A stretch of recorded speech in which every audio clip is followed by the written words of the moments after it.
Now I need a way to test whether or not this is even...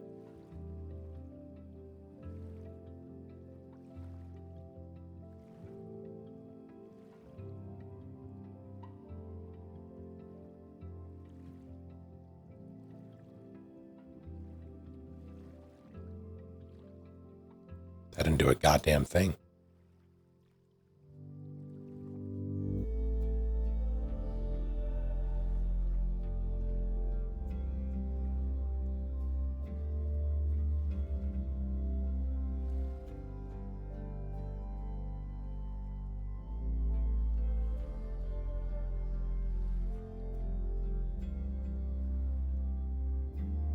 Right? That didn't do anything.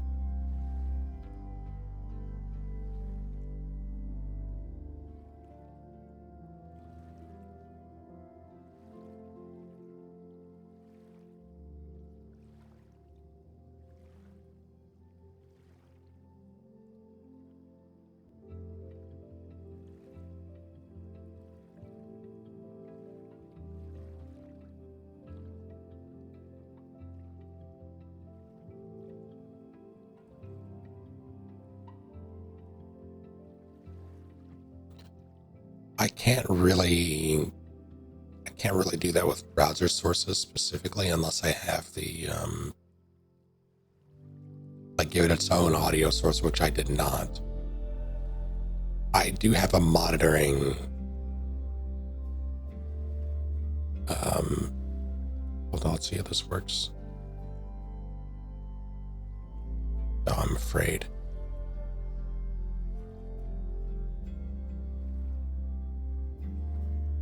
The monitoring device is set. I'm afraid this might be loud. I apologize in advance. Yeah, nothing. What the fuck?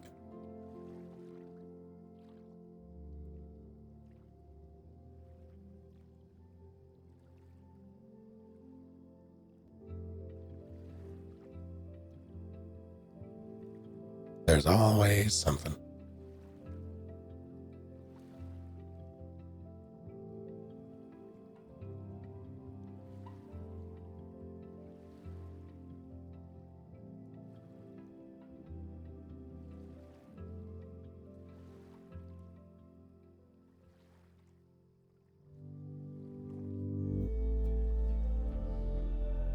Does Bunger have audio? Bunger has audio, but Bunger is through a different program entirely. Bunger's not through OBS.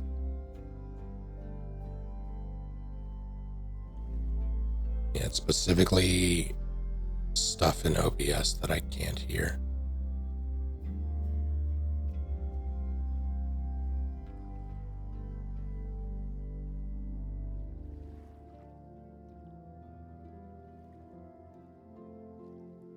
And I'm going to do something drastic.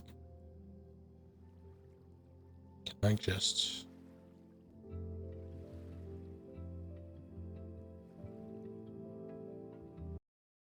That should have muted it for everybody. Did. Good. I'm just going to make sure it's not incredibly quiet. Okay, there's nothing.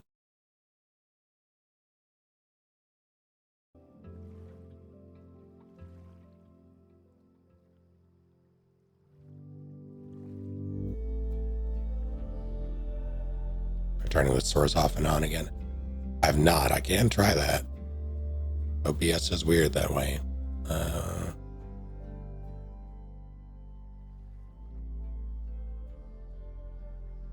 Nope.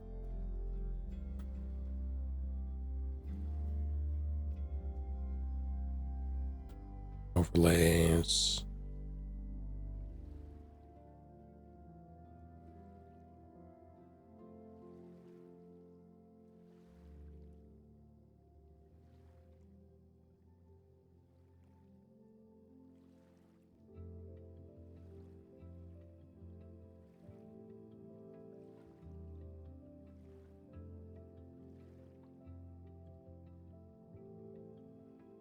So why is that? Let's try it now.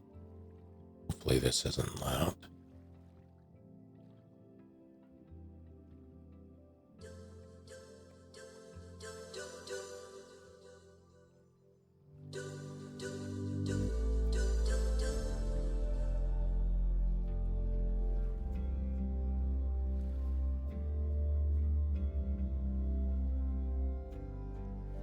That was audible.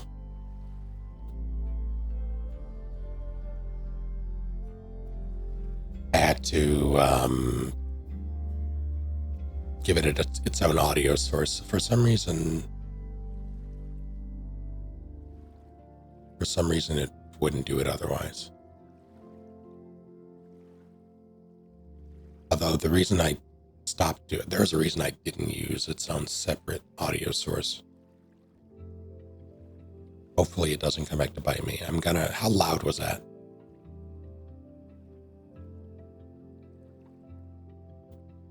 So it was incredibly quiet for me.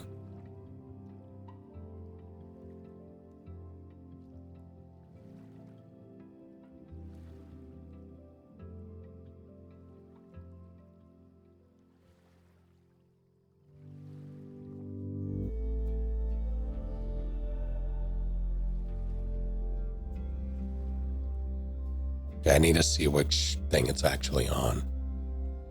I didn't touch it. Okay, here's what I guess balancing for game volume is necessary. So I'm going to do it again. Replay. Playing on the right one.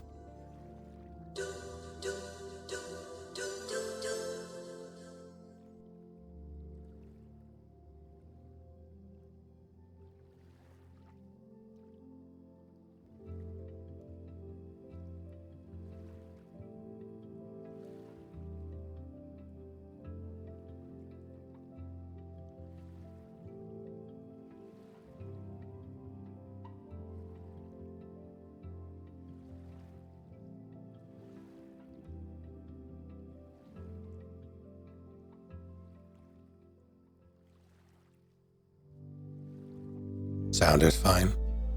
Okay, I need up it for myself then, so I will do that. Oh no, I can't. I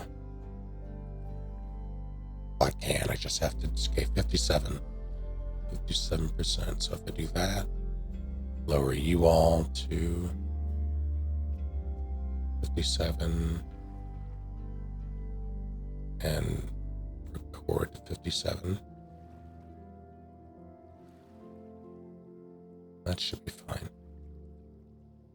One more test. There should be no change on your end for this. Was there a crackle in that? That's why I had it off before.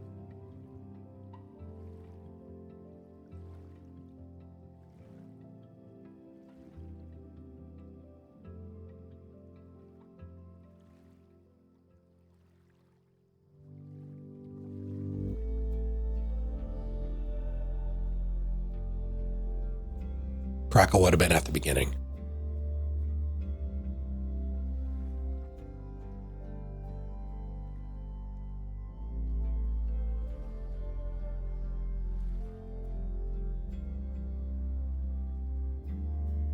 Let's crackle. I'll take it.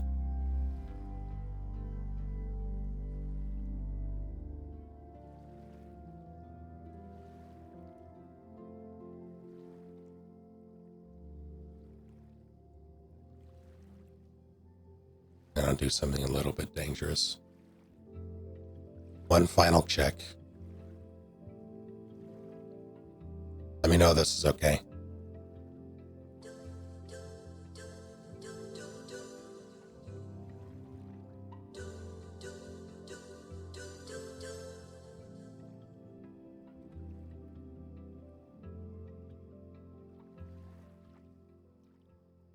Final check sounded the same. I'll take it. Sure. Why not? I made it louder. And it's definitely louder, but it's probably not so loud that it's a problem, which is good. Because it's both audible for me and presumably acceptable for you. Which is the goal. Alright, sorry about the tech issues.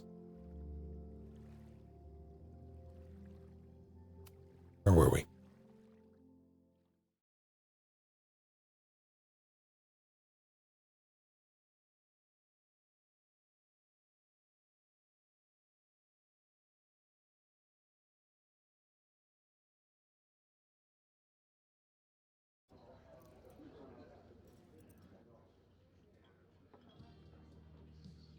I'll check in with Max, then see what we can dig up about the protests.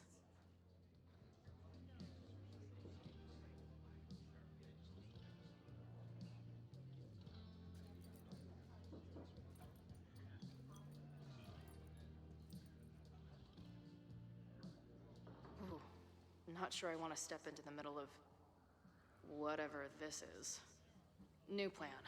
Find out more about the protests, then come back to Max. Moses mentioned that professor and some townies organizing a protest on a message board. Better look into it.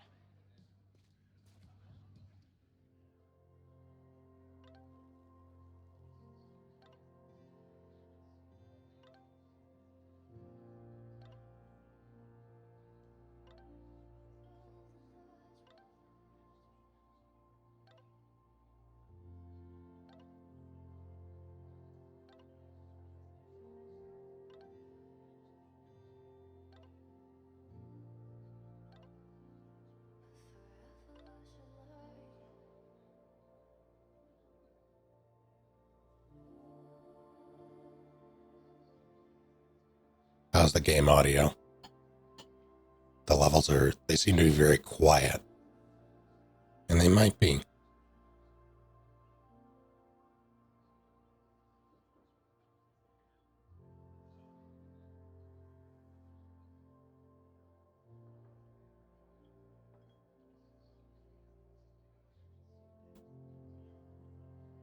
But I can up it for you all if necessary. I'll do it. Don't think I won't.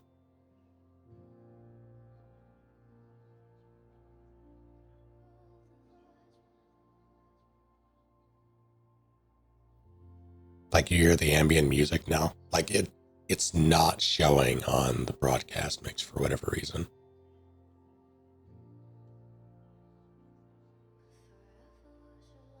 That's actually strange. That shouldn't be the case. Oh, it's because I muted it.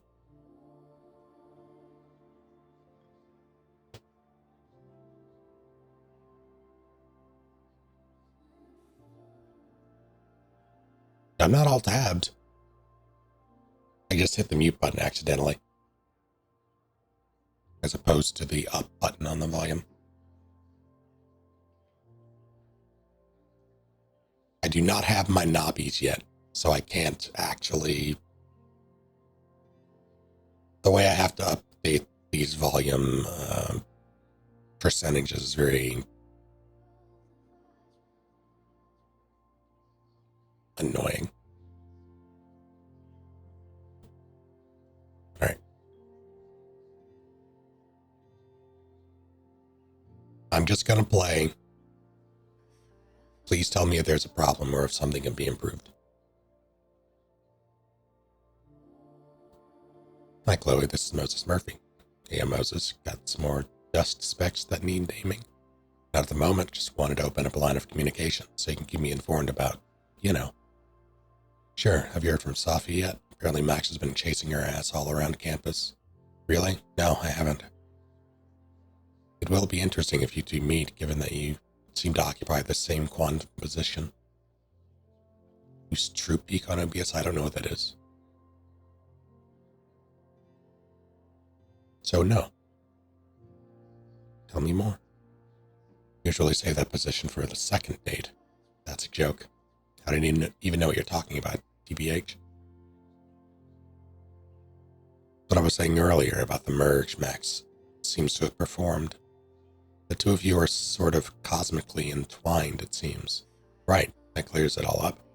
Anyway, thanks for reaching out. I'll let you know if any weird shit happens again, which, given my track record, is almost certain. Good, I'm here whenever you need me.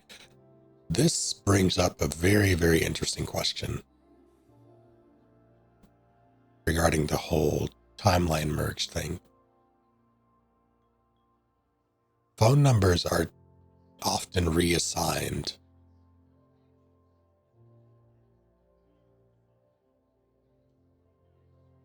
So, shouldn't someone else be getting these texts?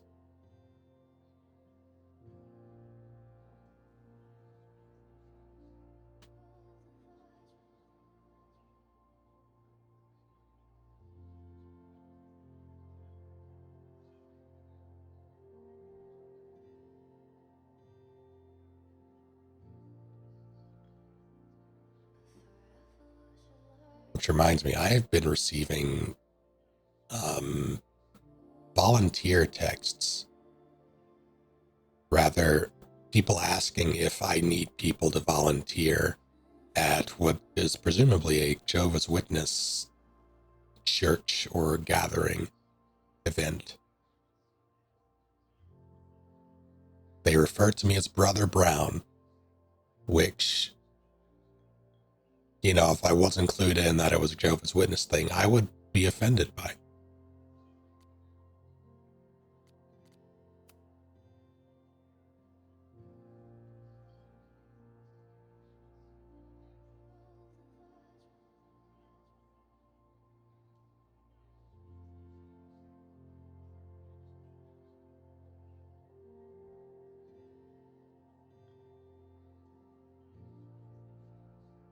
At the bar, I saw you outside of Safi looked intense.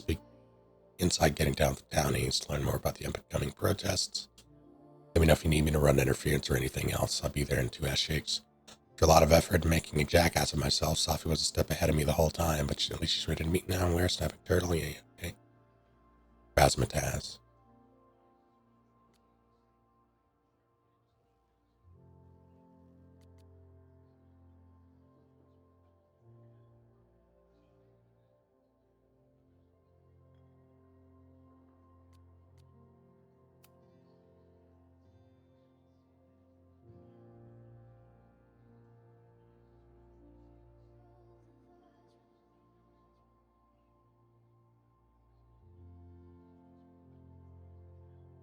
The new manager in Boise is saying that he already paid you for the gig. Just want to make sure he's not trying to scam us. Now, he sent me the money this morning. You're good to thrash. Quidius, how's your new band treating you? I told you I'm not cheating on you with another band. Just tell me it's not those assholes in Zombie Quartet. I know they're about to kick off a tour. I would never work for Zombie Quartet. They're such posers. And their bassist, it's a total pillow princess. Christ. Whenever I'll be watching Zombie Quartet socials all weekend, and if I see one green hair in the crowd, it's on sight.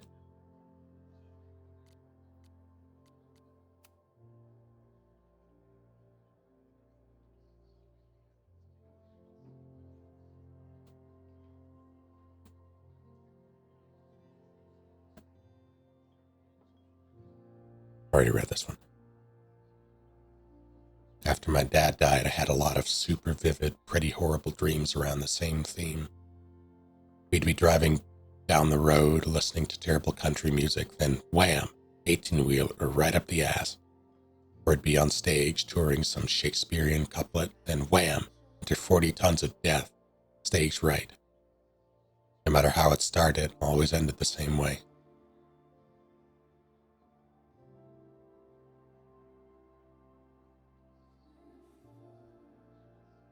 The thing is, as horrible as these dreams were, I always knew that they were just that, dreams.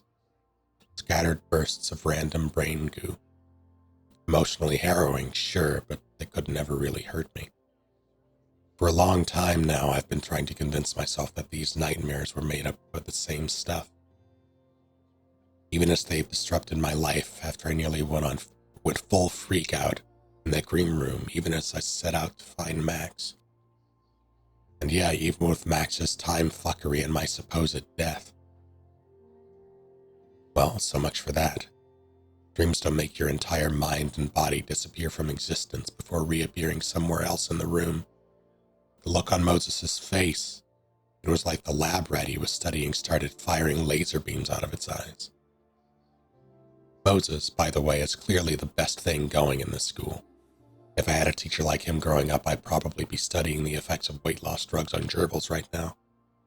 But even if he can't understand what the hell is going on with me, well, maybe that 18-wheeler is right around the corner after all.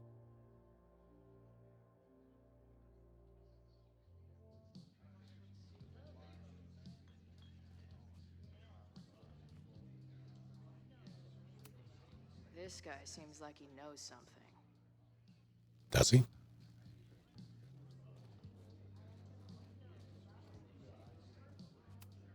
This making out and doing drugs booth has a lot of funny buttons in it.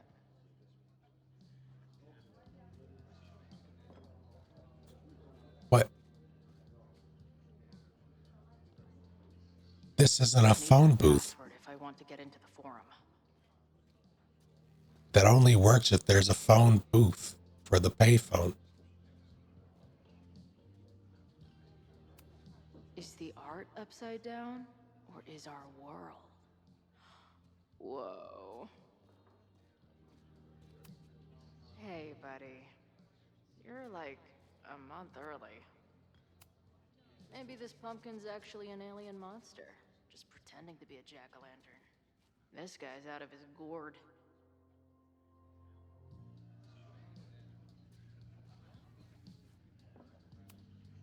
So this is the Amanda. Be cool, Chloe. Her laptop and my truck would have a great time getting high together.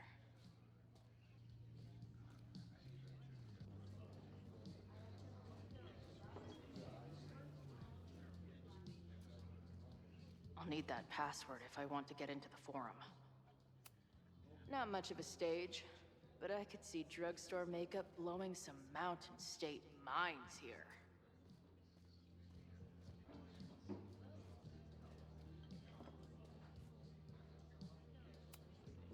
Is there some sort of celebration this weekend?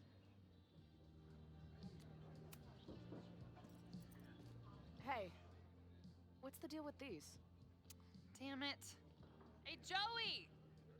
We gotta keep these firecrackers outside with the rest.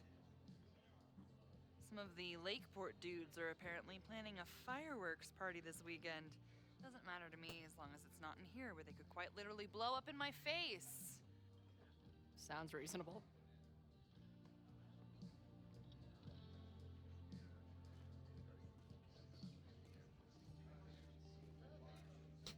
That's not good.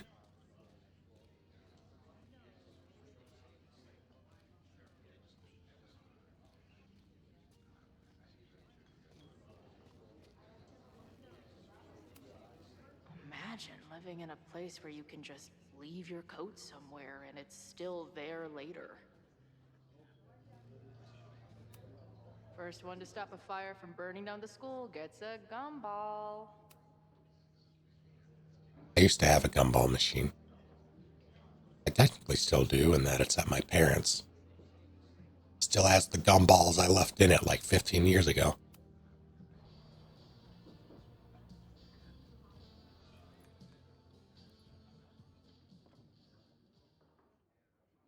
Dear listeners, there was a moment last night when I thought I might never get to speak to you again.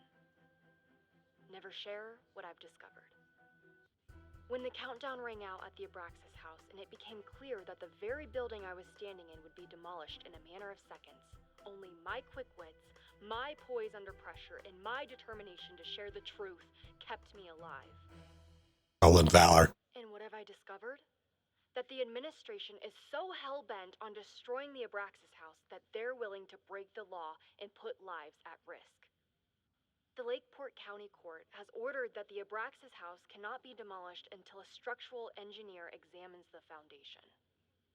That inspection is scheduled for 2 days from now. So why were there explosives lining the walls of the basement this weekend? I have one theory. The Abraxas Alumni Network is vast and well-connected. The elites of business and politics. Could their fabled Hall of Secrets be filled with illicit blackmail material? Blackmail that current and former members use for leverage against the administration? I'm not the only one with concerns. Students and faculty alike are wondering what sinister truths Abraxas might be hiding. So one must ask, why would President Teller coordinate an illegal fly-by-night demolition?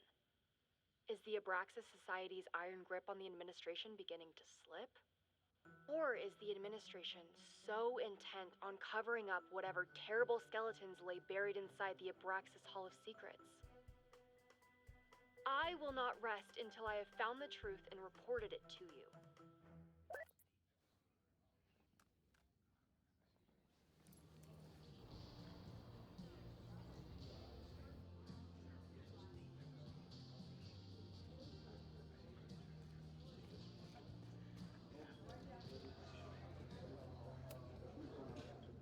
Everyone knows the best grilled cheese comes from a shopping cart in the alleyway outside the bar at 2 a.m.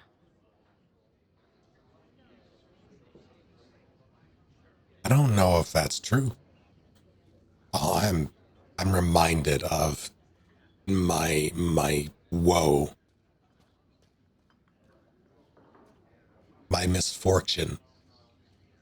I went to make a sandwich yesterday and laid out the bread, was putting the bread away, noticed a green spot on one of the slices inside the bag. So I had to search them all, and there was more mold. And then I searched the bread that I had laid out, and there was mold on the back. A large patch. So I had to throw Password if I want to get into the forum. all the bread away. Water is an essential part of a healthy beer diet. Extra flavor. I don't know about that. But I think this is the password I'm looking for. Why is it there, though? What? Got the password. Now time to take a look at that forum. Back in my shadier days, I would have called this the free shit box.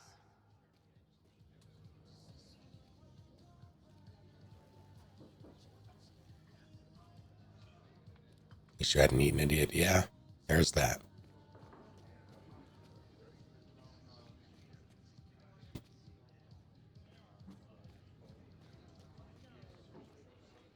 Need to get more bread, though. Hey. Amanda, right? Oh, hey. It's quite a show you put on last night. Wish I could have sold tickets for it.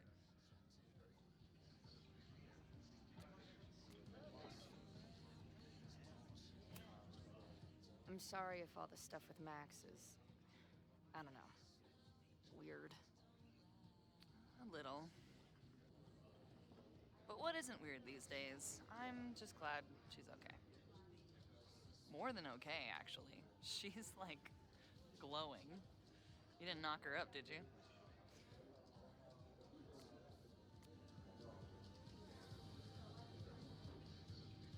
Euro Truck Simulator 2 in the background.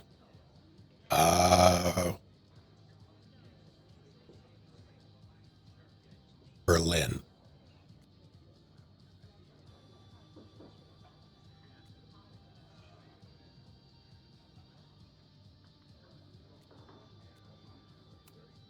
Really? I mean, it was kind of an intense night. And morning.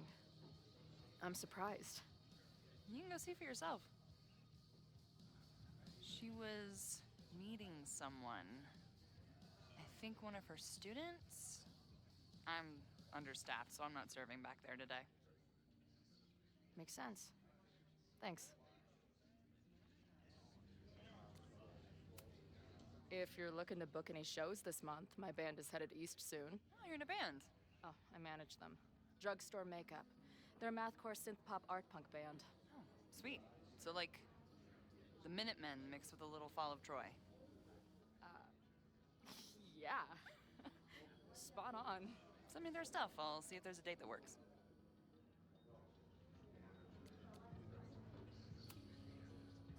See you later. I'll be here. Got the password. Now time to take a look at that forum.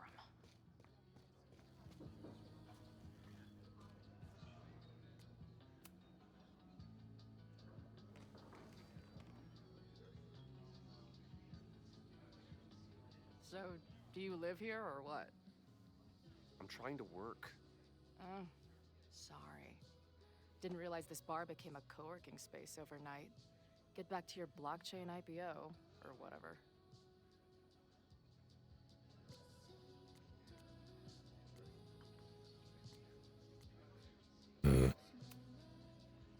hearing about this protest against Caledon. I want in. I'm afraid your association with a certain former colleague of mine means I will have to decline further conversation. Really? Why? Goodbye.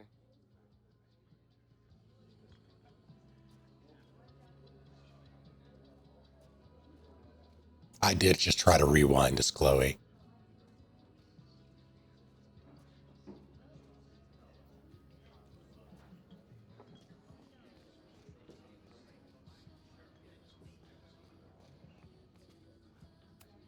Looks complicated and full of tiny pieces. My old nerd friend Steph and Mikey would love it.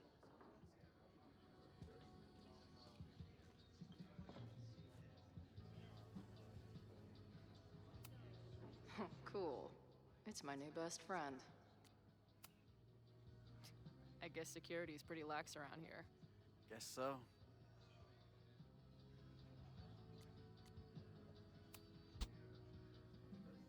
What do you do when you're not getting in fights with strange women at bars? I used to pull shifts at Kreller's before that closed.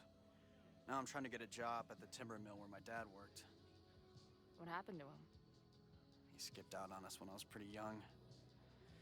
Don't know where he went.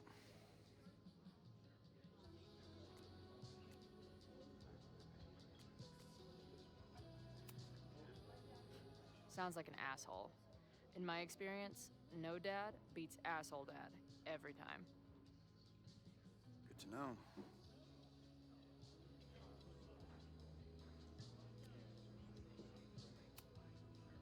So, what's this protest against Caledon all about? You'll have to ask Joey. He's the man behind the plan. But you're part of that whole group, right? There must be some reason. Everyone's got their reasons. I don't expect we'll accomplish fuck all, but it beats sitting around and bitching about it.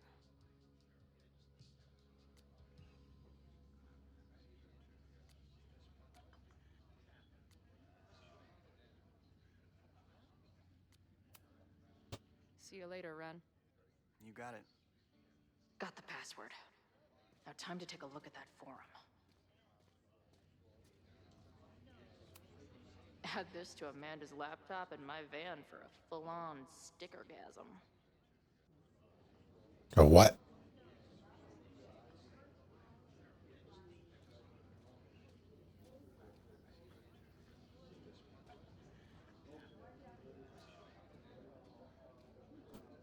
There's a couch right there. You know, it's fine. It's fine.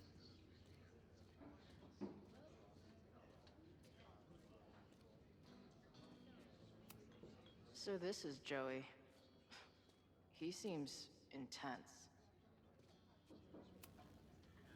Hey. I hear you're the guy to ask about the protest. No clue what you're talking about. All right. Good talk.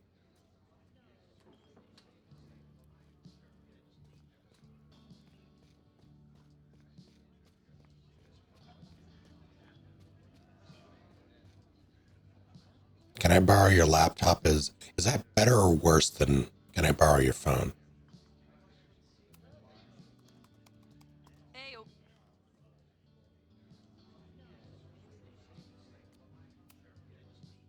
Do you know anything about this protest that people are planning online?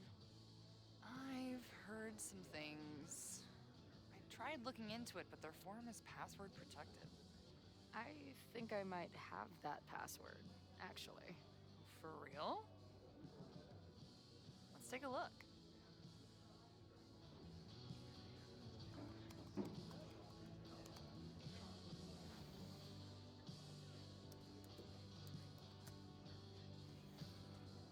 And we're in.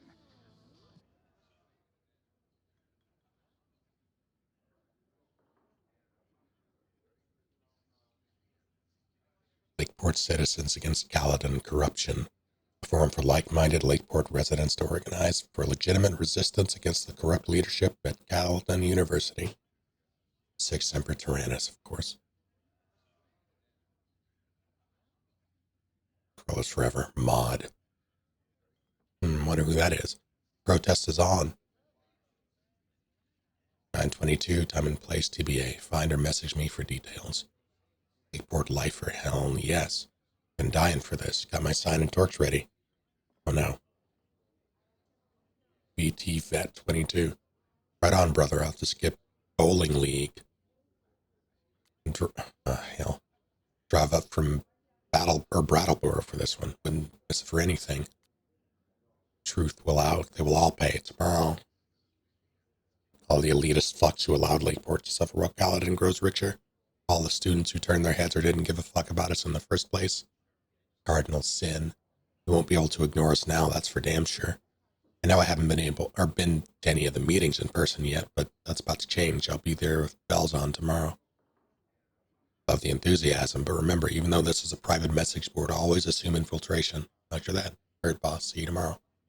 Anyone Bowling willing league. to skip bowling league must be serious about combating institutional corruption.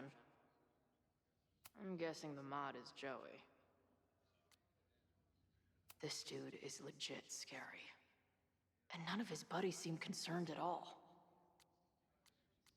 And the winner for most creative use of the dollar sign goes to Cardinal Sin. They're pretty paranoid about infiltrators. Which means I'd better do a really good job infiltrating their shit.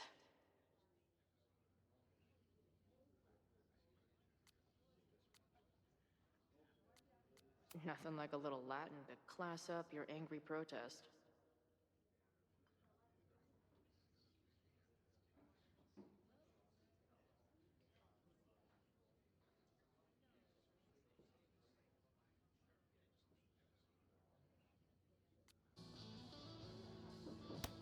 These fucking assholes.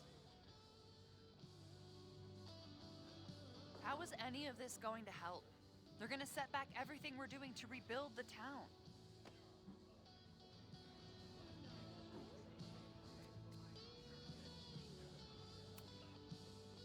The protest hasn't happened yet. We could still keep it from getting out of hand. You're right. I'll tell Noelle to get campus security ready. Good plan. I'll see if I can get any more info out of Joey.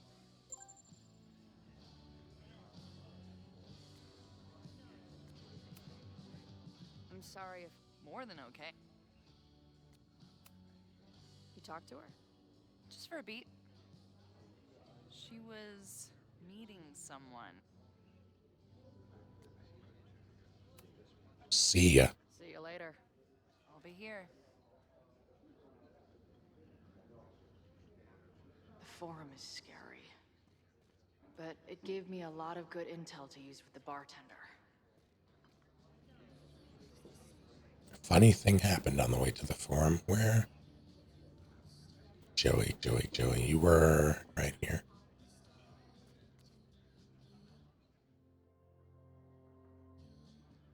Here we go. Trying to bully this kid. Excuse me? Protest, man. I'm on the message board.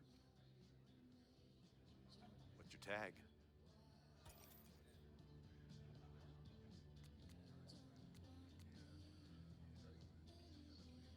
Oh, Christ. We've been chatting for weeks. I'm Cardinal Sin. I see. Maybe you are, but no way to know for sure, is there? Why weren't you at the last meeting?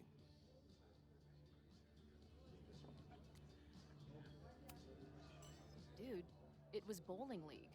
We had our match against those dillweeds from Brattleboro. Did you expect me to no-show? I guess that checks out.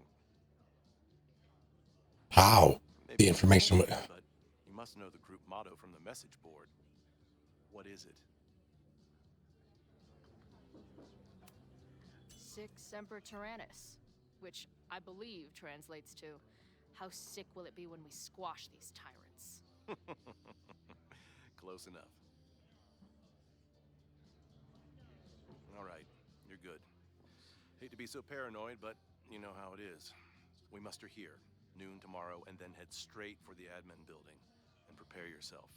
This reckoning has been a long time coming. Things could get heated. That's what I'm banking on.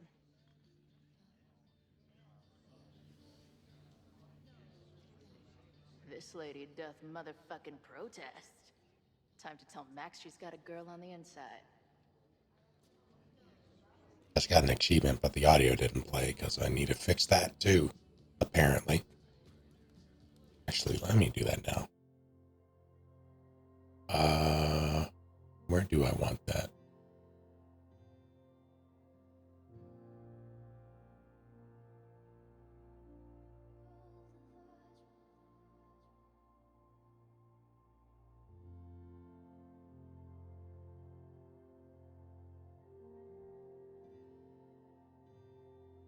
Oh, I'm afraid.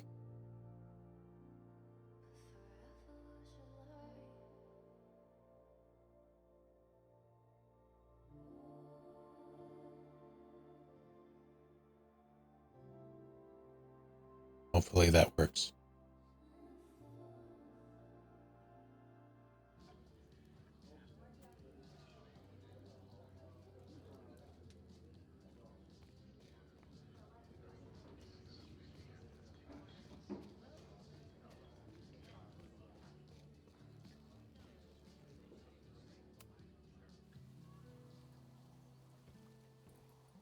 Hello, ma'am. Can I tell you about our grilled cheese specials today? Chloe! Jeez, okay. You do not need to act this surprised every time we see each other.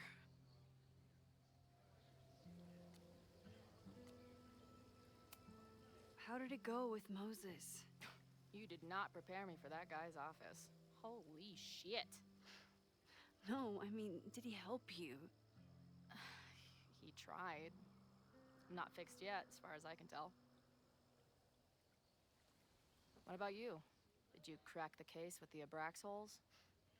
No, I'm at a dead end. I know Sophie is hiding something in her bag, but she was too smart to leave it with me. What's with all the sneaky stuff? Why don't I just run over there, grab what's in her bag, throw the bag in the water, and give you the stuff? Throw her bag in the water? Yoink. Bitch, you did not just... What the fuck? Here, take the mask before she comes back and beats my ass.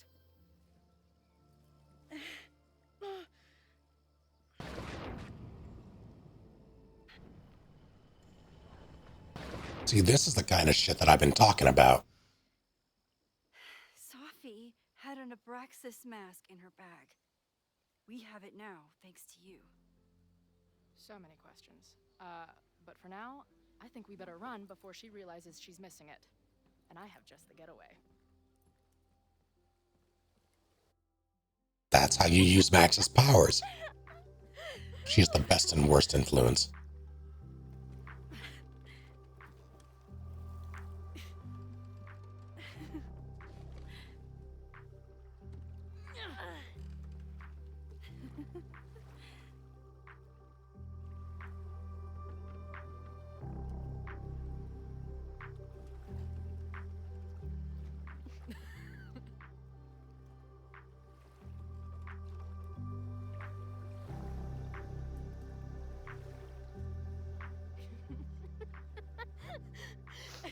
And then did I say something badass? Like, it's time to fight fire with fire. You did not. I thought about it, but decided it would be lame. At least coming from me.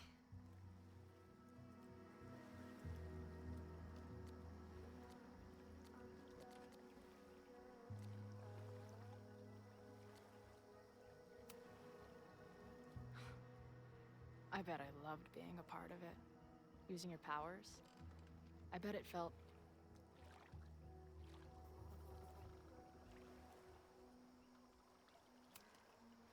exciting. Like... being in on it again. After all this time. Of course you are.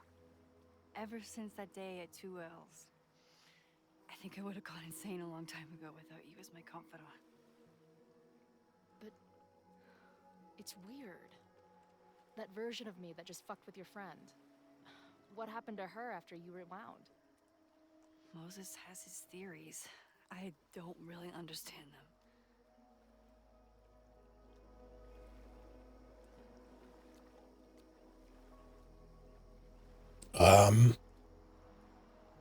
Many versions. Life has many versions, Ed boy. That's the only thing that makes sense.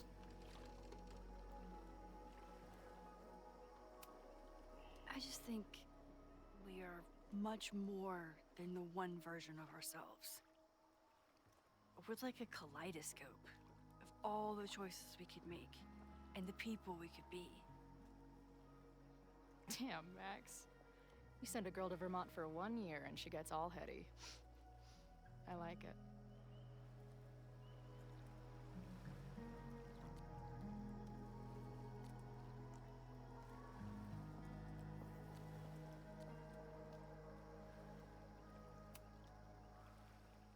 What happened between you and Safi? I told her about the fire. Her reaction was disturbing. She blames me for what's happening to her and to you. And I think she's right. What's scary is that I didn't even know I was using my powers this time. And I still created a mess.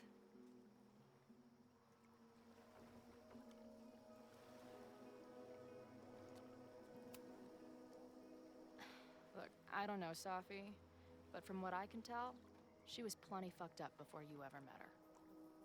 Yes, your powers are weird, and sometimes freak me out too.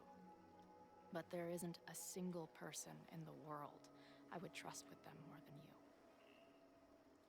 I think I needed to hear that. Thank you. Don't mention it.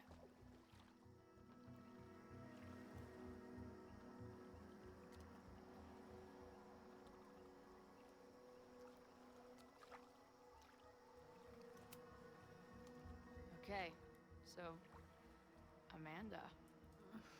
I get it. Uh-huh. Seriously. She's cute. Funny. Not a walking paradox of existence. I like her. Well, good. I always thought you two would be friends.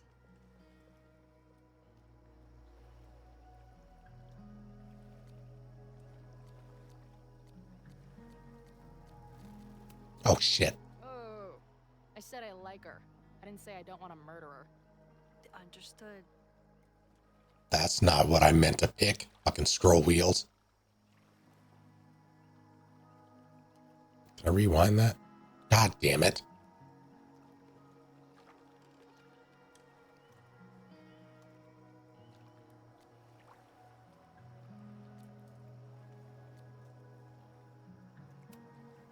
So, I know President Teller was the one who ordered the demolition last night. And I'm pretty sure Reggie was involved somehow. He's the president of Abraxas. Double presidential crime. 2 for the price of 1. There's a secret occultist party at the Abraxas house tonight. Safi must be going. That's why she had the mask. And now we have it. Next stop, freaky college party. What about the protesters? Could one of them really start the fire? They're super pissed off and looking to make themselves heard.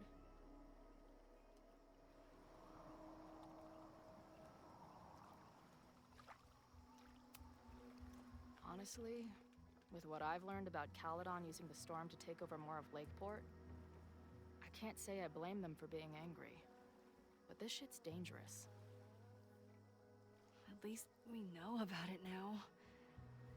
That gives us a shot, right? I really like, for both Max and Chloe,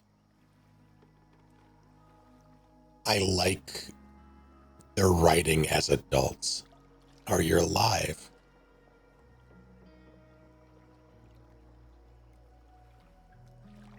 Seems there's still work to do.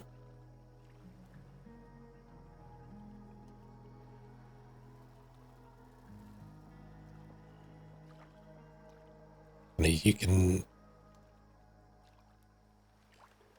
define alive. You have a pulse.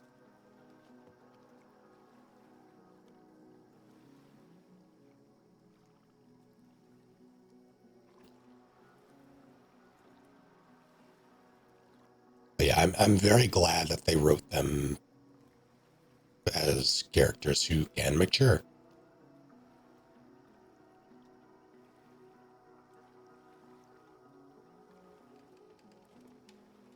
Like Chloe and Max for the first game are still here, technically, but like people in actuality,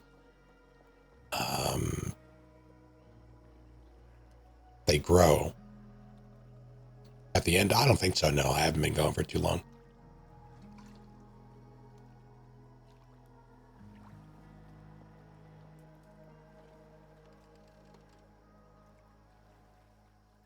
They're grown up, but they're still the same dorks on the inside. Yeah. Mostly what I mean, though, is they very well could have treated them like static, like almost static characters, but just thrust into a new setting and, said that they are older.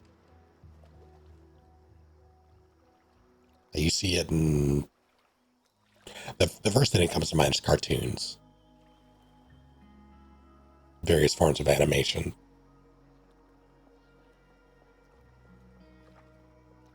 Like the changes are superficial at best, but they seem more like people. Rather, they seem like people before, granted, but they seem more. There is noticeable change.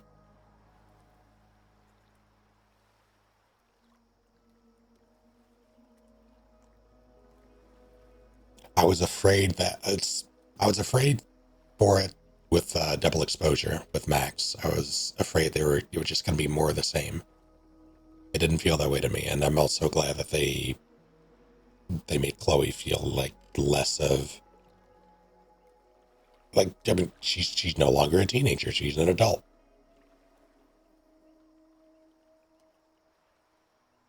And if she was still doing the same teenager shit that she was doing back then, I would be annoyed.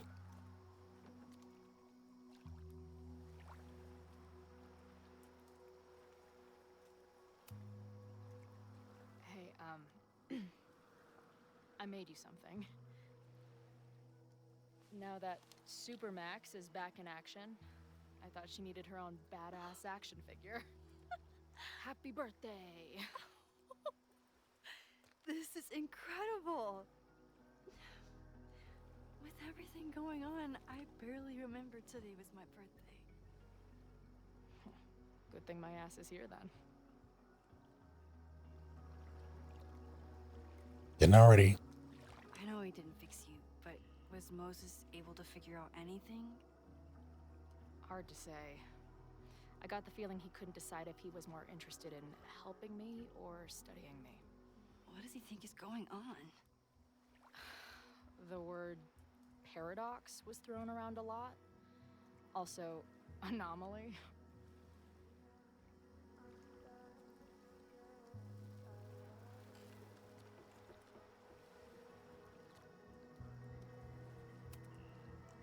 Apparently, me and this Safi chick are cosmically entwined because we occupy the same quantum position. Really, Max, you should buy a girl a drink before you cosmically entwine her next time. Har har. The fact that you can joke about your existential crisis is actually pretty unsurprising. Thank you much.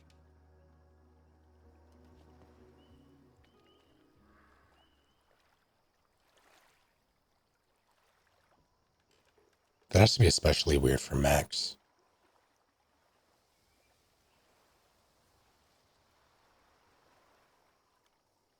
When I was living this weekend the first time, I really thought my life was starting to make some sense. But it seems like chaos always finds me.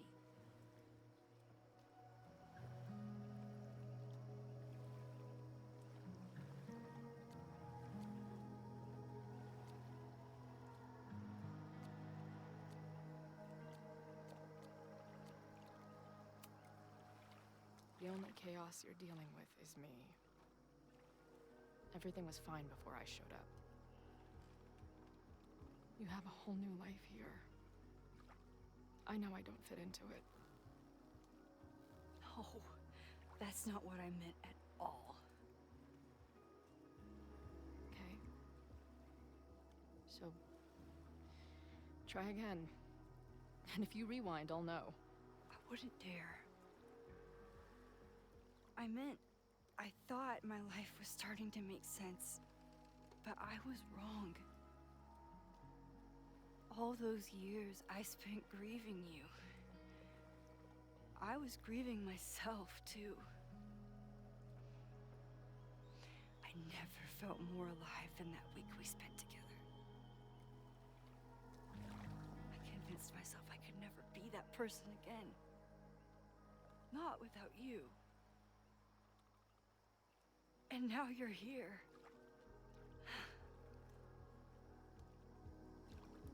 I don't really know how any of this shit works. But somehow, with all this crazy stuff happening, you're here now. And I know it's because you needed me. But I think I needed you just as much. And I wasn't brave enough to realize it.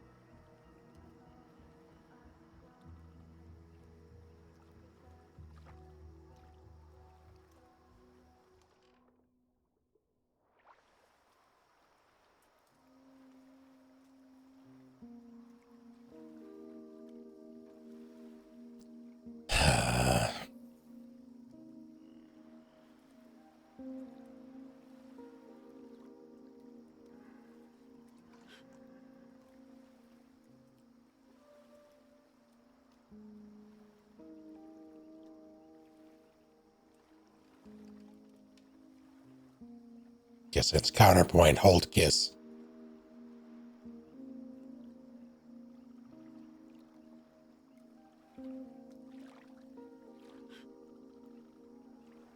You know?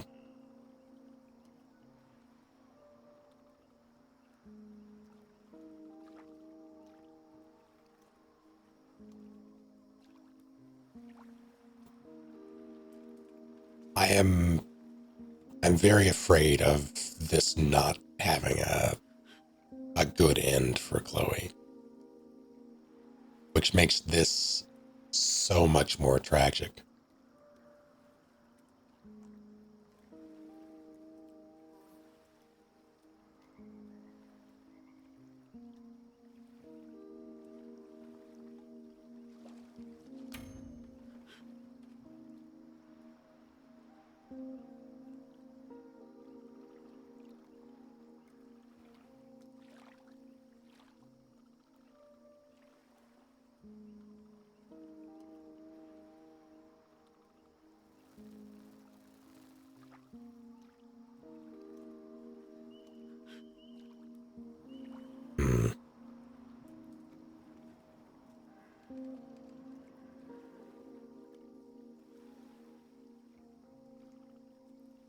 Now,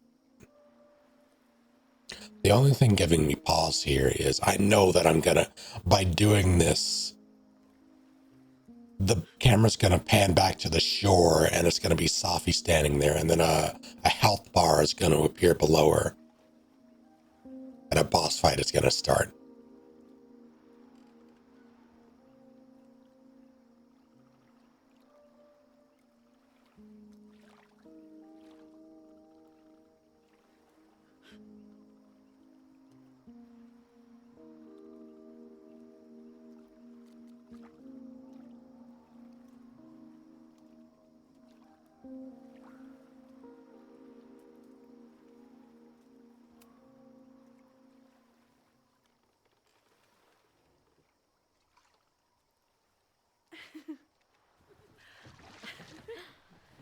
Be careful!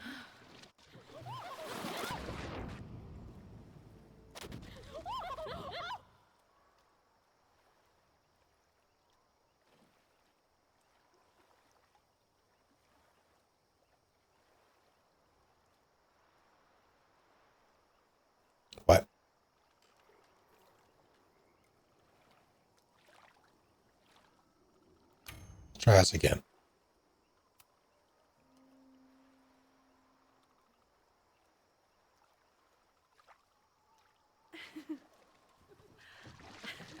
Come on.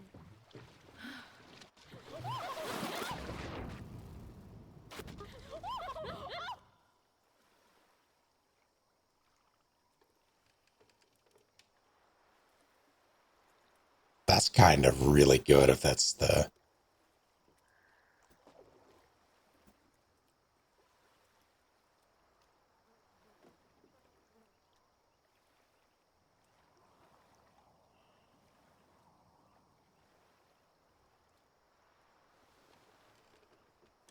It did it automatically for me.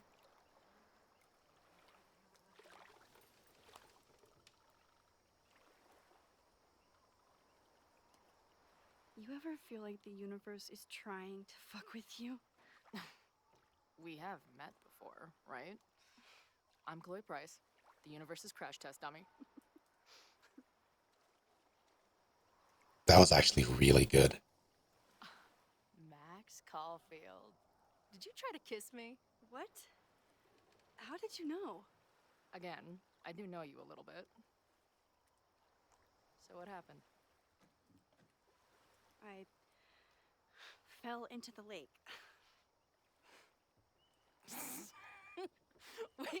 Wait, how many times did you try? Twice. Both were a disaster. Seemed like the perfect moment. But I guess not. Well, we'll just have to find the next perfect moment, won't we? And lake truck. After I'm finished laughing my ass off at the image of you going overboard. Shut up! You fell too, you know.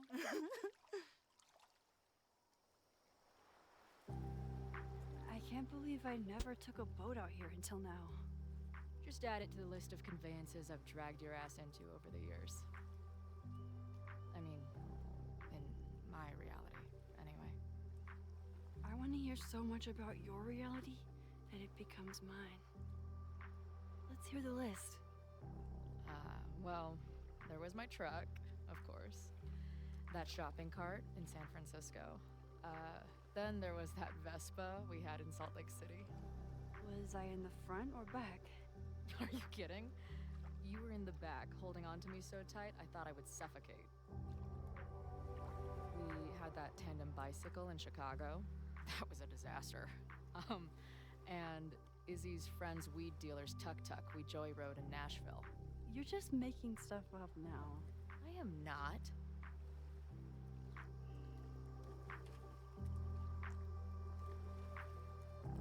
That's what I meant by this has to be incredibly weird for Max. Because Chloe has all of these memories of Max beyond what we saw in the game. So she at the very least knows how to be around her friend. Max hasn't seen her in 10 years. The last time she did, she was dead.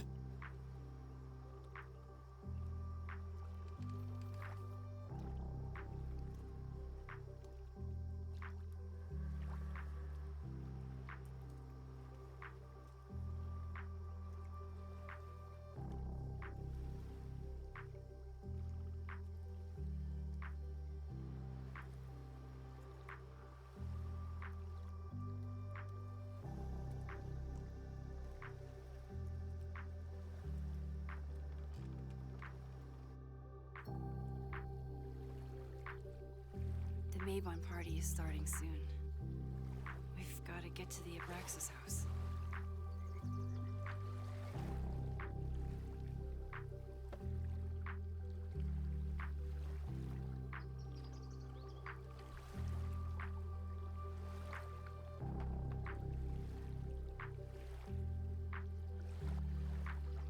So, what's next?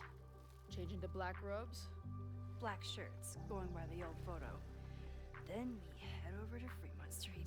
And look for smoke.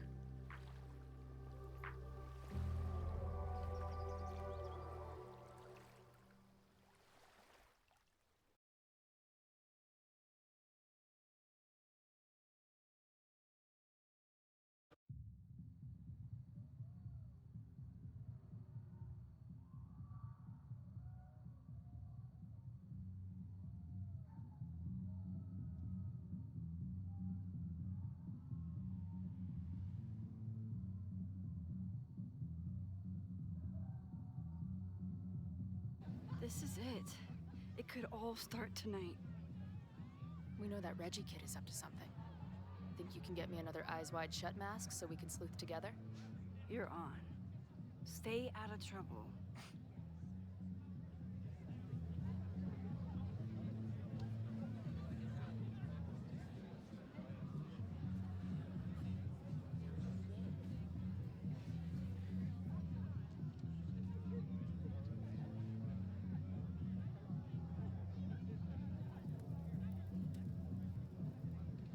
Between all the drinking and making out, someone must have taken their mask off. Or they did it through the mask.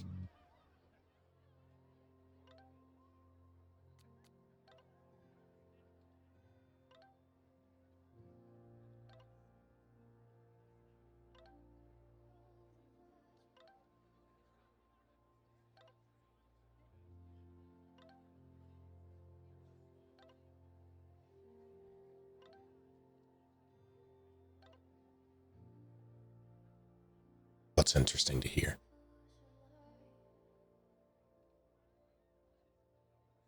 We're going to do Abraxas. Connection, don't know.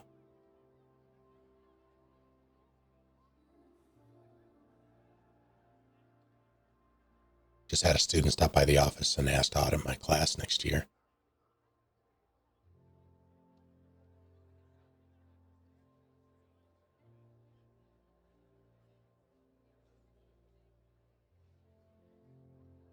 Hello, Doctor. We did hear your name. You're a whole ass society in this.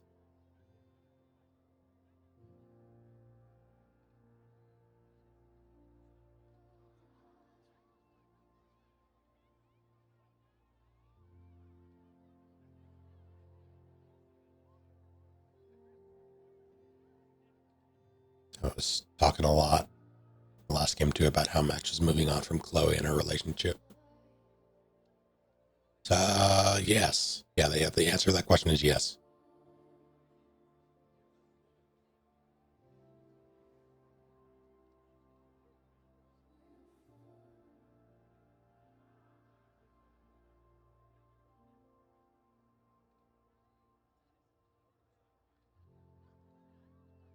Southern accent, was that Safi? Or so that was Safi, almost certainly. We just had a long conversation at the Turtle. Still not sure why she's here. Talk to her as her. She just asked me some bullshit questions about grading. Shouldn't feel jealous, but I don't understand why she's sneaking around like this. Safi adores you. She probably pray that you could talk her out of whatever she's doing right now. Maybe. Anyways, are you and Chloe making any progress? I'm undercover at a Master Abraxas party, trying to find secrets. Whoa, should I leave you to it? Probably. Text you soon.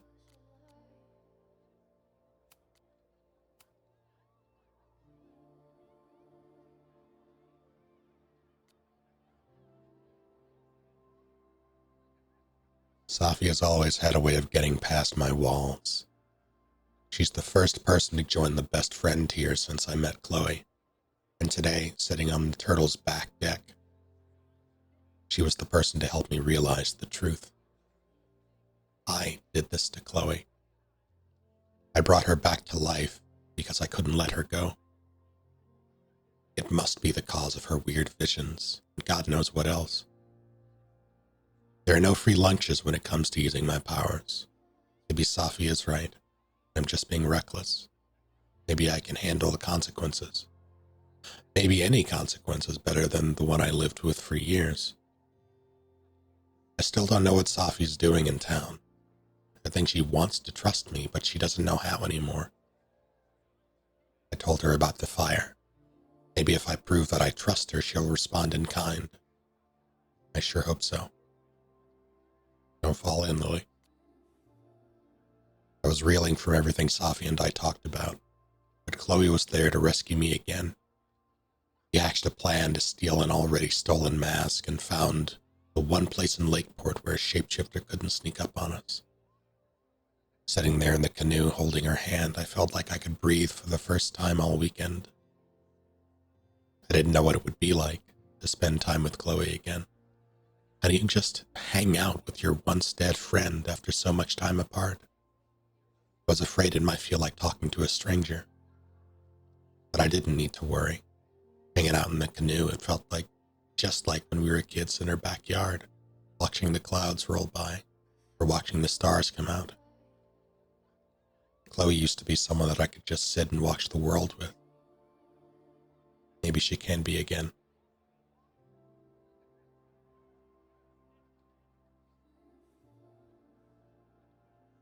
This is what I'm talking about, though.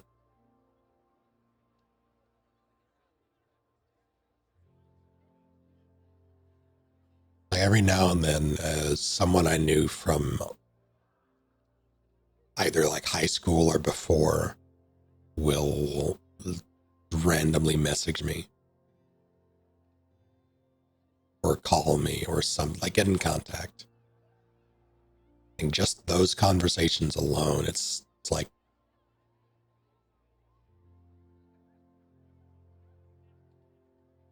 it is a harrowing feeling having so much history with a person and not knowing if any of it matters anymore.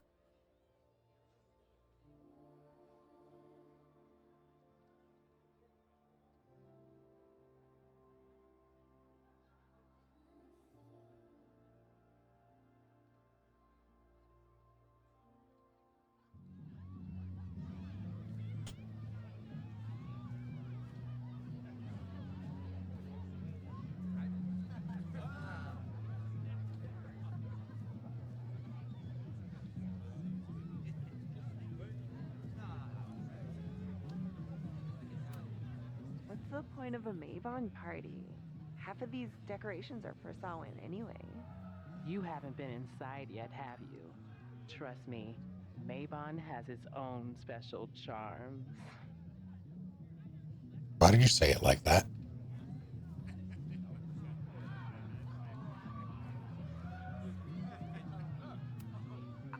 Either there's an Abraxan with Loretta's recorder, or this is Loretta.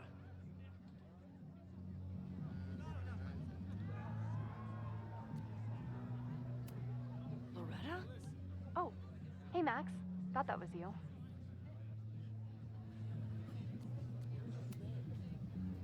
How did you recognize me?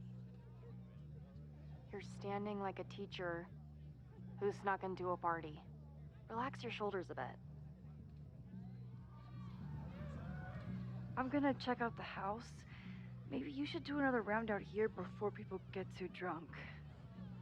I've never had a partner before. It's like Woodward and Bernstein. I call Woodward. You got it. We're gonna crack this open tonight. I know it. Hello, mouse. Hope so. Be careful. How goes it? Hello, Asumi.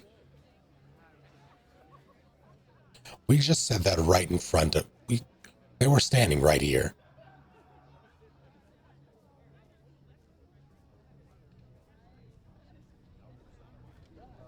You're sick? Oh no, how are you sick?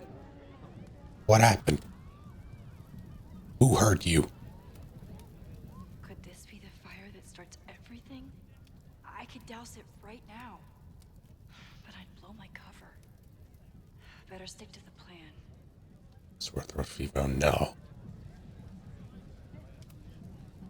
Midnight is hours from now. I might head out before the ritual. Don't let Reggie see you sneak off. He's been in a mood all day. Kindly stop dying. Oh my god. Whoa. Where did they even find this? If anyone gets on this thing, I'm leaving. Coward.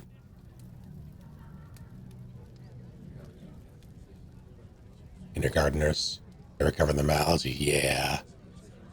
If there isn't a mask out here, maybe there's one inside?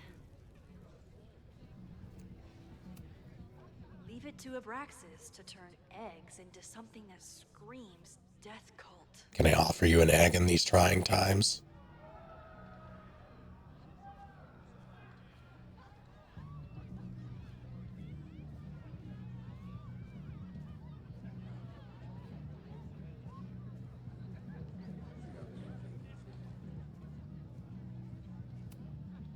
glad the freaky masks didn't scare you away.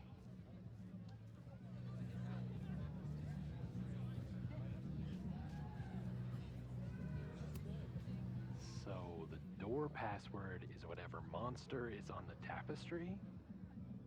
That's dumb. Yeah, I think Reggie was trying to draw Abraxas and fucked it up. And we're stuck out here because we didn't major in mythological monsters? Sometimes I hate Abraxas. The password is on the tapestry. Thanks for the info, fellow Abraxans. I am alive.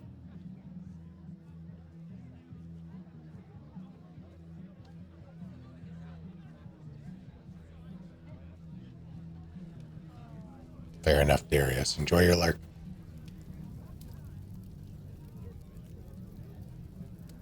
It's cockatrice. Due to my newfound knowledge of feathered reptiles, I can conclusively state that this is a... Shit. Which one was it? Due to my newfound knowledge... I think it was a cockatrice. Also, my headset is dying.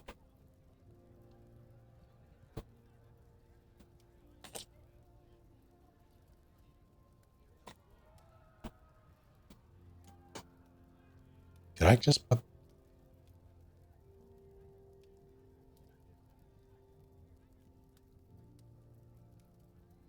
Okay, I put the right battery in. Sometimes I will, oh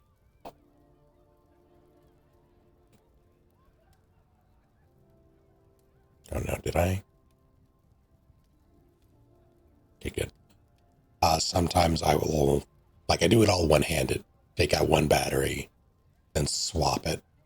Sometimes I will put the one I just took out right back in because I'm not paying attention.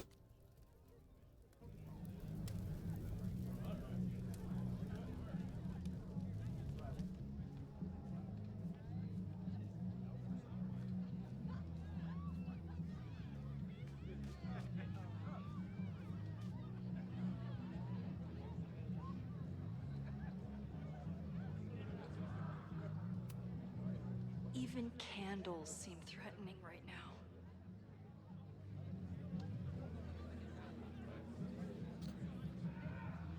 Honestly, this makes me so uncomfortable. Just as a rule, I don't like... At least I have little saucers beneath them. How is this tapestry connected to the password? This is a lot.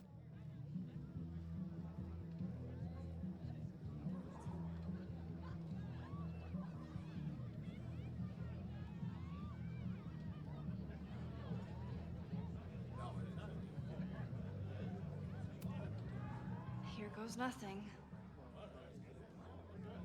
Not yet.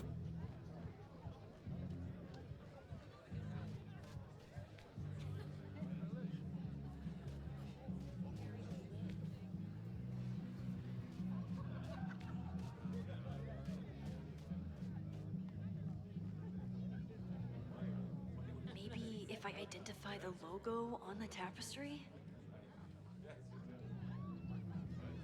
Are candles that expensive? I can't remember the last time I bought, like, quality candles.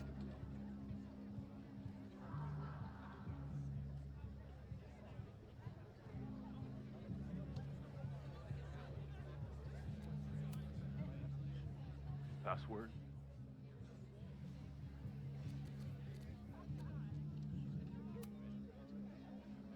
Cockatrice?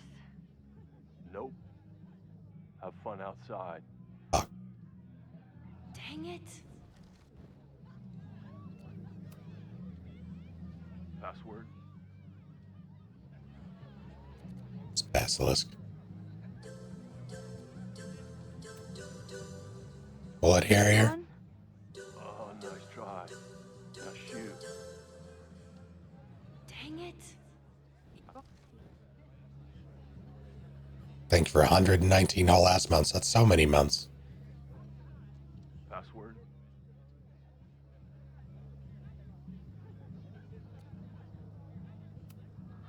Basilisk.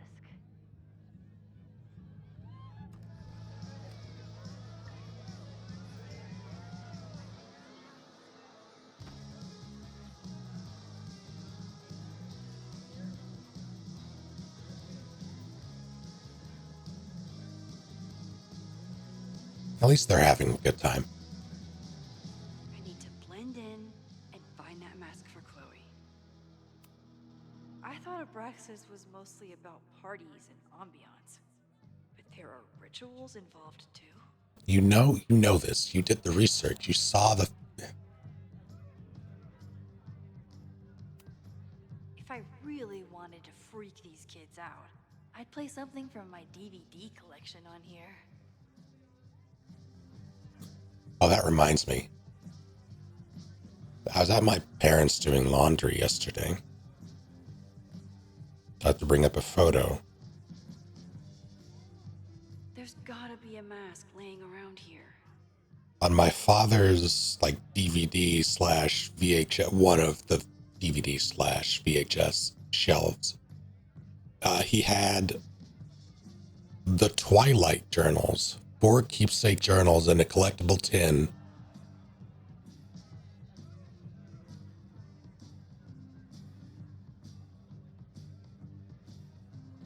Twilight themed journals in a collectible tin.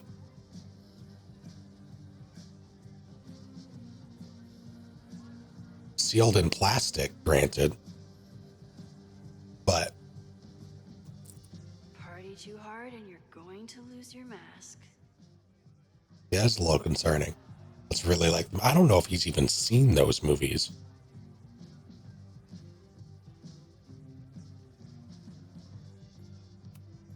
Somebody suggested Brain Bucket 3? The kids are alright. Mind over splatter, shut up. Saints Out of Sinners, old movie with a glowing briefcase, and Baby Truckers 2. I'm intrigued. The last time I saw her, see if Diamond will come back for Q&A.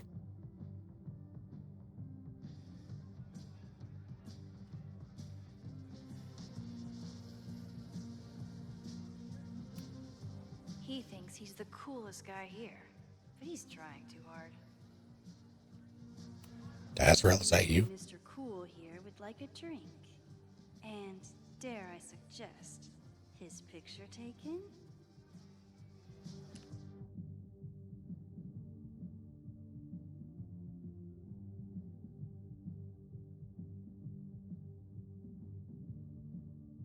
How would they not know it's Max? There's gotta be a mask laying around here.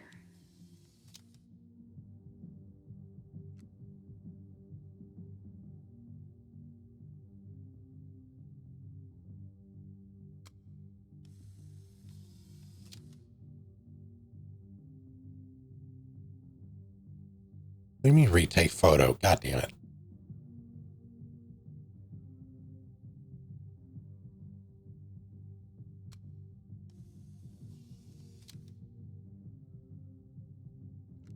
Fine.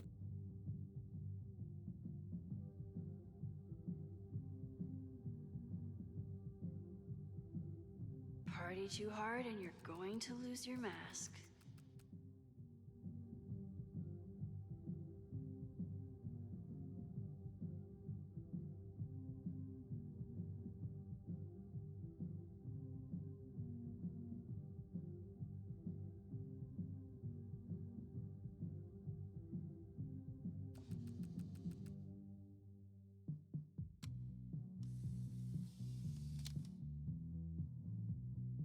Even the coolest devil needs a chill drink now and then. What do you think they told the Carver? Please turn this New England mansion into a vampire castle. You know? I'd live there. Vampire Castle in New England. Mask laying around here.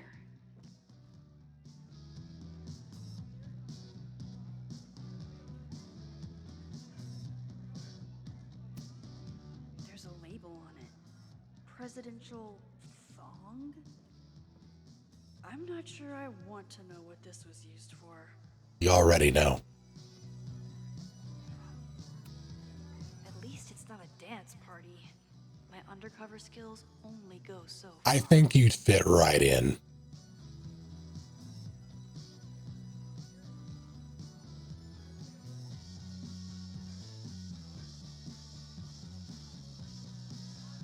too hard and you're going to lose your mask.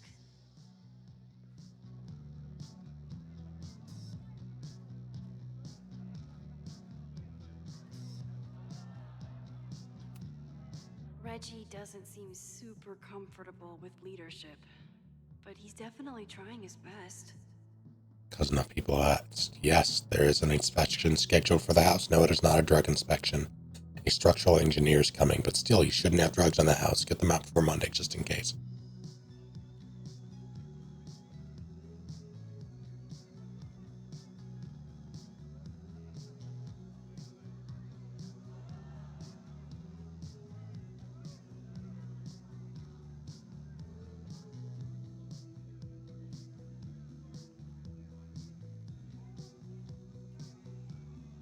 God, poor man. There are witnesses, though. I guess I can rewind it. This guy doesn't seem like he'd miss his mask. Okay, you're too drunk to have something over your face right now. This isn't theft, it's a safety issue.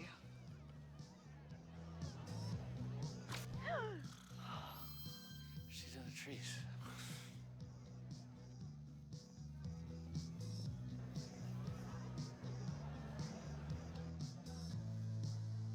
Blood wine?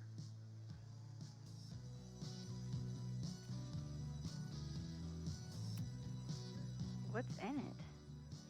What the hell? Max? Is that you? Oh my god, my teacher's here? I do not need this right now. Get back here, you little shit.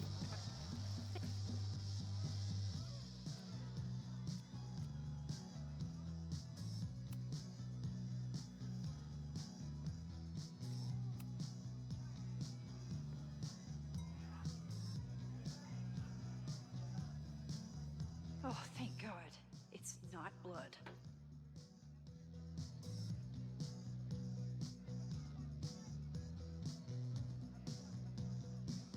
Reggie has been dodging me for days. Time to get him to talk.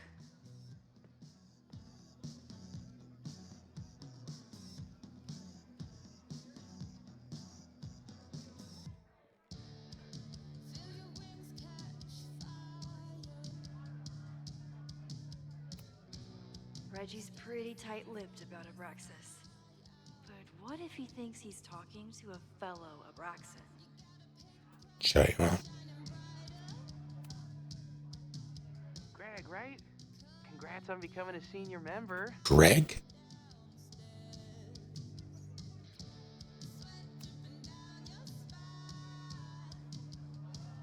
Oh, sorry, Alana. I didn't even recognize you. Actually, you've been a member here a while, right? I can't remember. When Vin was president, he'd recite the Aleister Crowley poem at Mabon wearing... What would he wear for that?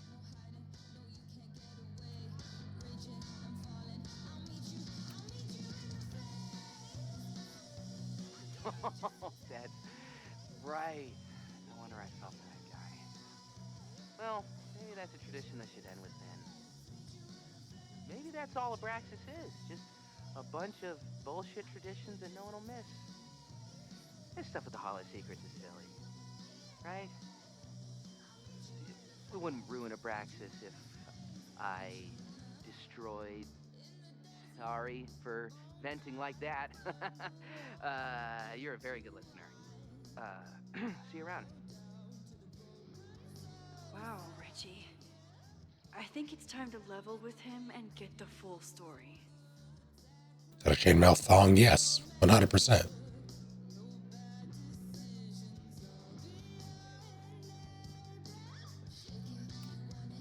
I can't leave until I figure out what Reggie is hiding. But Chloe, I mean, she can hold him, and we can punch him. Reggie's at his breaking point. And maybe I can talk to him now if I say the right thing. Enjoy the party.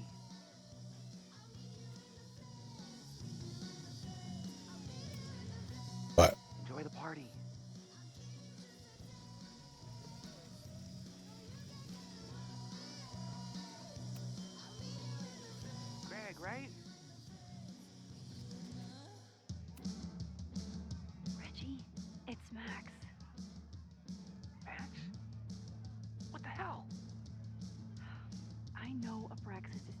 club, but I also know that it matters to you. If Owen wants you to destroy something important, you need to. It's not Owen. It's...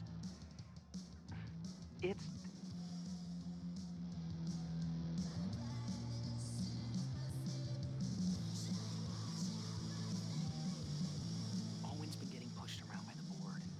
Some of them are former Abraxas. In return for their support, they told him to destroy the innermost secret. The what? The innermost secret. Located in the Hall of Secrets. In the basement. It's the most sacred place in Abraxas. Only the president is allowed inside. Owen needs the board to approve his Caledon 2.0 plans. So he told me to find the innermost secret and destroy it. And you're trying to decide if you should. No, I'll do it. Anything to get him off my back. But I can't get inside. There's a code to get in, and it's nonsense. Shit. Did I leave my notes down there? Oh, I've said way too much. Anybody could be listening. Anybody could be behind those masks. I can't know you're here. In fact, you're not here. Understood. It's all gonna be okay, Reggie. Mm-hmm.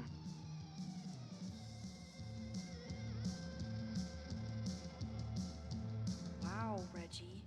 That was way more than I expected. I've got to get this information and this mask back to Chloe.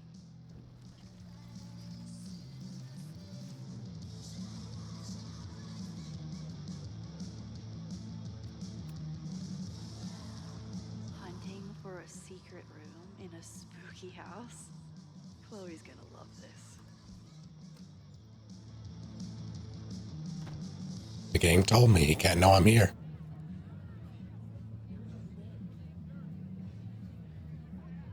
I've been to plenty of bonfires, and a handful of pagan parties, thank you, Portland. But a secret society pagan bonfire, that's a new one for me. It's Vermont air, so fucking peaceful. Peace and calm.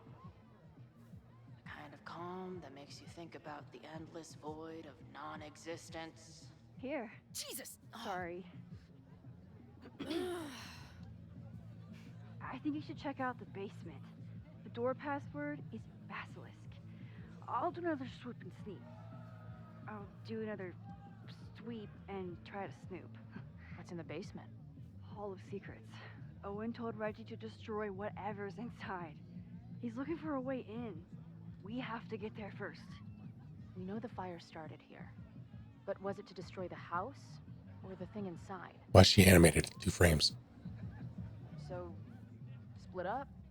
Meet at the bonfire when we know more? I just want you to know, I'm so excited to make these memories with you.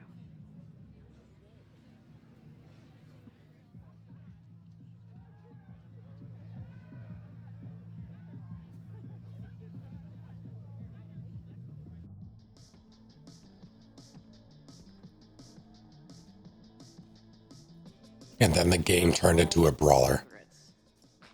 Do Abraxans really say this shit with a straight face? Let's see what these kids are hiding down here. How's the search going? Place is insane. You think they'd let me rent the basement for a music video? Is it dark in there? Is it dark up here like a rabbit in what's it called? Burrow? A Warren. Whatever happened to that guy? Warren from Blackville? He's like an indie film darling or something. Crazy. Do we know people we don't know anymore? You okay? Just never answered the question. It's dark down here? Yeah, because I feel like I'm a rabbit. Are you a rabbit too? If you're a rabbit, I'm a rabbit. Hop, hop. Why are you being weird? Listen, I gotta focus on the search. Let me know if you hear anything interesting up there. Who did it? Caboose, thank you for 124 whole ass months. My word.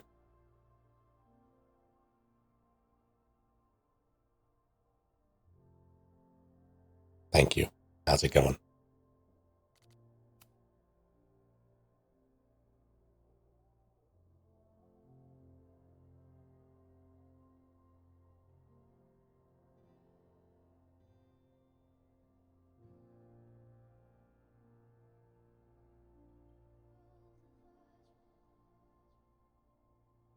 also living.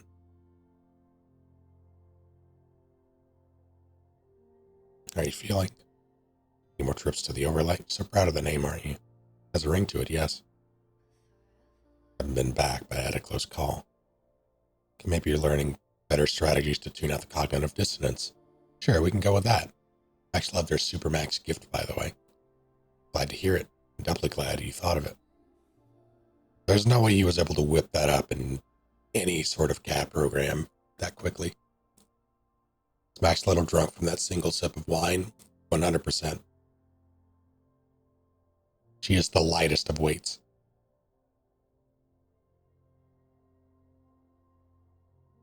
She was sneaking me in. Now I'm looking for a secret room in the basement, which may or may not be connected to the fire. Oh, you two really have a nose for weirdness, don't you? It's gift and a curse. Tell you more when we're out of here.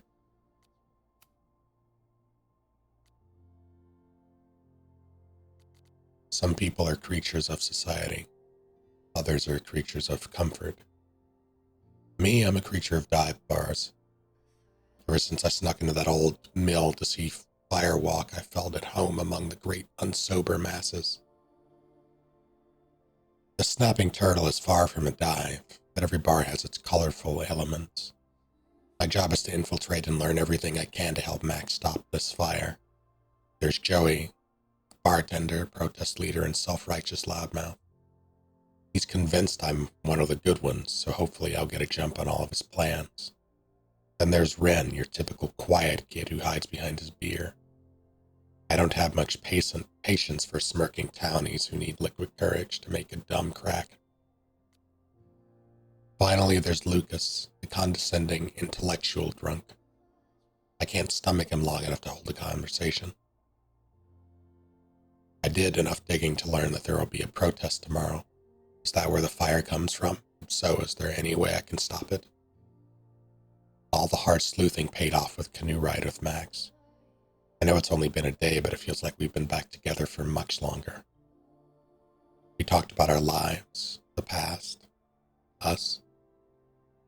While I'm still terrified of the visions that brought me here, I'm grateful that we're finally back together again.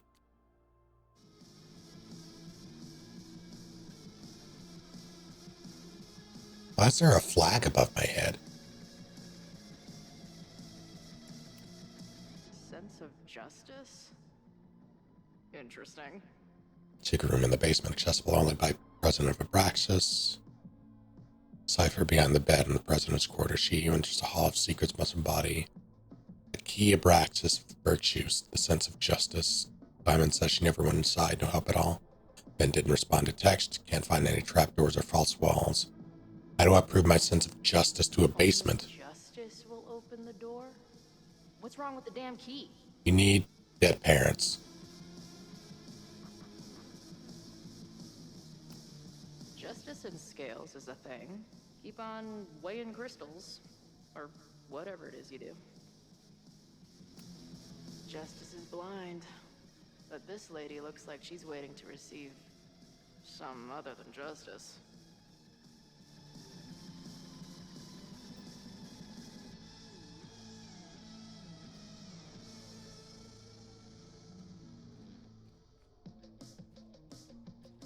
Might just have good decision by the Caledon president. Maybe even a just one? First, allow me to express my disappointment at your constant rabble-rousing.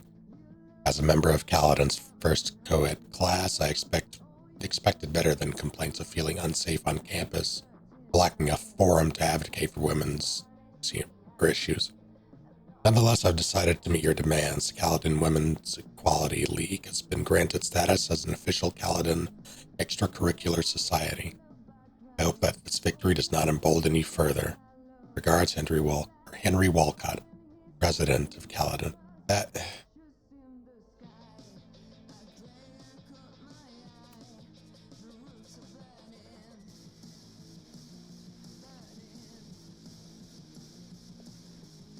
Yes, ladies. I'll bet these symbols are the start of a grand quest to find a fancy engraved disc. But... Oh, shit. I'll bet these symbols are the start of a grand quest to find a fancy engraved disc. But, I don't read Latin, so I'm just gonna look for something round. I'll bet these symbols... No, stop.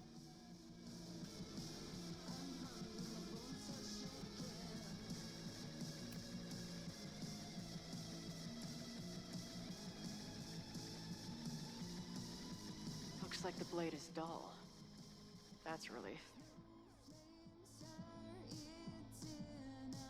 Sure, that won't come up in a minute. Why are the eyes glowing?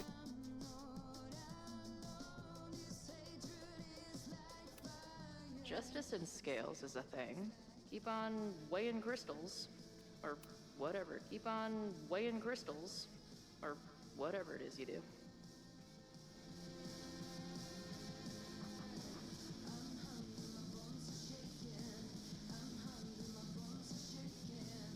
Anything round could work.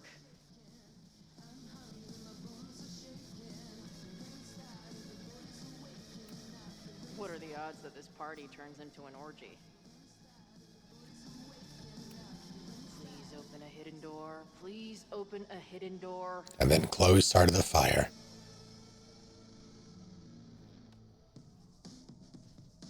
Damn.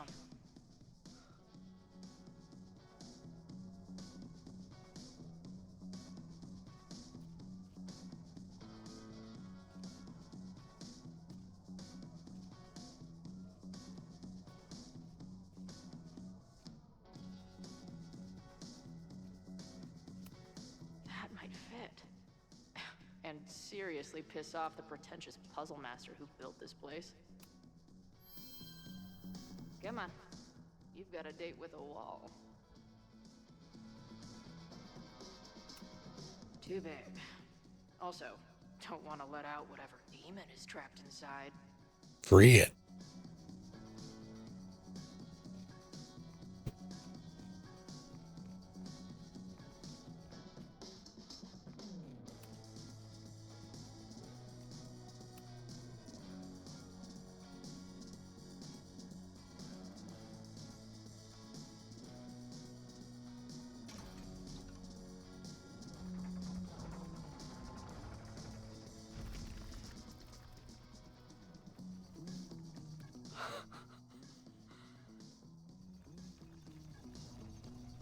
Sweet. I didn't even have to chant anything. I mean, you never have to, but you can.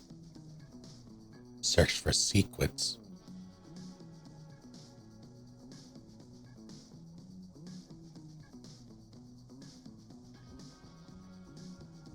How is that staying on?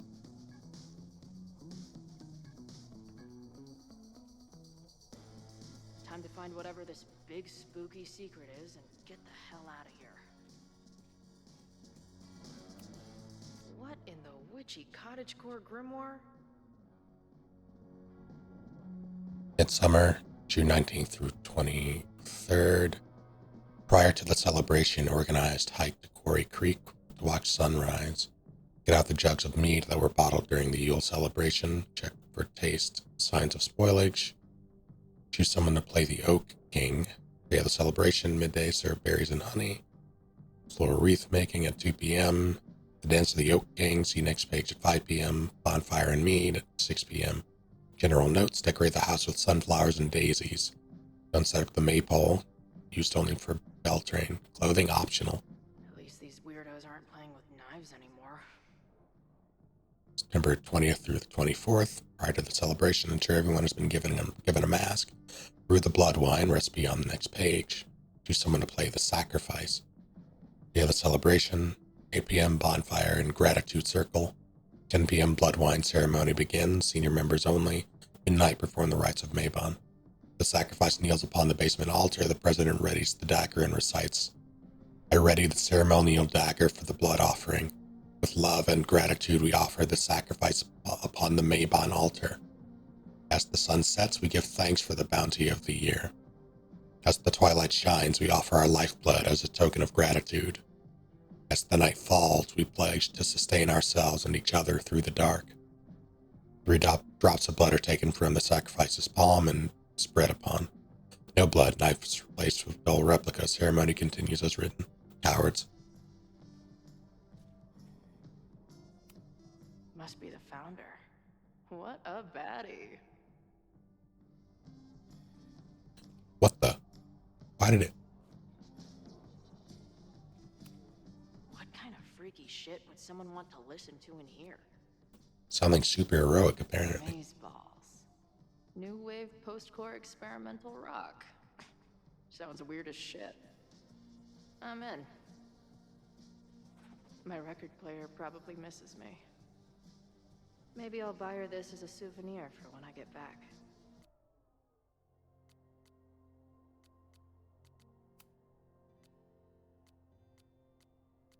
As long as kids are getting high in basements and listening to weird music, there's still some hope for the future.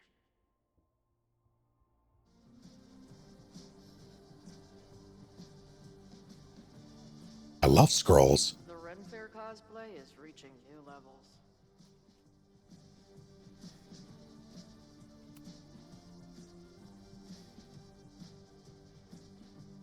Oh no. Hello. What's this? Why did they bother to keep these photos? I should give them a closer look. Maybe somewhere with better lighting. Archives and Special Collections acquisition slip. Records number that. Local or location, Central Archives, row 9, shelf 13. Thank you for your contribution.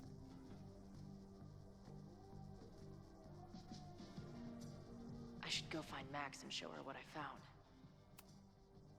Nice to see some ugly frat house vibes mixed in with the creepy gothic shit.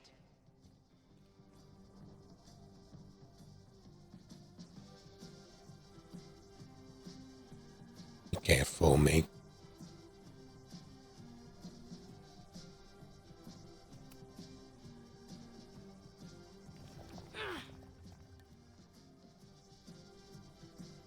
Where's your mask?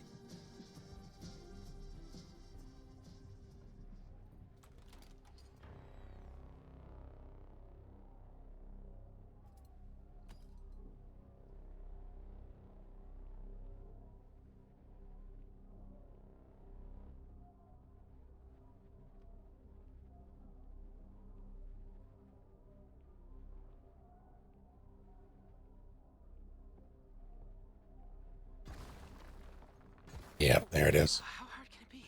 It's just a puzzle. You love puzzles. You used to do word searches with Nana all the time. Oh my gosh. He sent you, didn't he? What are you gonna do to me?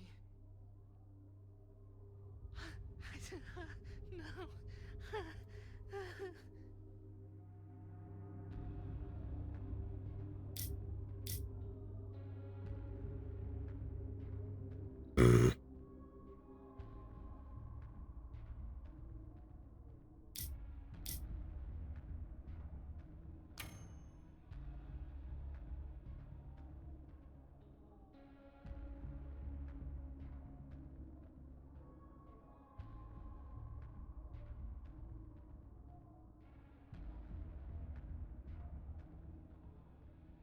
I don't know if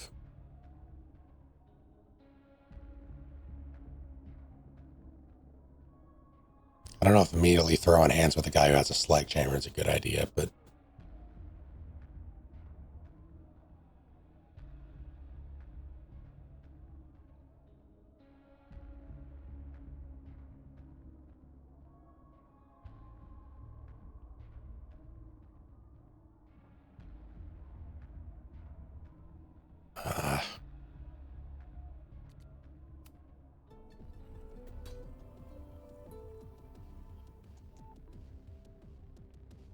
Holy shit!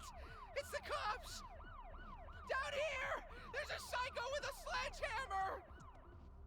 Hey, man. Thanks for the assist. What are you talking about? Hurry! Before those cars start yelling again! God, how drunk are these kids?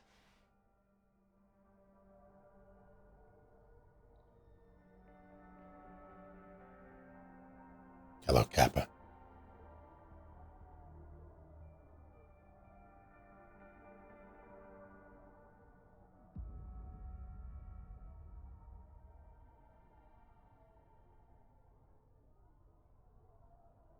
How goes it? Maybe Reggie was being paranoid earlier. Or maybe Chloe and I aren't the only party crashers. I should do a loop around. Sophie might be here. But where?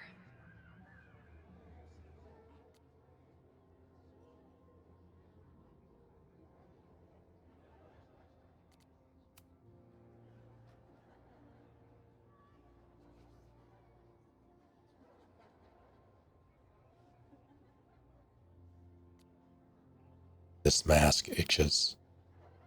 Lots to go over. Abraxas has a secret room in the basement. Is that true? Owen is putting pressure on Abraxas because it will help him push through his Caledon 2.0 plans. The basilisks have the body of a rooster with the tail of it. No, that's not important. Hello, Constable, how goes it? Reggie is in a bind. There's some secret thing in a secret room in the basement. Guess what the room is called? It's in the hall, or it's the Hall of Secrets. Duh. Whatever's down there, it's really important to Abraxas. But Owen wants Reggie to destroy it. What is the innermost secret? Sorry, I got distracted by the shape of that question mark. Is she okay?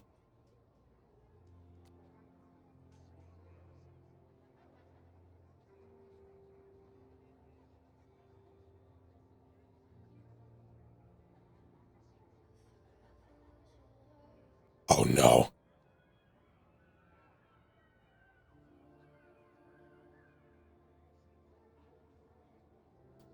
Something's up with that wine.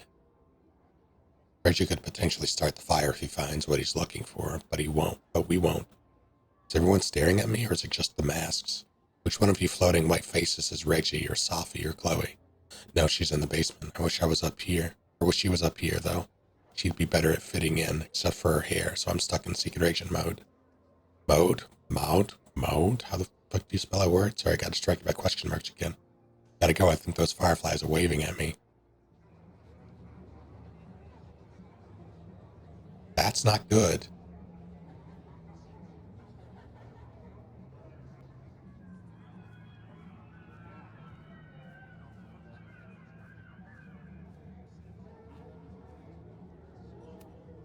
What happens if two people in masks get married? Do they ever get to take the masks off? Yeah, that wine was spiked. Do you guys think my dad is mad at me? Memento eram mori. Eum renasciet herumque eram mori. Luckily, there were no books around.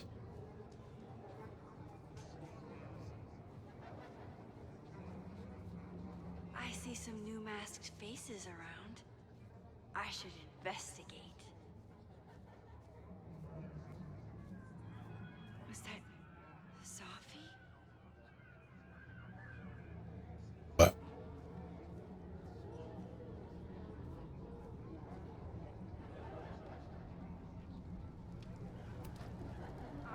Excuse me. Excuse me. Is that blood? Wait, no. It's just fruit punch.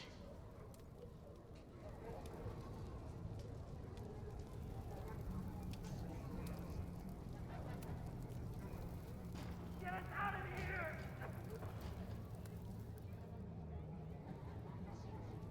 There. No. Sophie?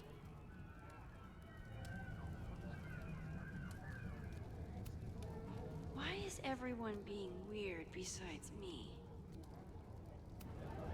And I stood out there for an hour, calling her name. But she was just gone. The bonfire is so beautiful. Sometimes I just want to stick out my hand and caress it, you know?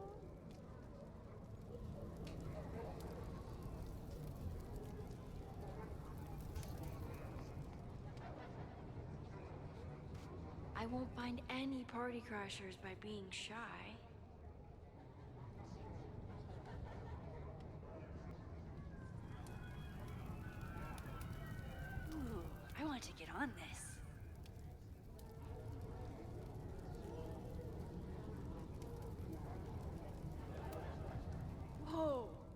miss a game of Stab the Straw Guy?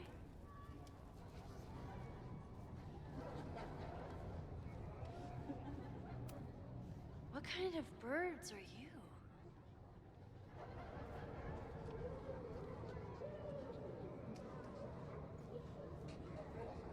Something's not right. Why is Safi doing this?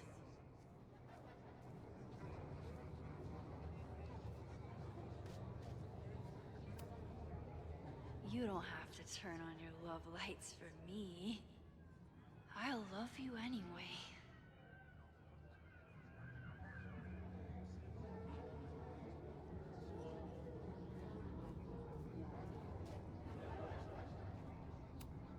What the? That wasn't there before.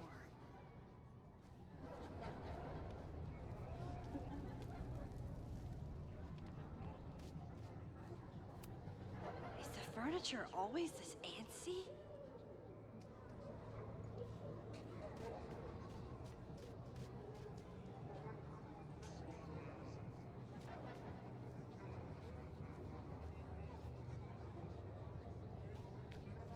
I see some new masked faces around. I should investigate. Everyone here seems drunk, but nobody's really drinking.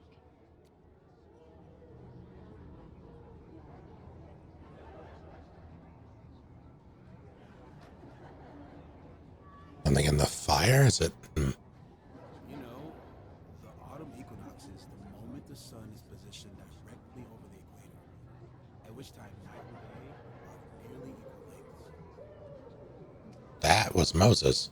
Moses? Don't worry, Max. We're not really here.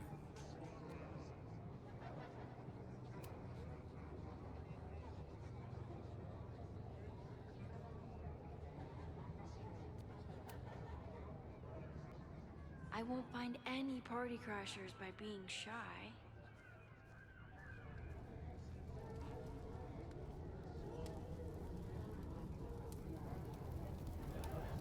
Something's not right. I need to find a place to sit down.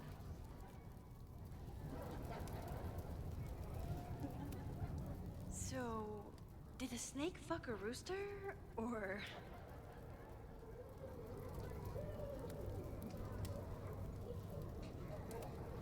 What are you doing here? Are you lost? Am I?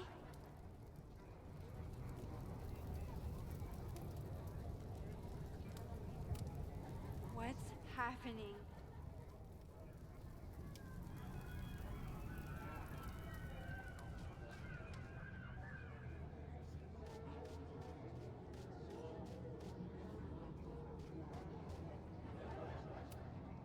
Oh.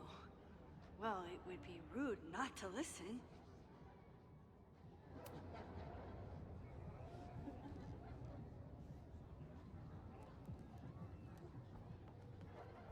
Welcome back to MaxCast, the #1 source for all your Max Caulfield updates. Good evening to all you Max heads out there. We have a very special episode for you tonight. That's right. Please join us in wishing Max a happy birthday. Now, listeners, our favorite photographer is another year older, but is she another year wiser? Let's play a round of Classic Caulfield. Oh, I've got a good one. Despite being a professional photographer, Max still doesn't know how to work the flash on her cell phone camera. Classic Caulfield. Okay, that's embarrassing, but get a load of this. In the last year, Max has tried and failed to make 3 grilled cheese sandwiches, only to give up and order a pizza every time. Classic Caul... Wait, how? How can you screw up a grilled cheese sandwich? Also, why is she still eating cheese? Hasn't she learned her lesson yet? All right, we've had our fun. But remember, listeners, this is a very tense week for Max. Absolutely. Trying to save Caledon University from an unknown arsonist. Still unknown after a day and a half because Max keeps taking breaks for long, winding conversations with her bad girl ex, Chloe. Max Caulfield is basically the unpaid detective of the space-time continuum at this point, huh? What do you think, listeners? Will she be able to untangle this fiery mystery and help Chloe navigate her paradoxical existence? Please. Chloe is living on a fault line in reality. You don't need to be an omniscient multiversal podcast host to know what happens to her. We're gonna take a quick ad break. Afterwards, we'll have an interview with Tim DeSilva, a Lakeport waiter who says that Max only tipped him 12% on her meal last week. Shocking! What do you think? Terrible manners or terrible math skills? Why not both? Stick around, folks.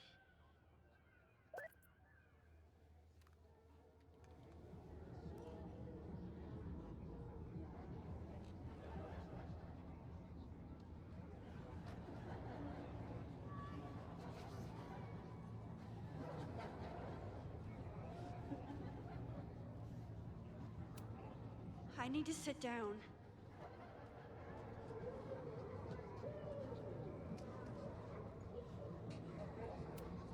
Stop moving around.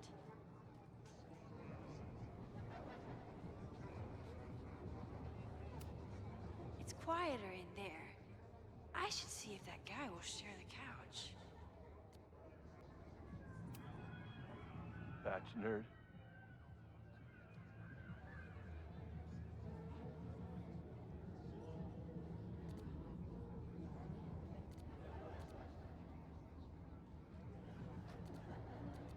Rascal pricks.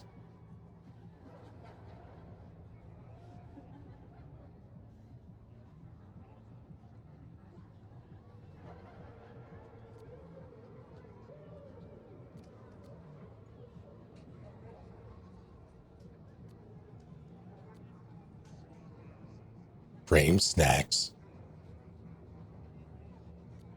This sounds the most like Basilisk.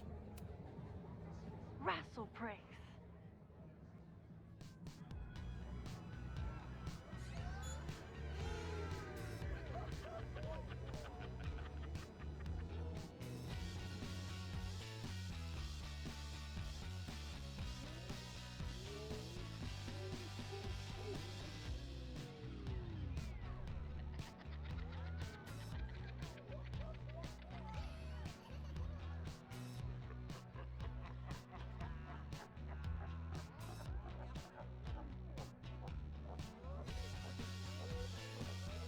What was in that blood I drank? List it.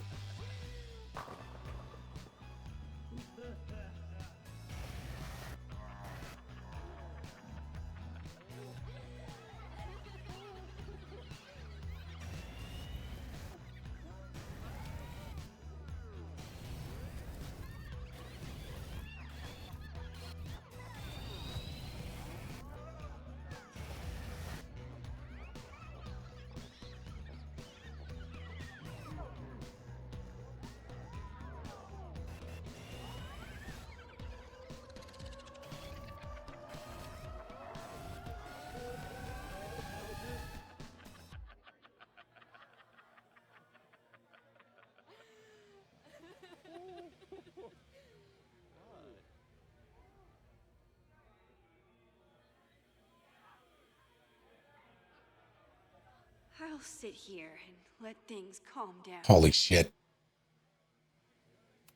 Look at the plant. Oh, sorry, I forgot to water you.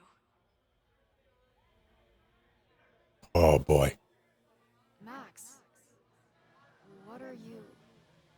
Whoa, you do not look so good. I'm great. When did you turn into your recorder? Is it like your final metamorphosis? Oh boy. I'm gonna get you a glass of water. Don't go anywhere, okay? Are you drunk too?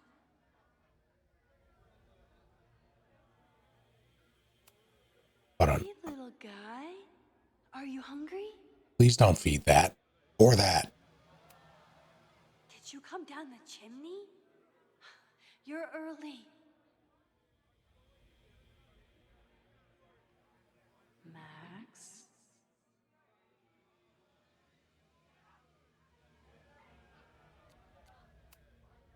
Who's hiding behind there?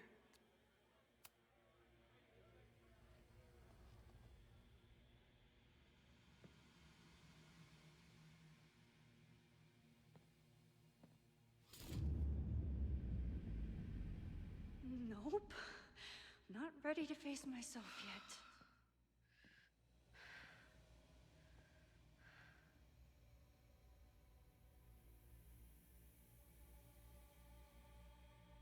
I'll work up to looking in the mirror on my time.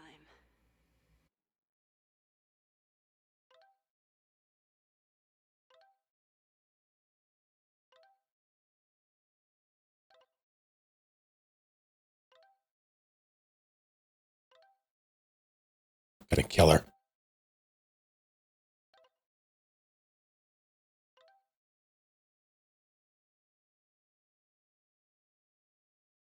I refuse to read this out loud.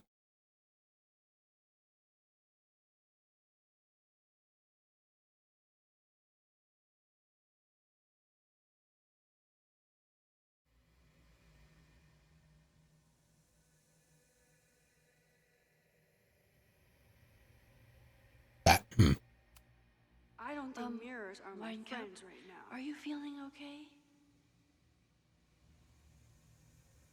It's just Max.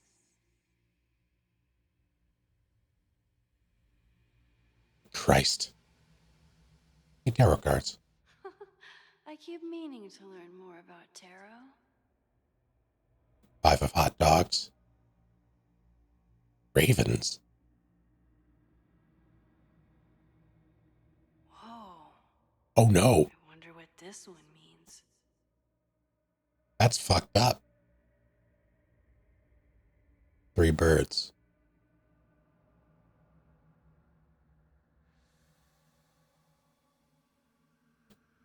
Was that always? I'm sure it's fine. One day, I will look in that mirror. And that now is day. Wait, I think it's bad to feed them if you see them in the wild. It's time.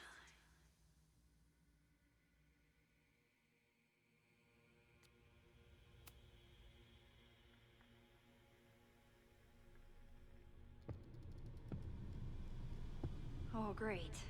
It's you. That kind of negative self-talk isn't good for you.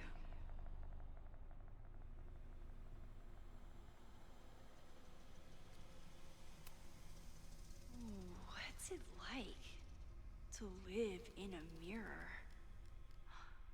Is there a flat Chloe in there too? Oh wow.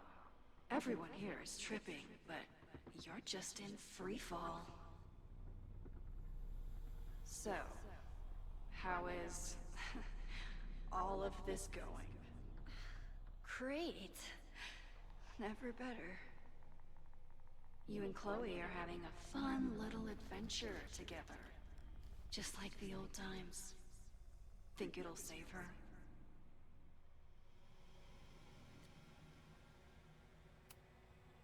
Get the fuck out of here! Plunge me into a nightmare or whatever! Anything but this. That's what I'm trying to tell you. You're the nightmare. And she's about to wake up.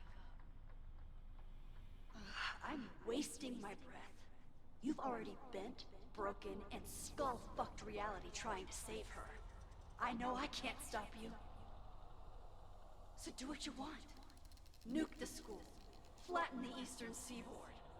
But please, try not to give yourself false hope, okay? Because you already know how this ends.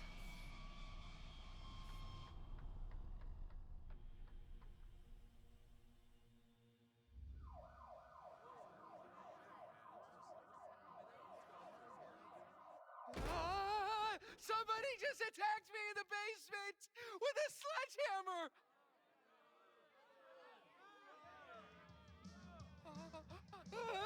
No!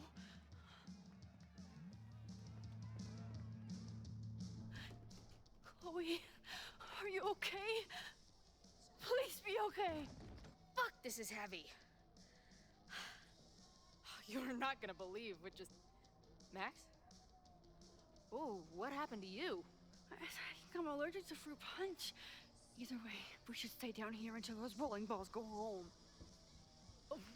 Max Caulfield, tripping balls. Oh, I never thought I'd see the day.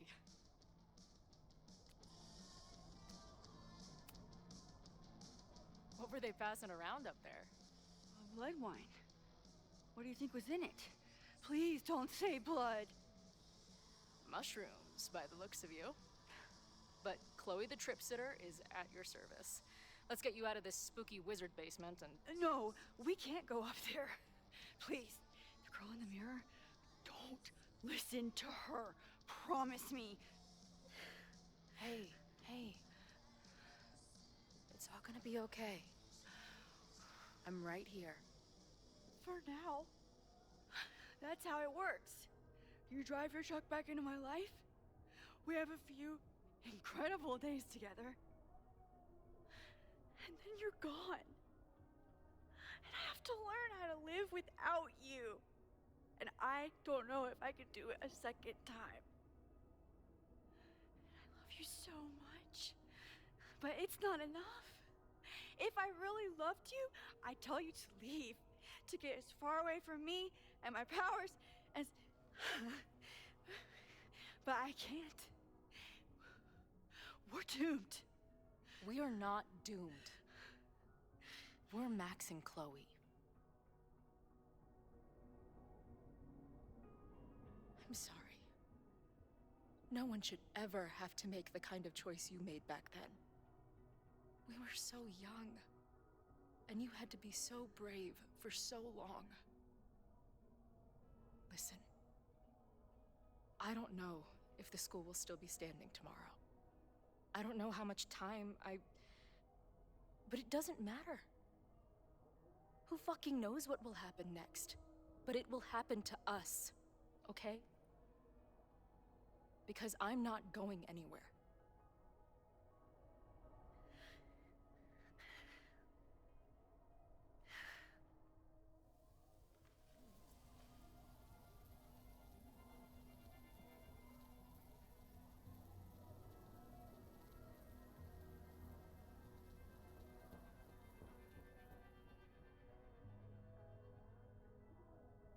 Sit tight for a second, okay? I'm gonna get you out of here. But I gotta check on something first. Somebody came down here with a sledgehammer looking for this. What do you think? Finally some real pirate treasure? What am I saying? Given everything, it's definitely drugs.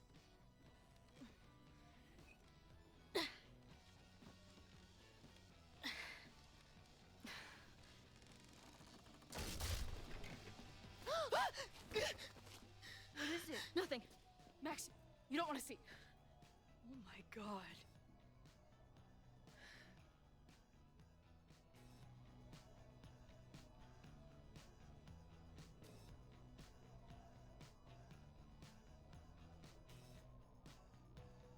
Hello, Madero. Where is the body? Yeah, of course. What else would it be? This is body storage.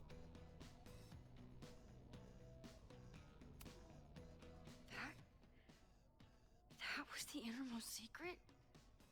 The thing Owen told Reggie to destroy? Must be. Poor kid.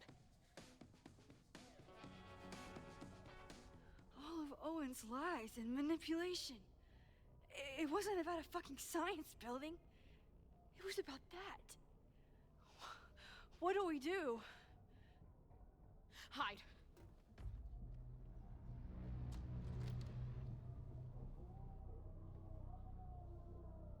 This is the person who came down with the sledgehammer.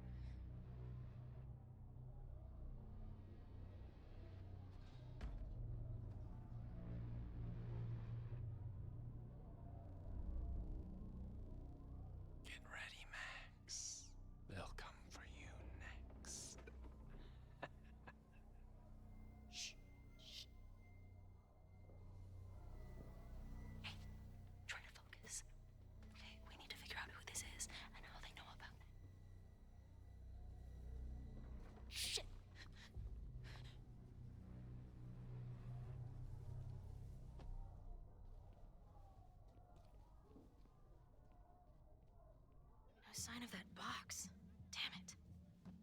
address.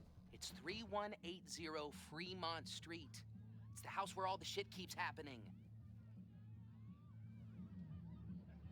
Safi? No, Max. That's... Damn it. You both really love fucking up my plans, don't you? So you called the cops on us? Dude, what is your deal? Or you saw a bonfire and a bunch of tripping students and decided that you wanted to protect the school, even though it got in the way of your sneaking into the party. Guess we'll never know. See you, kids. Somebody knew about that body. They got it out, and then they doubled back for it. Still, the party was shut down. The cops will put out that bonfire. Maybe we still stop the... Max? I don't think we stopped anything.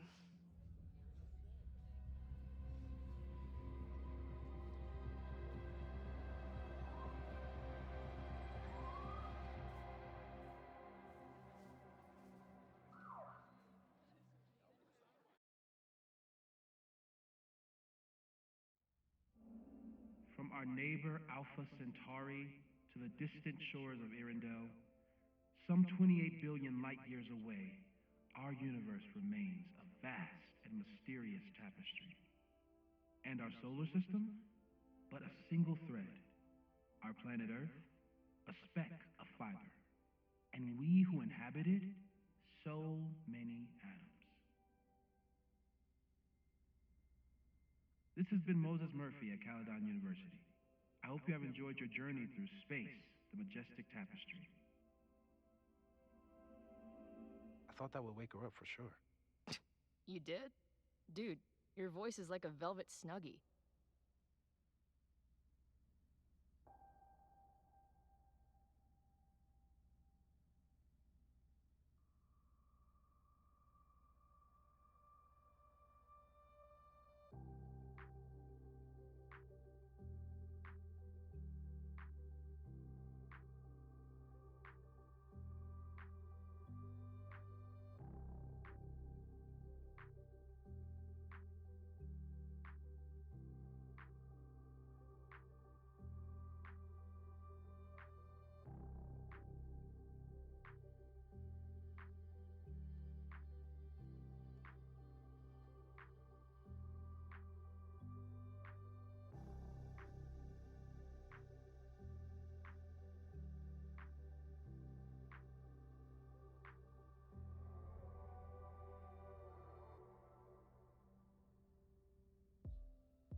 I just letting this play for the vibes, but I will be right back.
You don't need feet to know how to rock.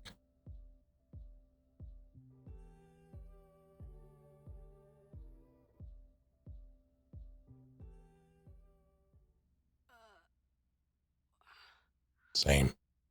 Where am I? She's up. I'll go get some hot chocolate ready. Now with that kettle.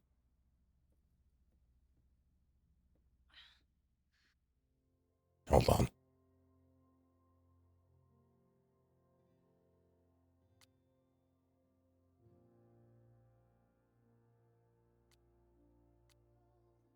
Oh God, my head. Last night is a blur. And some of it probably didn't happen exactly as I remember it. Thankfully, everyone was probably too high to remember Max Caulfield, quasi-famous photographer, talking to herself in a mirror in the middle of the Abraxas house. I thought maybe Chloe was in danger in the basement. Something about a sledgehammer? And I ran down to her in a panic. She was fine, but I wasn't. I nearly spilled my guts to her. Really spilled my guts to her. And it wasn't even the drugs talking. I saw her die again in a fire that I can't figure out how to stop. I brought her back to life, but for how long?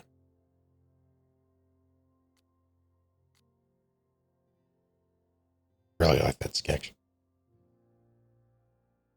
So hey, thanks. It's so easy to look at Chloe's life and decide that she's better off without me. But Chloe doesn't see it that way.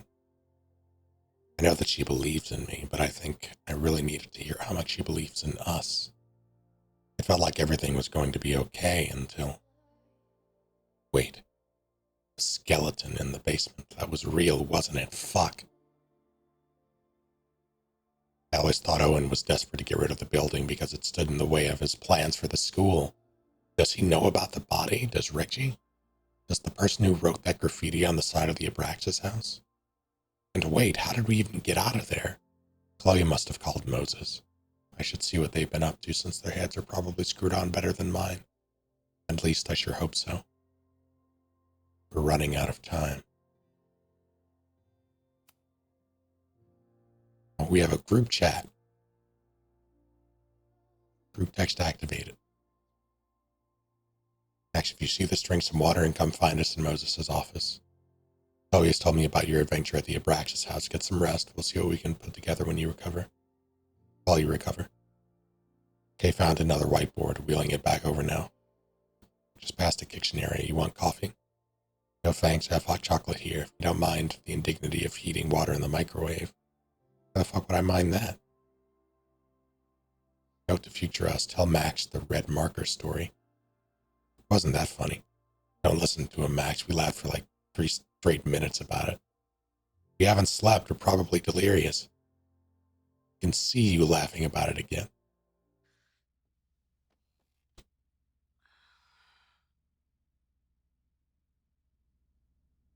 So, is Max's magical mystery tour finally over? Ugh, I feel like I could sleep for a month. And? What's the verdict, Alice? I think my daily double shot Americano is enough chemical enhancement for me. Understood. It's plenty trippy being inside your mind as it is. Did I sleep here all night? Yep. Moses and I found you the chillest spot in the building while we kept working in his office. The fire! Ugh! It's today. Unless, did we stop it? Negatory. Moses and I have been at it all night. There's a lot we need to catch you up on. But one thing's for sure. The fire has shifted, but it hasn't gone away.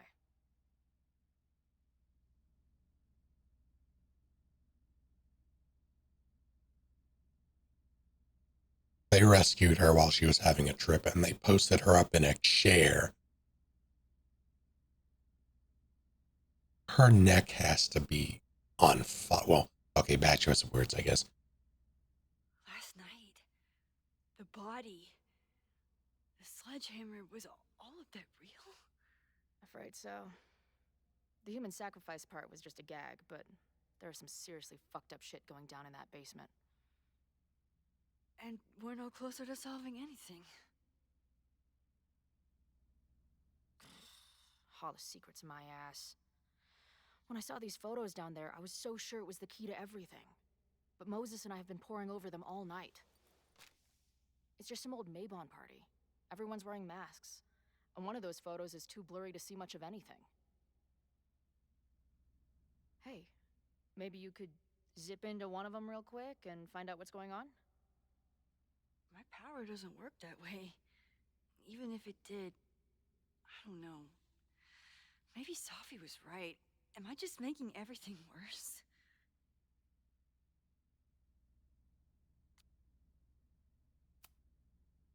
No, are you kidding? Look how much we learned already. We're so close, we just need that one missing piece. Hey, I have an idea. Let's take advantage of your mushy brain. I'll throw you some topics, and you tell me what you think. Go for it.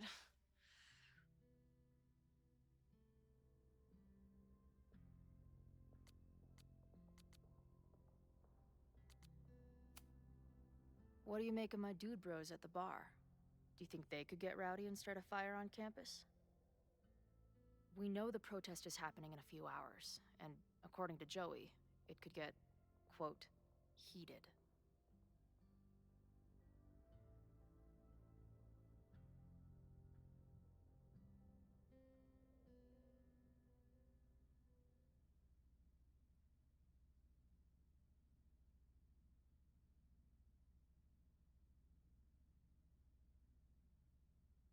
I mean, it's definitely like the talk on that board was like it had crossed the line past violent.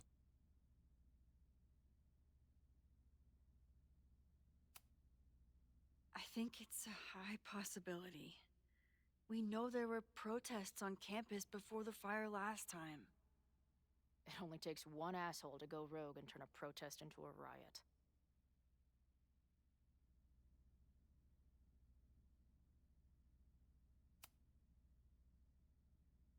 Reggie and Owen are Mount Rushmore of suspects.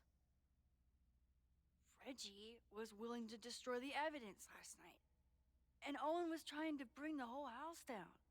Maybe today's the day they finish the job?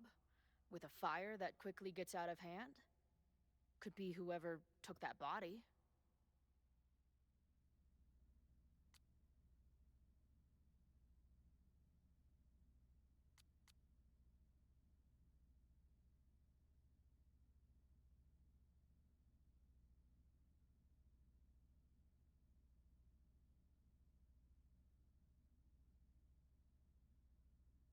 It seems less likely to me because if they have the body, they have no reason to burn the place down if they were working for Owen. If they got what they were looking for.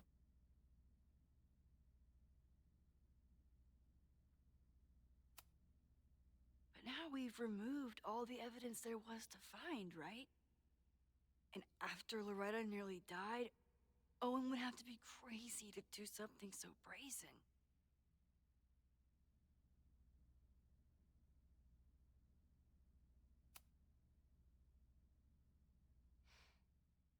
I know Safi is your friend, but...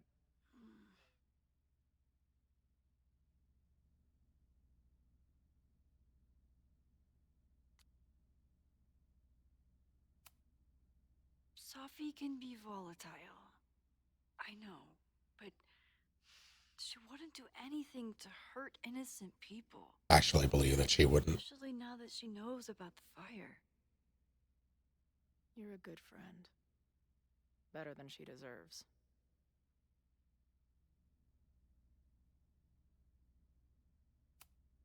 Do you think there are any suspects we haven't been thinking of?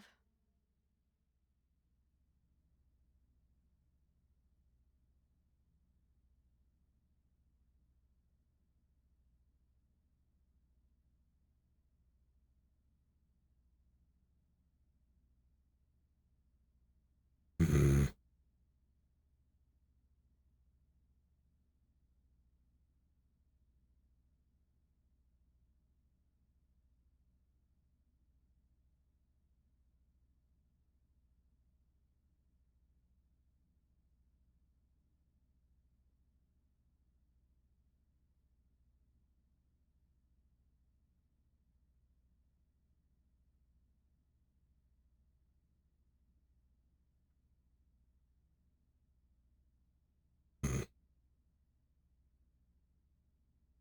I might be putting too much thought into this, but the person who wrote "You'll all burn" on that wall, like the amount of time it would take to do that quietly, secretly, is probably more than Safi had before we got out there. It would also require a ladder.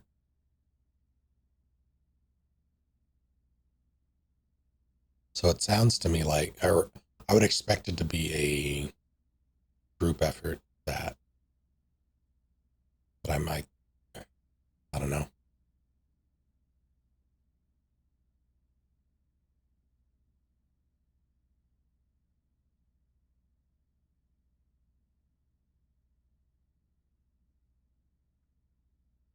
It seems that whoever it is has a Safi shape-shifted into a basketball player. Whoever it is has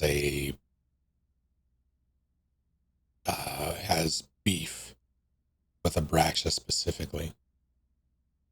Because the fire started there first. Honestly, yeah, if the fire started there first and then picked up on campus, either there are two unrelated fires or was coordinated.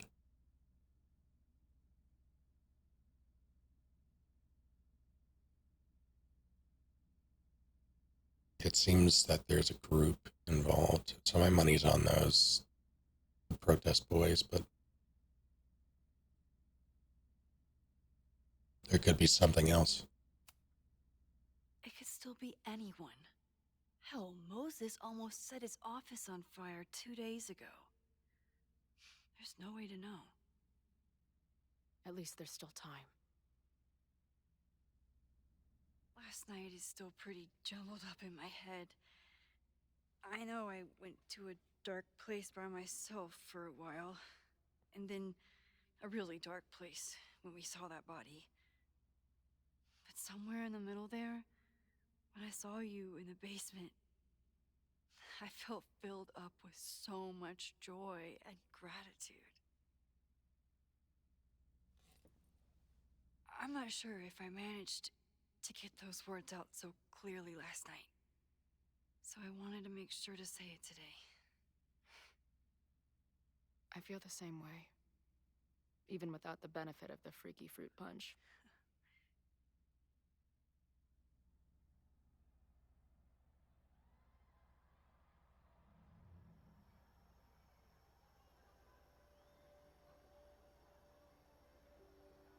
That punch must be working through my system. I'm still hearing things. No, I can hear it too. It sounds like a party.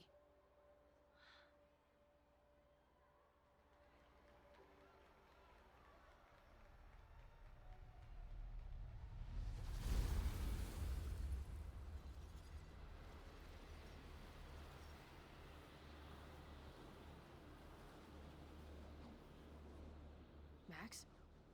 What's happening? I don't know. Contact high. Are you seeing this? You bet your fucking ass I am. Holy shit! Is this what your power looks like? Max Caulfield. Laser light spectacular. I don't know what I'm doing. I've never done this before. Well, hey. Let's find out together.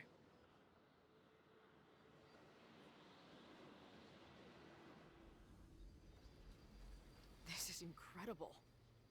When are these pictures from? I don't know.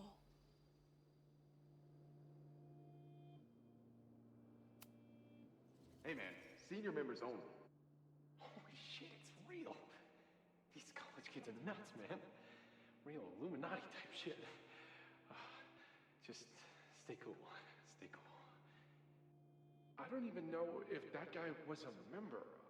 Never seen him in my life. These fucking masks. Who are they talking to? The person taking the photo? Have you noticed in the game they use laser rather than laser? I mean, laser, the first one is how I've always spelled it, so it's not exactly unusual. To me, anyway. As far as I'm aware, that is the correct spelling. I offer my final testament to this cardboard camera. Let it bear witness to this great sacrifice. I have obtained the ceremonial dagger. The blood sacrifice was insufficient. The offering will not be accepted. My own blood is pure and will satisfy the rite. It is why I'm here. It is why I was always here. Is that blood? Oh, God. I ready the ceremonial dagger for the blood offering. With love and gratitude, we offer this sacrifice upon the Mabon altar. No way! They're about to kill this guy! Who the hell let you in? Someone get him out of here. Bro, you're supposed to just take one sip, not gulp it down. Epic. Imagine if you drank that much of the nightmare juice. Actually, don't. Did that camera just go off? Put that shit away. This is a joke, right? Dude, wake up! Wake up! Fuck you. This is your fault. Oh God, this is real? He's dead. He's fucking dead. Should someone call the cops? And say what? That some asshole townie killed himself with our dagger because he was high on our drugs? Lock the door! No one is going anywhere! Holy shit. That was...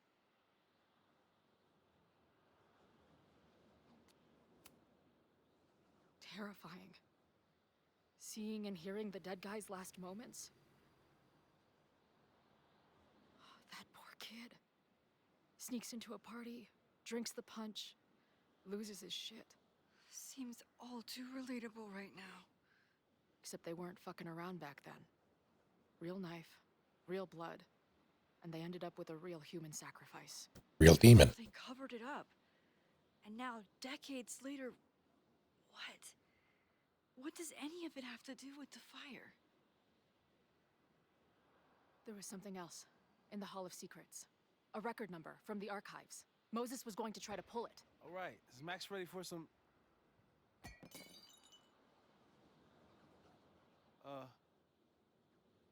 What am I looking at? Space. The final frontier.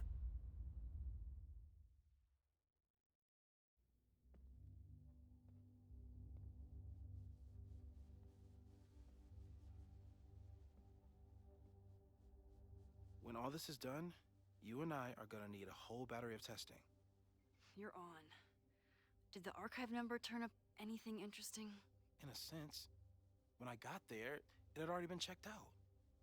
Max, why would Vin want to pull these exact files from the archives yesterday? Sophie.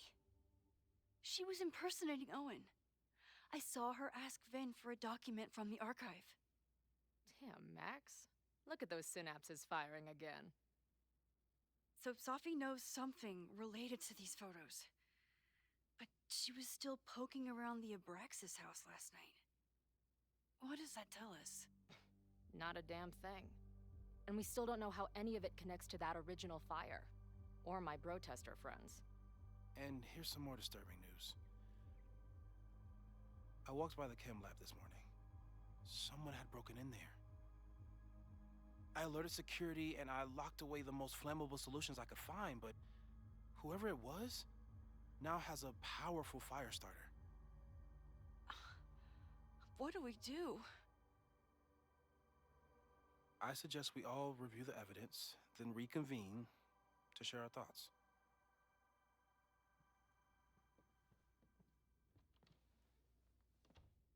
Let's see what Professor Murphy has been up to.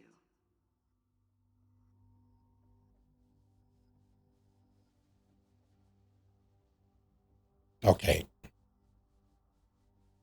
Now I know they're all they're all still very much in. Oh, Christ. They're still very much in. Yeah, that is what I was about to say, Lily. That is exactly what I was about to say. They're still very much in, we'll solve this ourselves because we have time and we're the, like, who's going to believe us sort of thing. But now they have grounds to bring in every bit of law enforcement. Be like, hey, we suspect some. Point to the wall on the Abraxas house. It says you're all going to burn. We have reason to suspect that someone is going to try to burn these two institutions.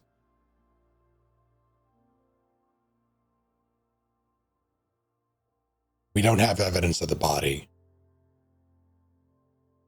It's less about the body now and more about the let's stop whoever this is from setting everything on fire.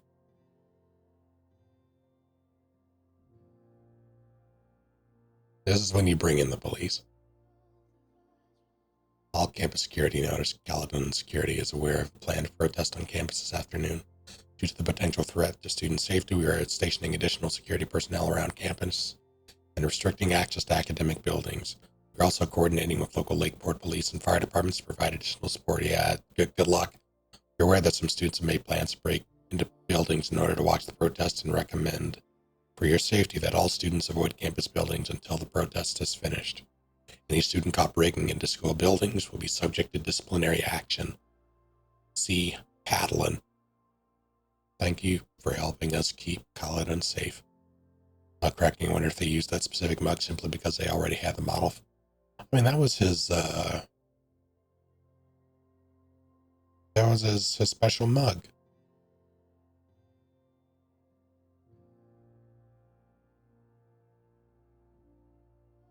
It's like chocolate mug. Gotta be that mug. Any other mug would have gotten it wrong. Don't die, Lily.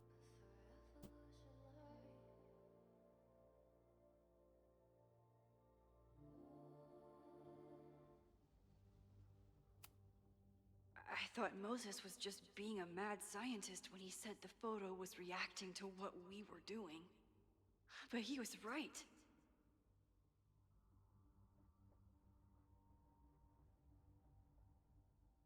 Clear shift.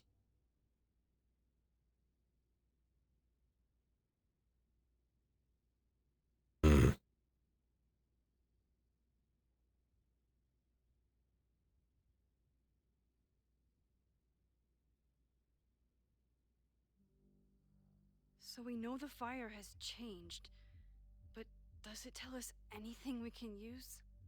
No. Only that right now, it's definitely still happening.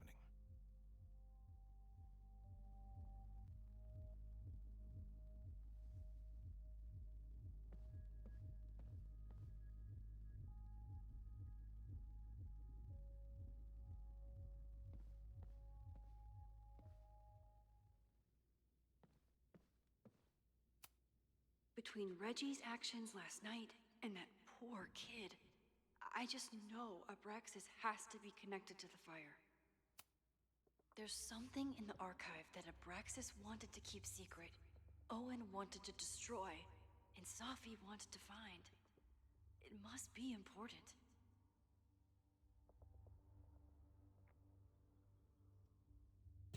Oh my god, it's the thong. Finn has his entire future tied to Yasmin and Caledon. Could he be involved in covering up the death at the Abraxas house? Photos of the photo doesn't change with the photo changes. I mean, you could have just taken pictures of it, like scanned them, and then slapped them all in a collage. And then reprinted it. You'd have to do that every time there's a new one, but or a new update, but that's how I do it.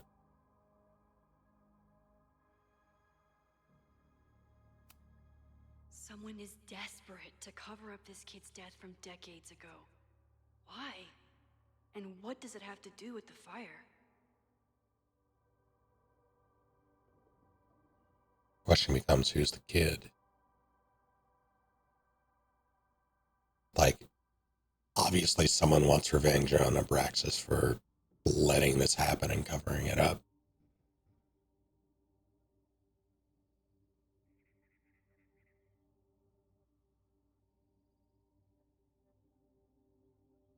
Who are you?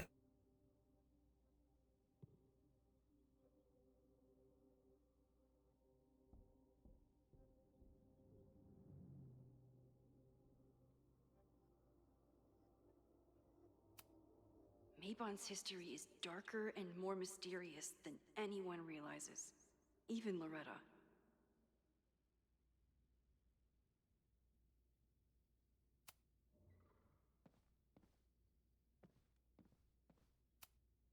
Could the fire come from somewhere totally unexpected? What else is going on at Caledon? No forced entry means it was someone with the right keycard or someone impersonating them. Either way, this is really bad.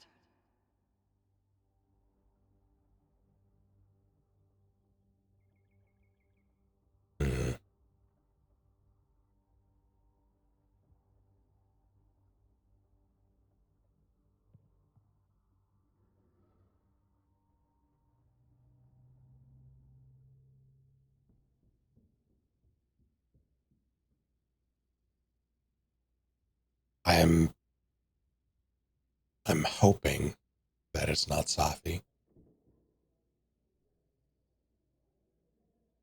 She'd have to get the key card though.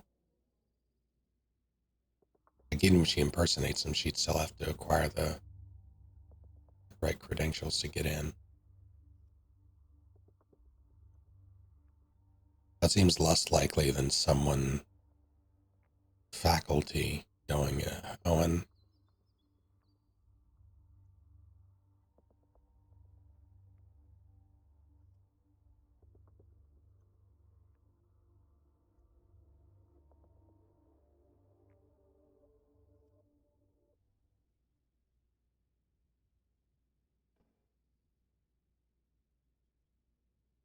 Whoever this is, they have enough knowledge about chemicals to know what to take and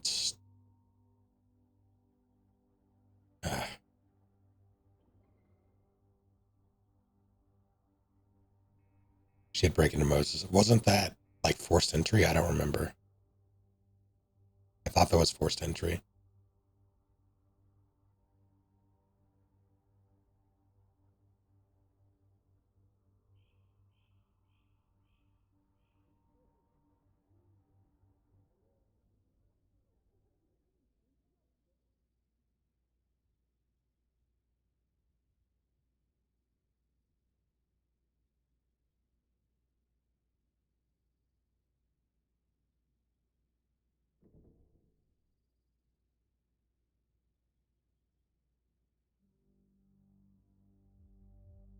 Oh, yeah, no.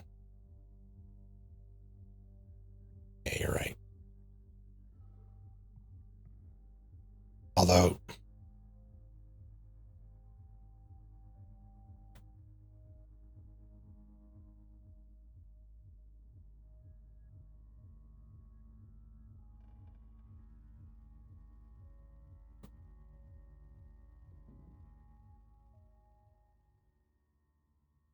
left the key card in his office.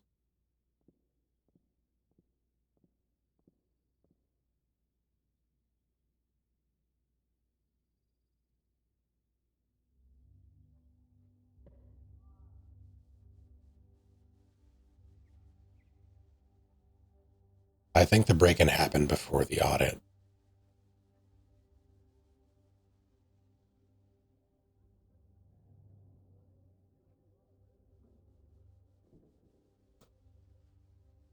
You know, I just had a thought.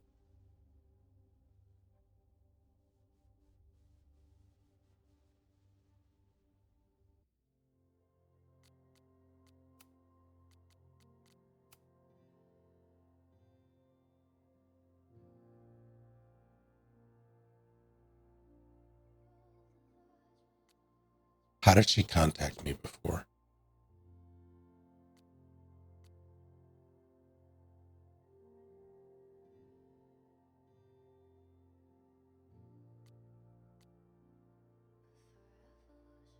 I would have sworn she...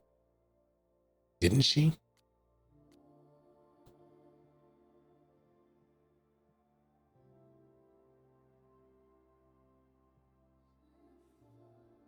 It was an email. Okay.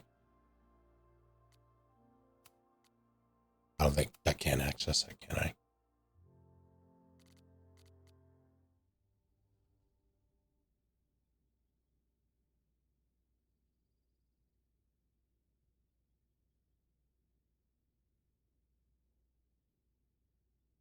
Does anyone remember the timeline for Safi basically leaving Diamond?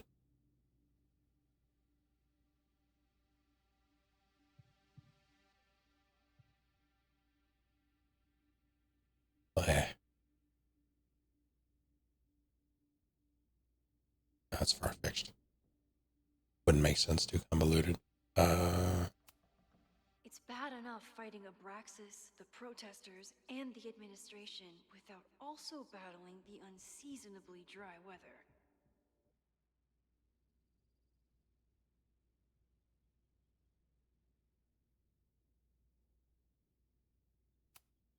Moses really loves that flame-throwing kettle. It doesn't make him a suspect, but I imagine he's feeling some guilt about it now.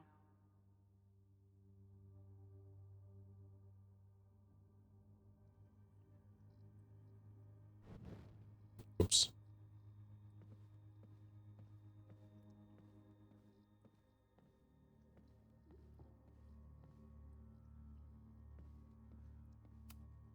Owen is corrupt, and I know he is up to something. But does any of it have to do with the fire? It wasn't just Owen who wanted to expand Caledon into Fremont. A lot of people in the administration and on the board supported his plan, too.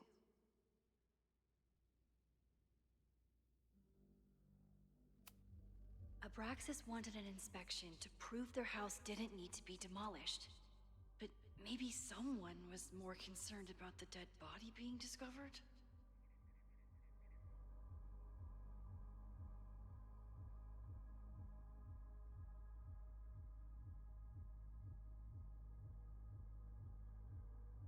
Oh no.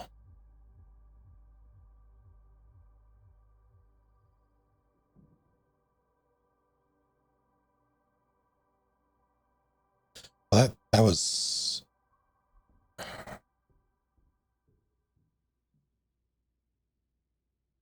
I forget if we have a timeline on the pictures, like when those were taken.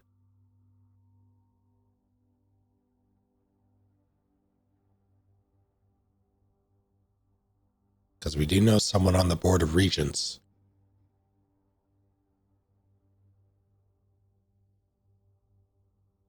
If Safi's involved, digging up information.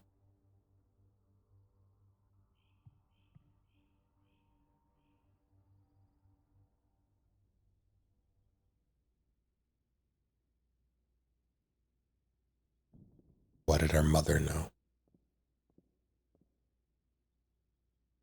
I forget our mother's history with this place. I don't know if she's an alumnus of this place, if she has any ties. We heard of...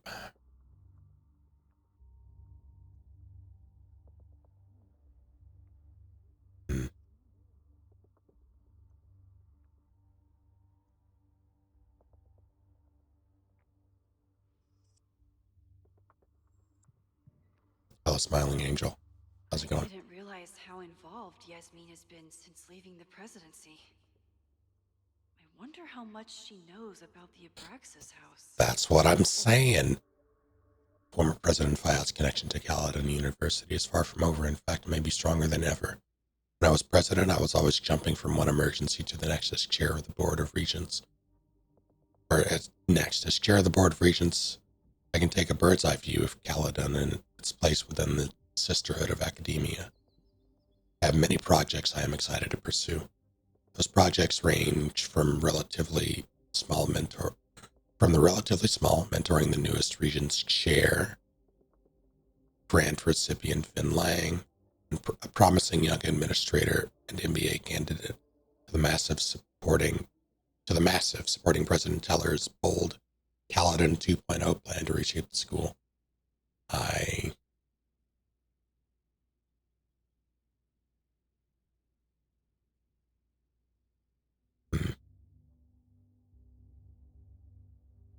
Ate some dinner. What's for dinner? Like, it's all circumstantial at this point, but it's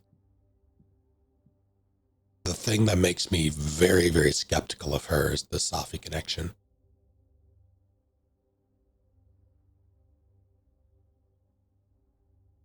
And she's a politician. She could absolutely use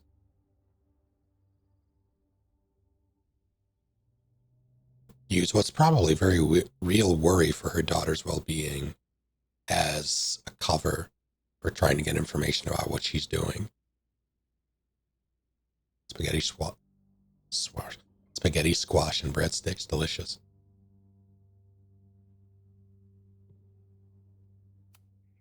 These were Reggie's notes from talking to Owen days ago, before the demolition. Clearly, Owen was hell-bent on demolishing that house.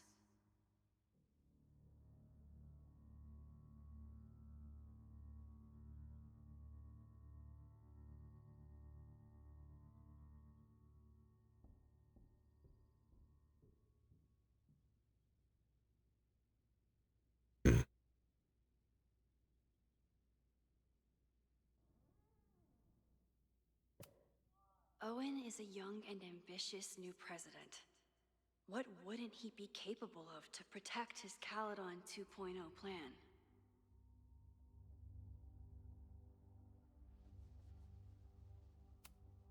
Owen risked his whole presidency to demolish the Abraxas house illegally. Is he about to start a fire to finish the job?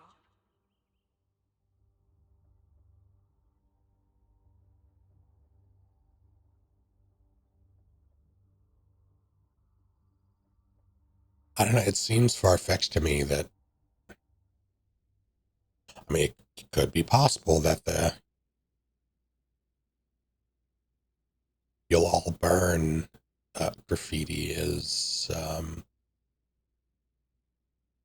like, it could not be tied to the fire, but it seems like whoever's doing it, like, it seems too pointed. It's a possibility that it's not connected. But if it is connected, and so far the implication is that it is, it strikes me as odd that Owen would write that. That's way too personal.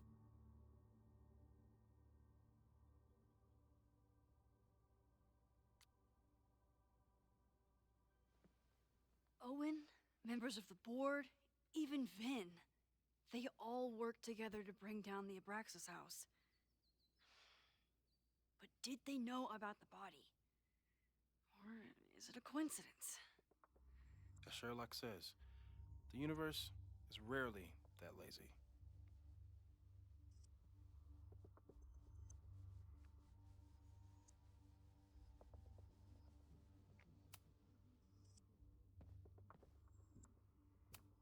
Chloe has dug up a lot about the threats on the Lakeport side.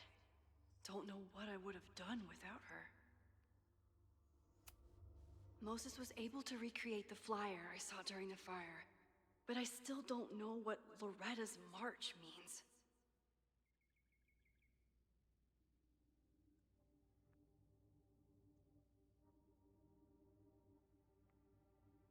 Yeah, I think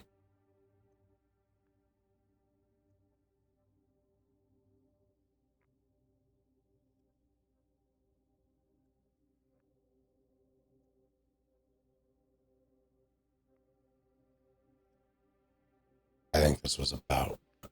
It must have been Loretta's death from the illegal demolition Yep. that led to the original fire.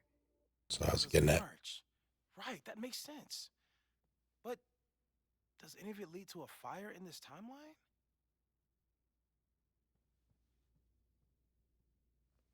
Wasn't done here.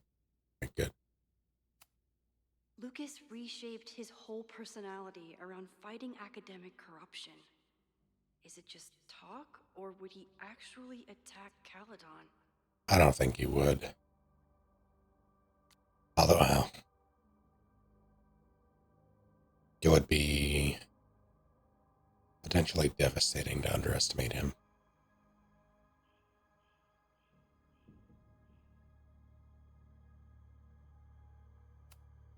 The anger behind this Lakeport protest is truly scary. I'm so glad Chloe is here to get to the bottom of it. Here's a thought. Maybe keep the person who continuously dies in your presence away from the violent protesters. It feels like you're so close to uncovering the violent protester from the message board. I hope so. And I hope it's enough to stop the fire.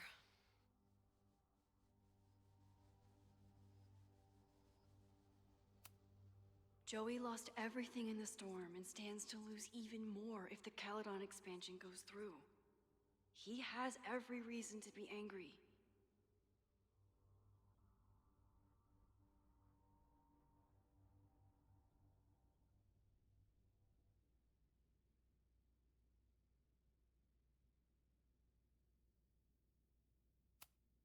Moses has dug up everything he can to help me and Chloe. We'd be lost without him. Big Brothers of Vermont provide mentorship support.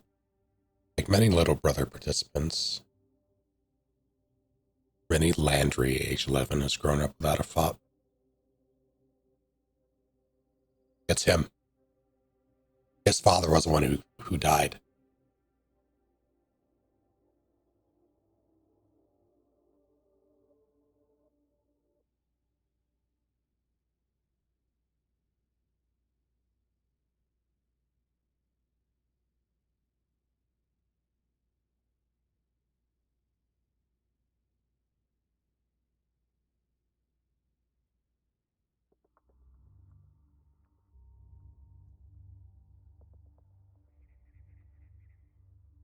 That's why he responded the way he did. Yeah, no, it's him. I'm pretty sure.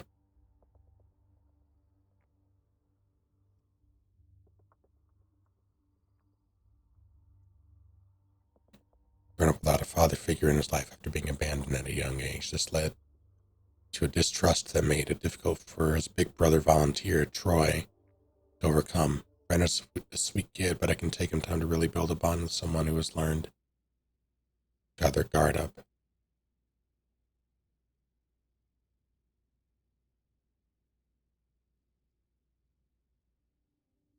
Yeah, I think it's him.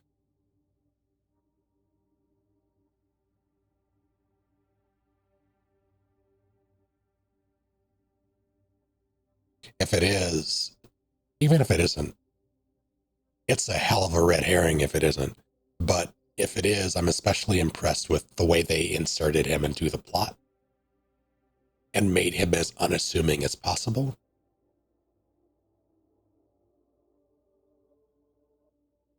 Because even the characters' reads on him were he's like the kind to hide behind his beer before making a crack sort of thing.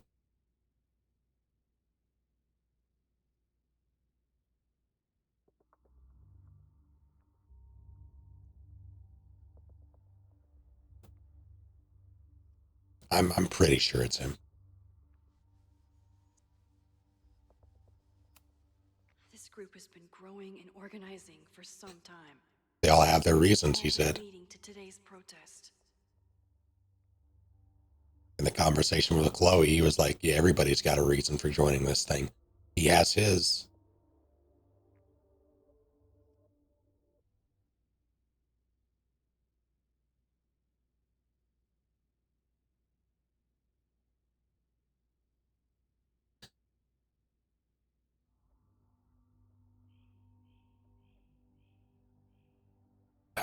The thing.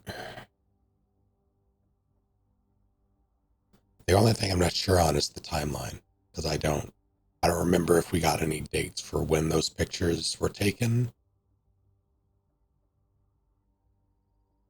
And we don't, all we know is that whoever the ritual crasher was,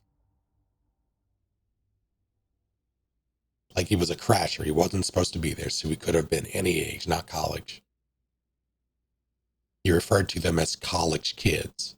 He was like, okay, be cool. He could have been anybody. It seems unlikely that he would have been...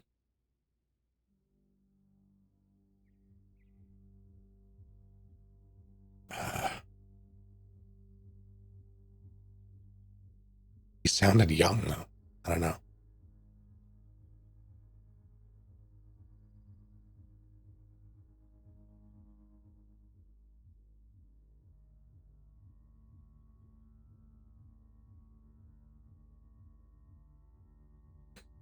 Did he say...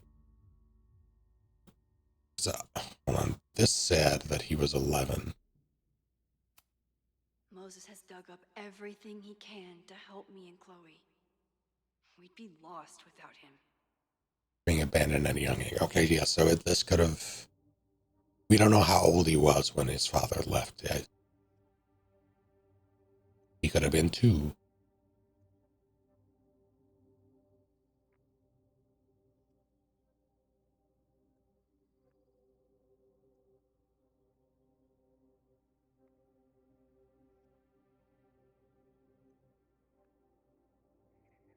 He was 11 when the article was written, yeah.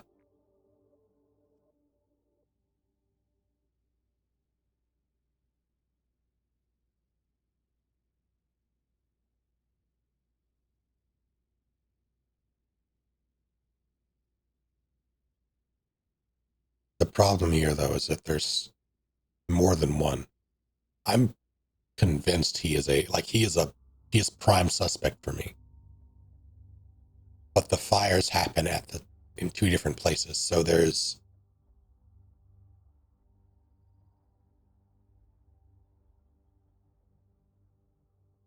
Okay, what do we know about the fire at Abraxas' house? We know it started there first. We know they weren't started at the same time. Not the exact same time. Because the fire department was sent to Abraxas' house first. So it's not entirely implausible for someone to set the fire, garner the attention of the fire department as a diversion, to then drive back uptown to Caledon to start the actual fire they want to start. Or, I mean, they want it all to go. It could just be him.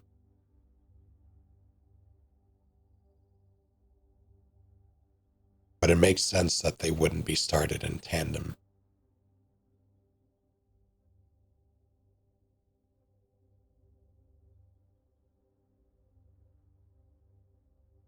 I'm pretty sure it's him. It could be a solo act. I'm just wondering who this Troy is. That's a name drop. Holy crap, that's a lot of firepower for one protest.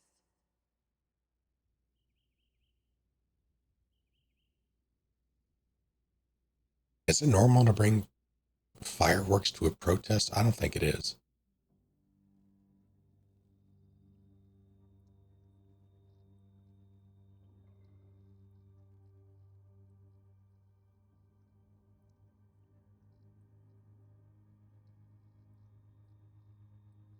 Ben has also been remarkably absent.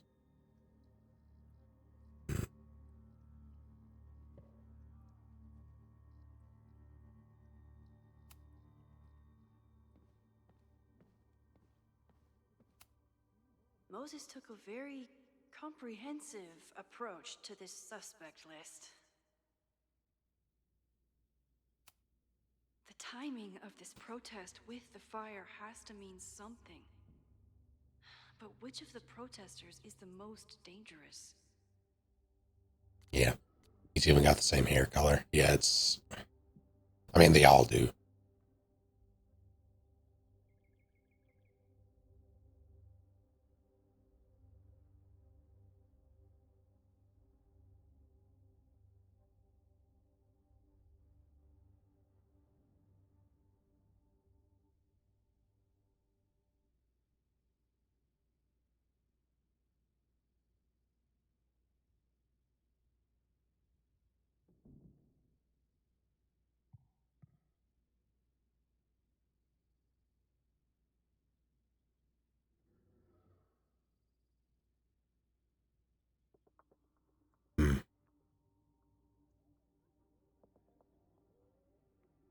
don't think it's Lucas.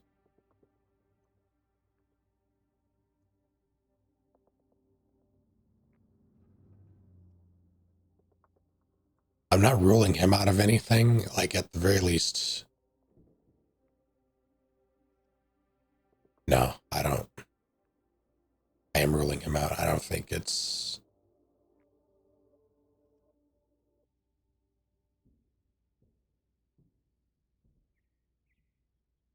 It's too much notoriety being the person who organized this thing and also going to, like, there's. I think he would be smarter than that. I don't think Lucas has balls. Yeah, that's what I'm thinking.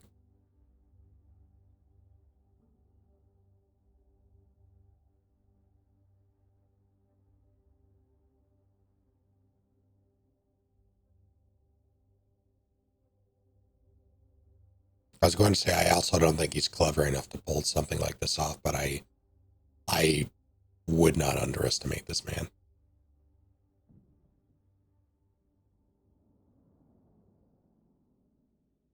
Yeah, it's every time I think back to the interaction he had with Chloe, I can see traces of it. It was the way he, specifically the stuff about his father, the way he said, the way he responded to things. I wish I could go back and choose the I'm sorry choice just to see his response for that. But the way he responded to Chloe saying that, like, it's better, like, dad's an asshole for leaving. It's better to have no dad than an asshole. I think he responded with, what, good to know.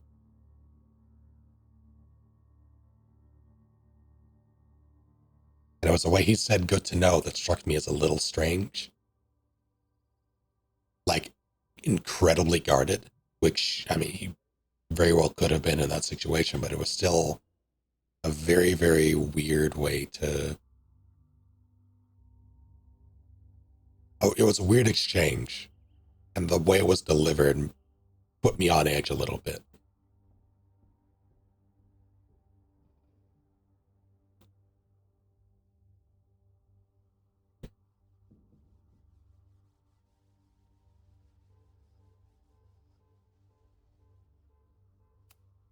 Have to appreciate Moses' thoroughness, even if I don't quite agree with any of these points.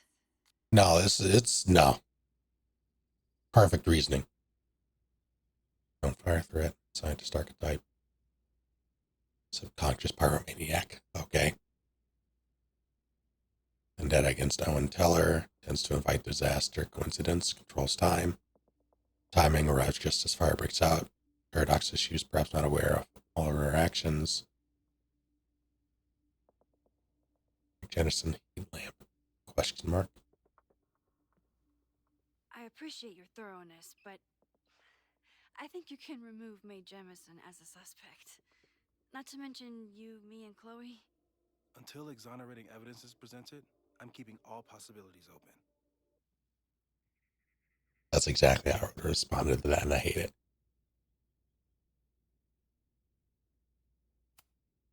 Caledon's 2 power players. Could one of them be behind all of this? Could both?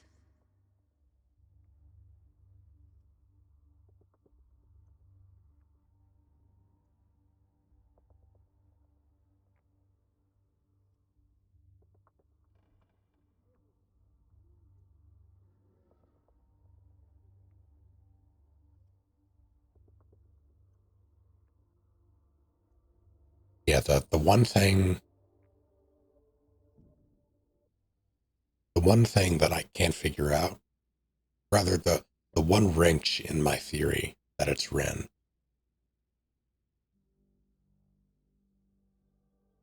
He's not even here right now. The heat lamp is.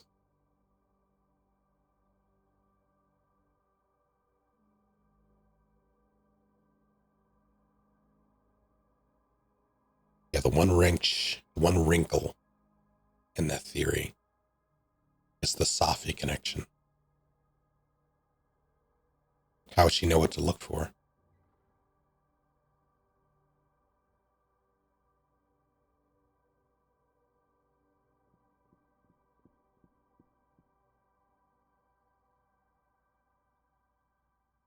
would be in it. You know what?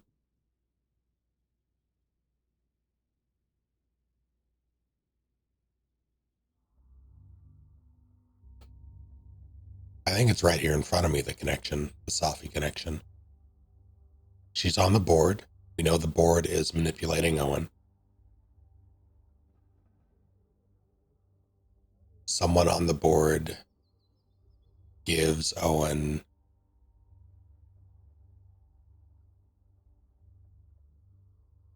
well, then why wouldn't he do it himself? And we didn't see any correspondence.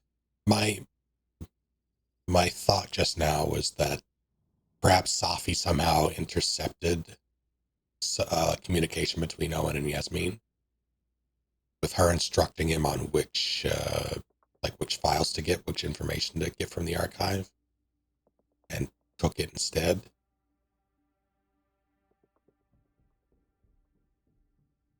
Because we know she's been around Gallatin for a while, at least for long enough to be a nuisance.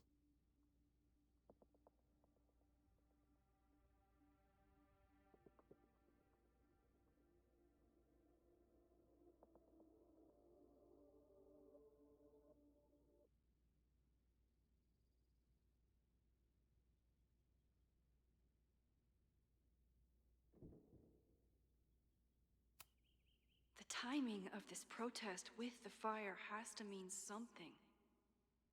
But which of the protesters is the most dangerous?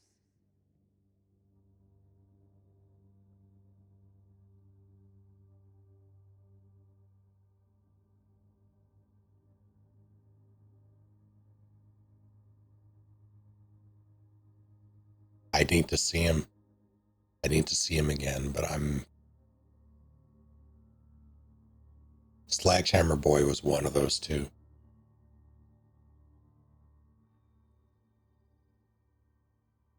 And I think it was Ren because he's taller. I think.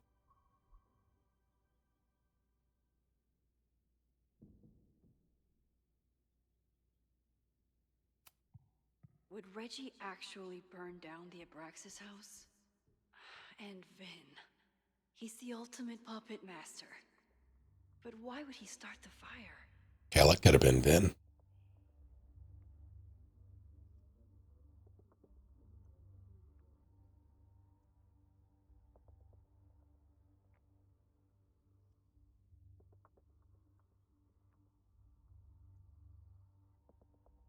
He hasn't been around.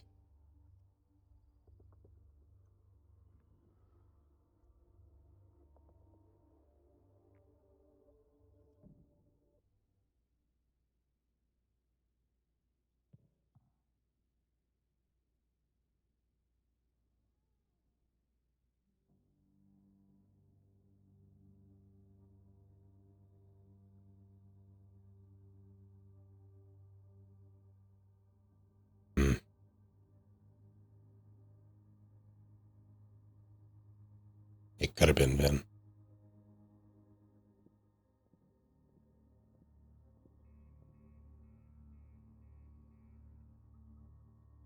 In fact, I'm more convinced it was Vin than Ren with the sledgehammer. We know because Reggie told us that he texted Vin about getting into that basement, into that secret room, and he didn't respond. So Vin knew what he was up to. He knew he was trying to get into it.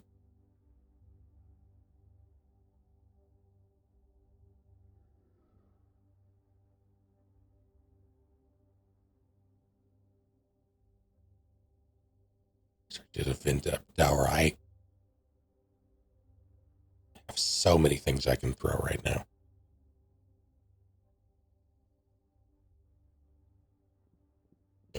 Yeah, I'm calling it. Vin was the person with the sledgehammer.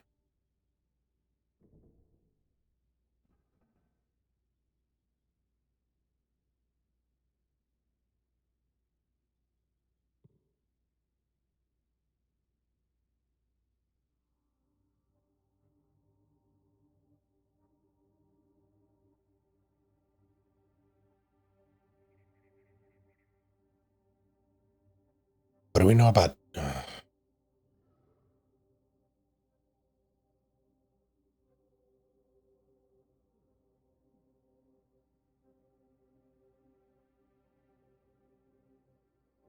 I'm wondering if Diamond was involved somehow. Like, she would have had some knowledge. I don't remember how she, if it was ever explained, how she wound up as president of Abraxas. Like, how does someone wind up president of the secret society? I don't remember how that worked. Was she voted in? I think that might have been it. I think there was a whole thing.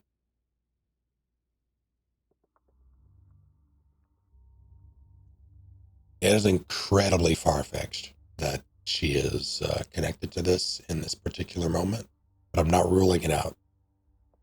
I don't think it's as important as everything else right now, so stick a pin in that. There was an election, so yeah, that's right.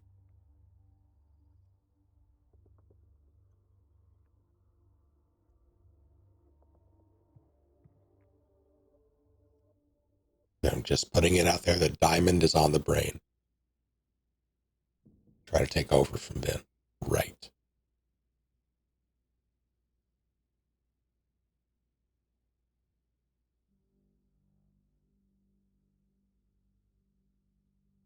And she won, and then stepped down.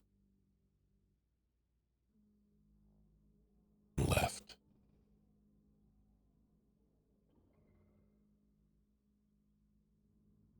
She was going through a magical girl transformation.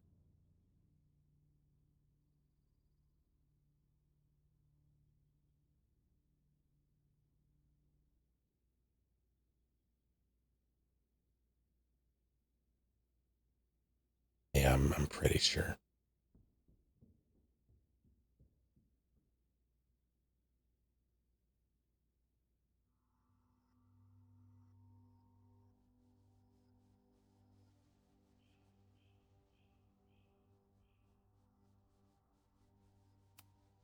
There's a lot of circumstantial evidence around Safi. But does any of it mean she'd actually start a fire? No.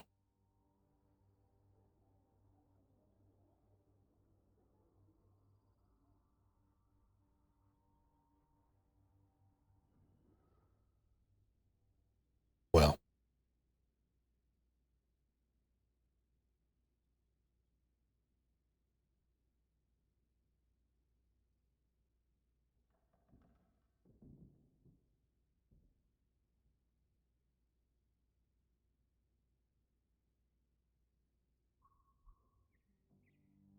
Her actions before were driven by personal motivations. And before it was about Maya.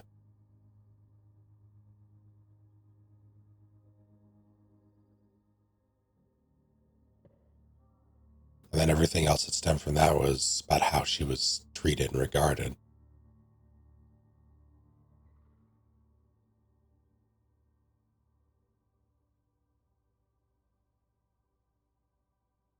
It was about injustice, but it was a personal slight.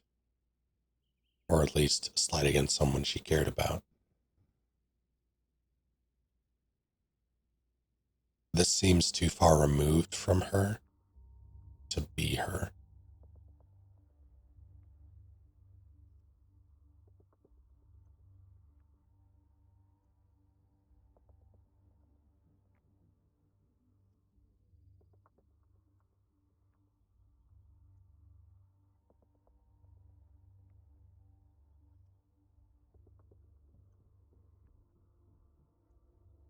I think she's involved because of her mother.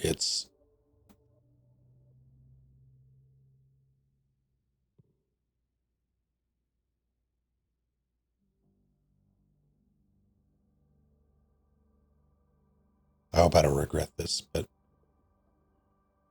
I hope I'm not wrong about this, but I don't suspect Safi.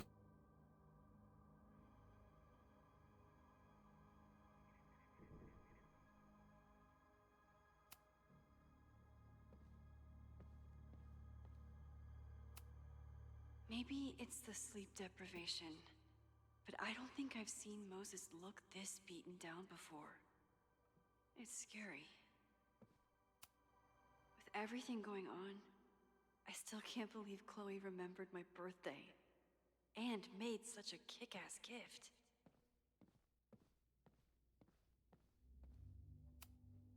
She stayed up all night with Moses. Whatever the future brings, I'm so lucky she's here.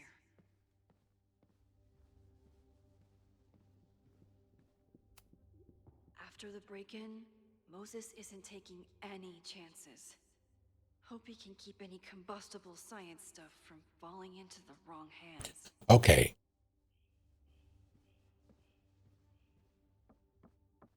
We're not in the observatory right now. Where was... Don't die, Eldritch.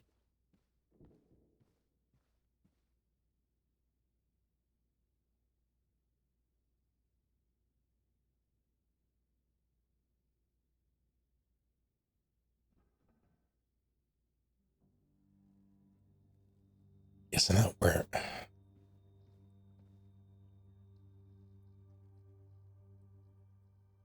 Weren't they on the roof of the observatory?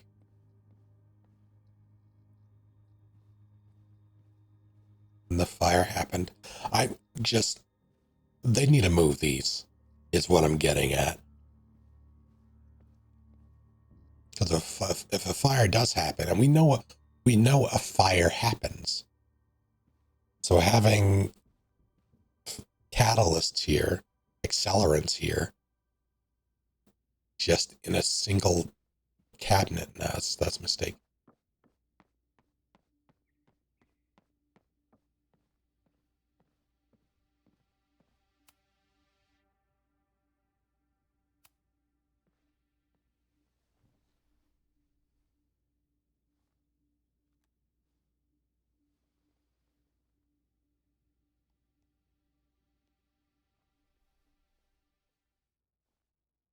Puppies, let me begin today with one of my favorite quotes from President John F. Kennedy. Those who make peaceful revolution impossible will make violent revolution inevitable. Perhaps Lakeport's struggle with the corrupt Caledon administration does not rank on the great struggles of our time. Outside of the local press and you, dear listeners, few have even paid much attention to our cause. But revolutions are not confined just to national projects or massive institutions. Sometimes, the greatest way to effect change is to focus with all your collective might and conviction on rooting out the evil in front of you. My brothers and sisters of Lakeport are not focused on greater political movements or ideologies. They simply want to protect their homes and their families. It is perhaps the most ancient and universal human struggle there is.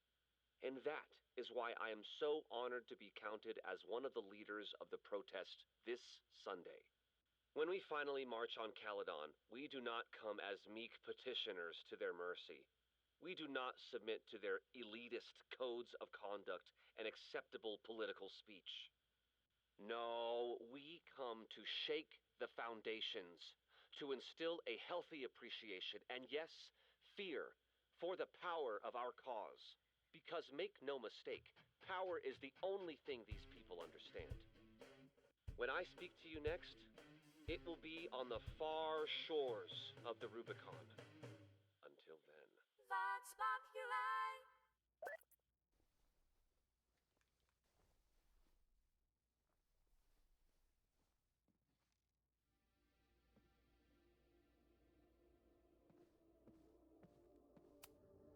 Still at the vet. One less potential victim, or perpetrator, if Moses is right about that heat lamp.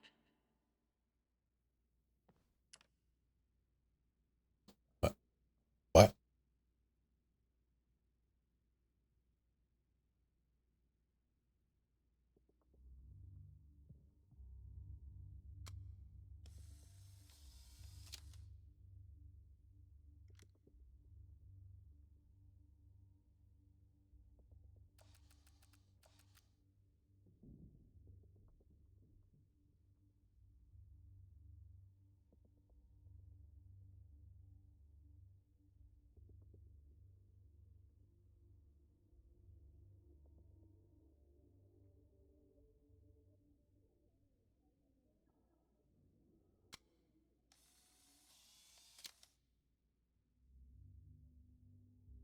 thus began the curious caper of the missing Miss May Jay.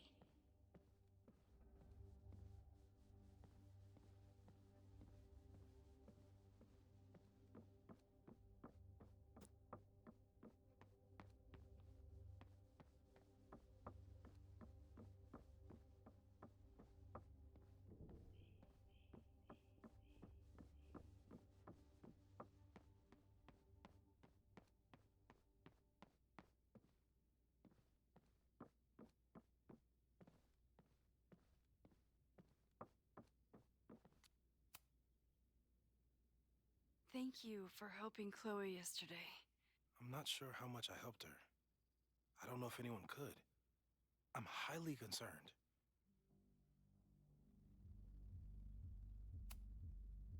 I am too. It all seems so normal, her being here. But then I remember she's supposed to be dead. I've used up any scientific understanding I have on her situation.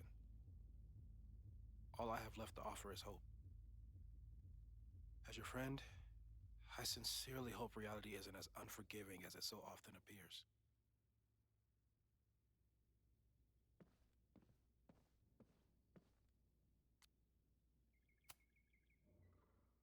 I don't think I've said thank you.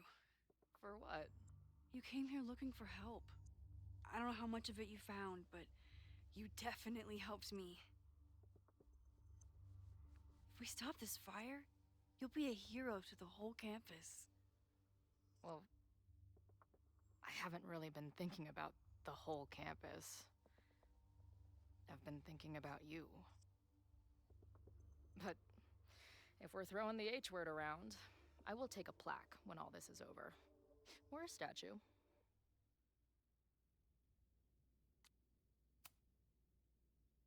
Statue for sure. Your hair will be carved from the finest emerald, and your tattoos will glow in the dark. Hell yeah. I'm gonna hold you to that.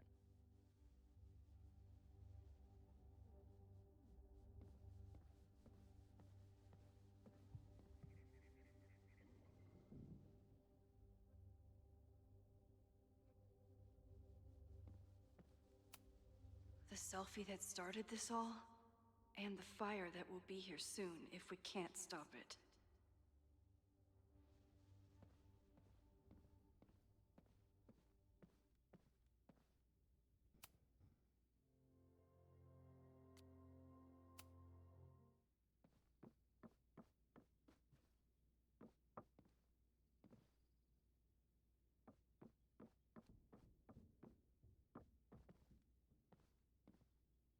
Shit, donuts, I didn't even see.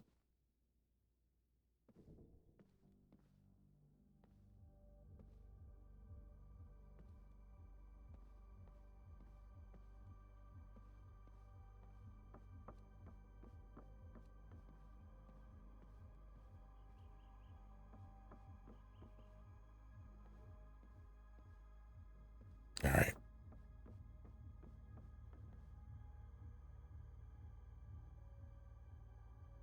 Why is that knocked over? Why can't I talk to you again? Thanks again, Moses. I'd be lost without you. You're welcome. I just hope it's enough. It wasn't. Okay, what do we know about the fire?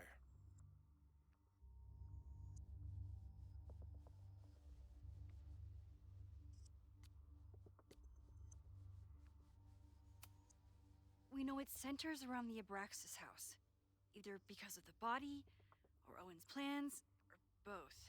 I agree. That's a plausible outcome, but we don't know it's true. Just because the fire happened one way before, doesn't mean it'll play out the same way now. I think at this point we have to consider the fire might be a constant. You've made many changes to reality, yet it remains. Last time it was Loretta's death at the demolition that led to it, but now there was no demolition, so we don't know. It could be Abraxas, it could be the protest, It could be any of those other suspects on the board. There's no way to know.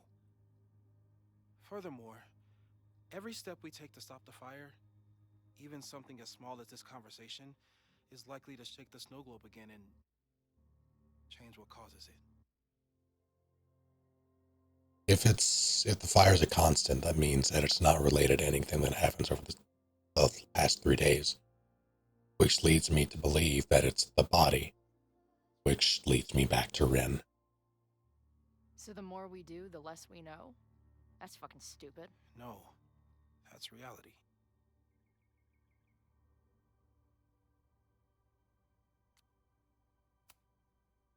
But we know so much more than we did before. We know about the protest. We know about the body. We know about the illegal demolition. All that knowledge has to make some difference, right? I don't know. Hold up, professors. There's one giant variable that wasn't in your equation last time. Me. We know reality is obsessed with mind-fucking me right now. Maybe whatever is going on with me and Safi will, I don't know, cancel out the fire? Maybe the fact that I'm here this time, if I can figure my shit out, is the missing piece. Max? Yeah, here it comes. What's up? She saw her die.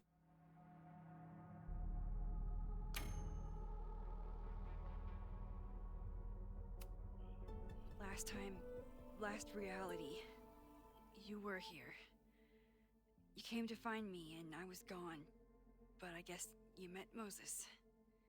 How do you know? 'Cause I saw you. You were passed out from the smoke. Moses was carrying you before you... Oh. Why didn't you tell me?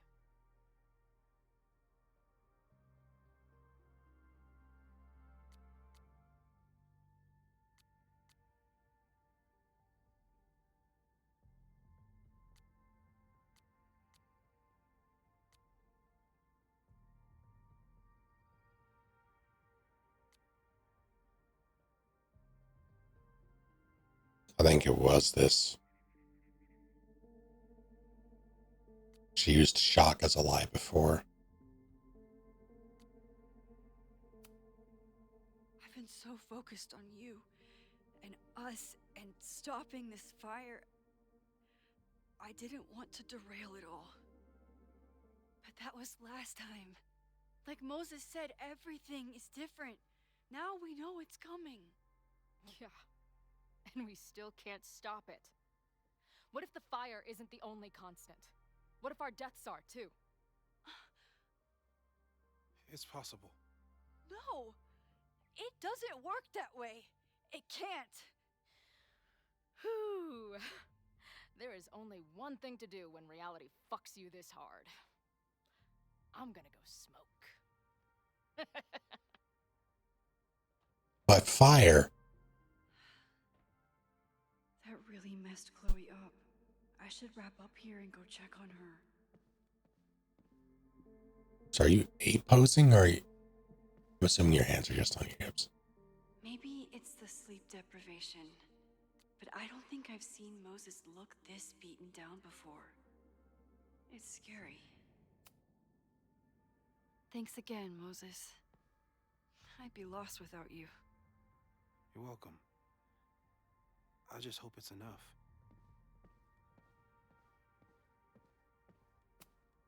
Chloe's waiting for me outside. Is she? Stay safe, Moses. You too. Next to all of your accelerants.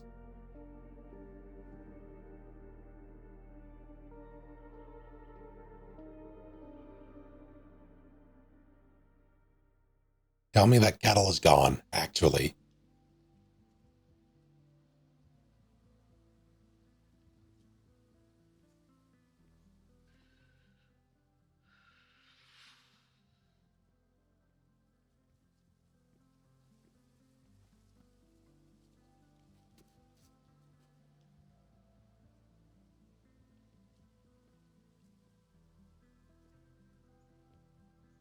How are you feeling?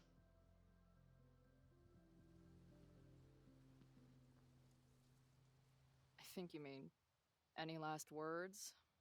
Please don't joke about that. You could have given me a heads up, you know? I'm sorry. I couldn't let myself imagine a world where it happened again.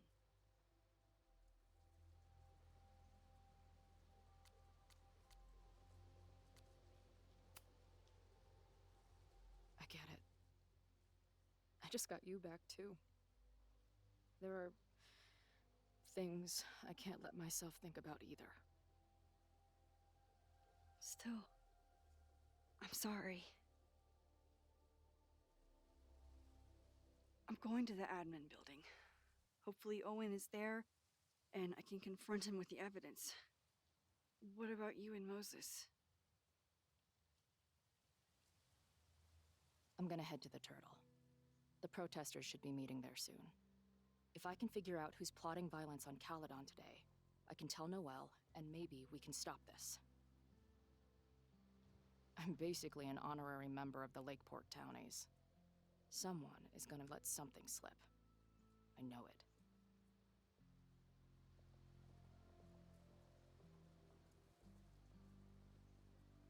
I just... I would... have...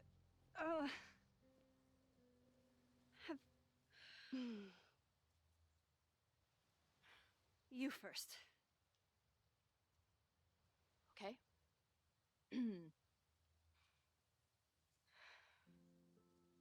I know that in the last year, reality got pretty twisted. I don't know how I'm alive. I don't know what's going to happen next. And I don't care. In the vast multiverse of Chloe's, I'm just really glad to be the one who's here with you right now.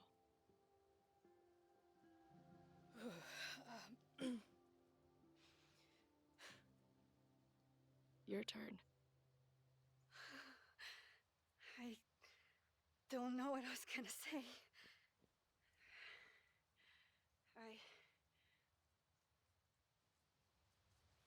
I just still can't believe you're here.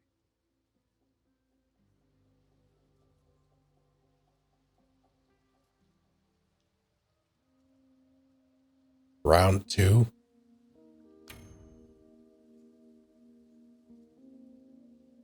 If this...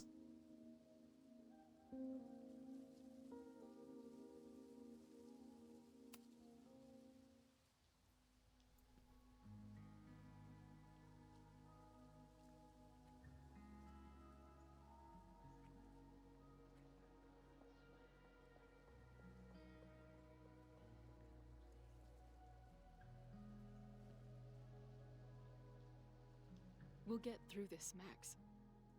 This isn't another goodbye.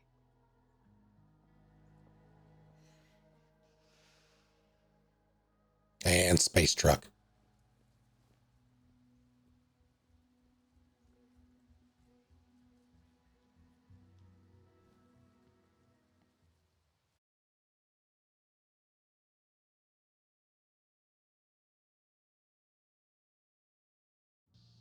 This is Oh it. my god.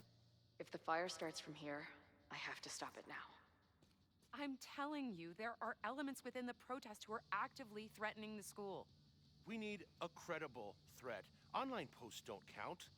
If something happens, we'll respond to it then. When it's too late, I know your response times.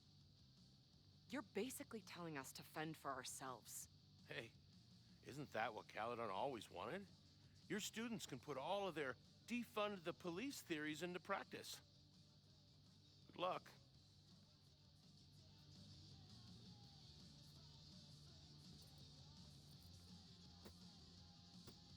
Noelle and I have had our differences, but she's probably my best bet for stopping this fire.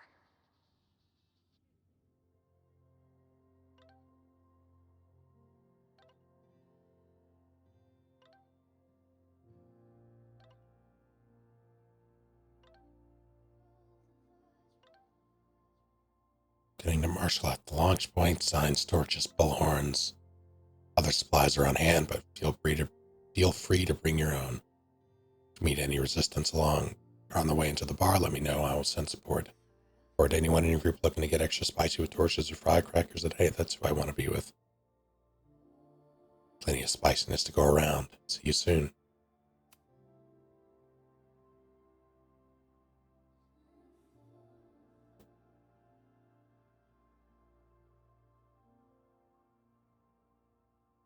From that podcast guy, you ready for the interview? Yes, just remember a deep dive into queer rage and righteous anger. Remember, don't fuss. This is a big deal. I know you know, just keep your heads on straight. Why are you up so late, early, trying to fuck my entire existence with physics? You? Same, I guess, but with alcohol. Izzy, podcast. I'm nervous. Just saying this, Chloe, don't stress. You know I'm great live. Izzy, I expect you to grab the mic away from Bash at the slightest provocation. Bitch. You know it's a plan all along and you know it.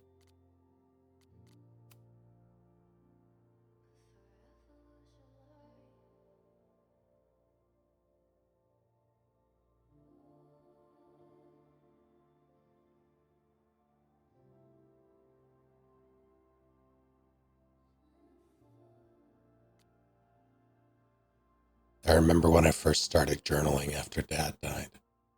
My therapist told me I should think of it like writing a first draft of history, which was about when I decided to stop paying attention to my therapist. Who gives a shit about writing history for the future, a time when, by definition, me and everyone I've ever known will be long dead? Unfortunately, if Max and I don't stop this fire, we may both be history. And then future generations may actually be studying this journal, if only to learn how we managed to fuck it all up so badly. Well, historians of the future, I have a message for you. Max and I kissed, and it was awesome. Yeah, sure, we could all be burnt toast in a few hours, not to mention I am rapidly losing my grasp on reality, but in that moment, none of that mattered. I'm sure that isn't what the future historians care about. That's exactly why I don't give a shit what they think. Because to me, that's what today will always be about, whatever happens next. Now it's time to head back to Caledon's favorite hive of scum and villainy and craft beers. I have one last shot to figure out who in the protest might want to start a fire and burn down the school. If Max and I get it right, maybe we can stop the future history before it starts.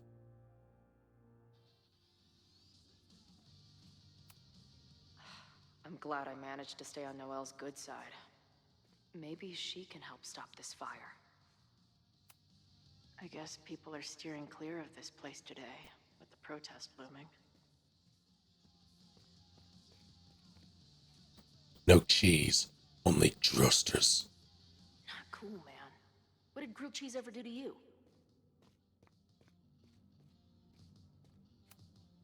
These protesters do make it look fun, aside from the whole burning down the school thing. Nothing like an angry arts and crafts project.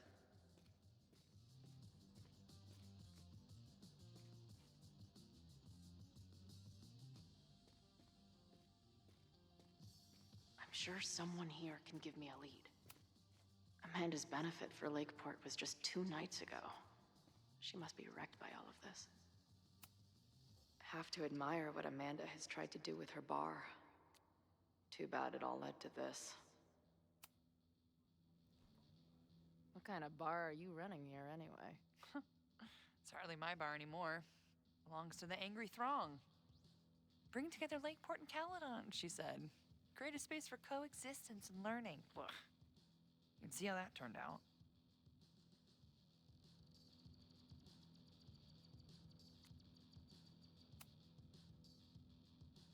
Honestly, I think it turned out pretty well. This protest would have happened with or without you. At least you gave them an alternative to screaming at each other and flame posting. Thanks. I actually feel minutely better now. Anything I can help with?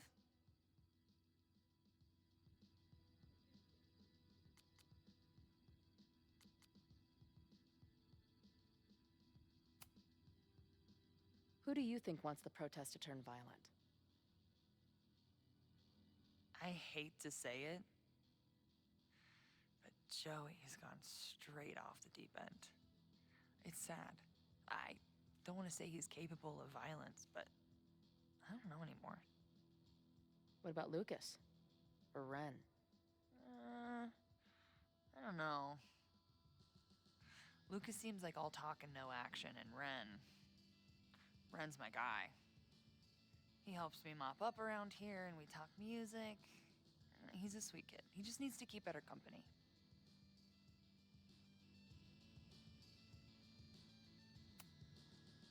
What's your plan? Are you going to campus? As much as I love watching dudes walk and chant slogans, I will remain here, serving up cold glasses of everyone calm the fuck down. What if some violence breaks out? Hopefully the police will be on top of it. Although, I very much doubt it. They like to leave Caledon to its own fate. So, I guess if the shit really goes sideways, I'll lock the doors and try to stop the idiots from burning my bar down.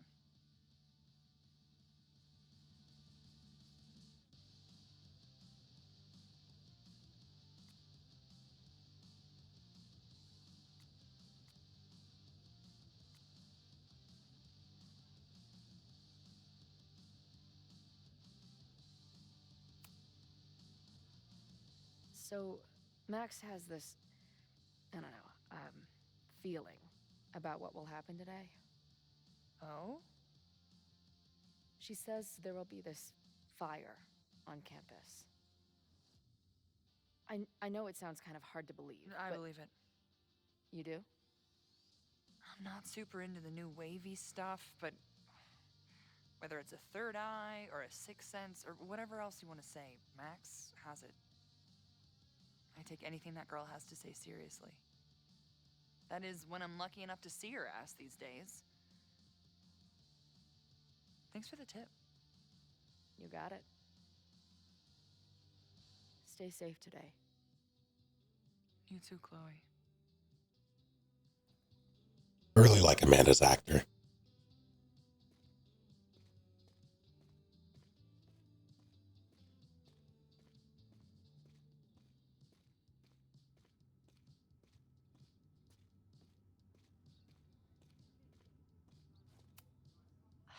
I'm glad I They're made lunging out on the there. Good side. Maybe she can help stop this fire. That's illegal. Arrest that man. Have you learned anything about the protests that could head off the threat? No. I've been interviewing the leaders.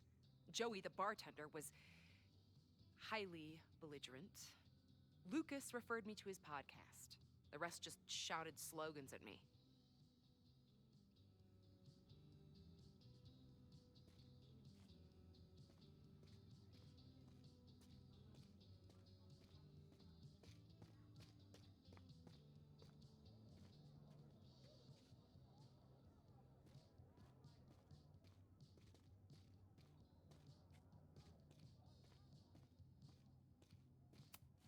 He doesn't look like a guy ready to set fire to the campus.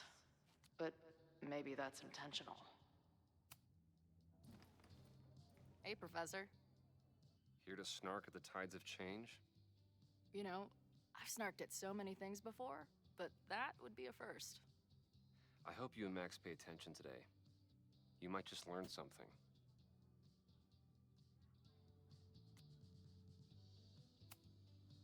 Hey, when you were at Caledon, did you hear anything about someone dying at an Abraxas party? No. Now will you please leave? Come on. I know you want to get rid of me now, but you're gonna miss our banter when it's over. Not likely.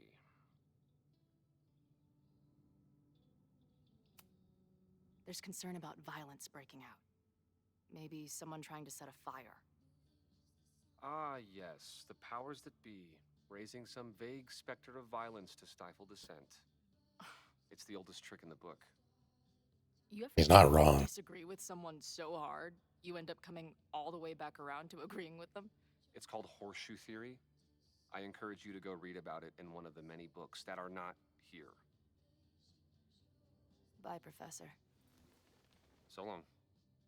I can talk to more people, or check back with Noelle when I'm ready.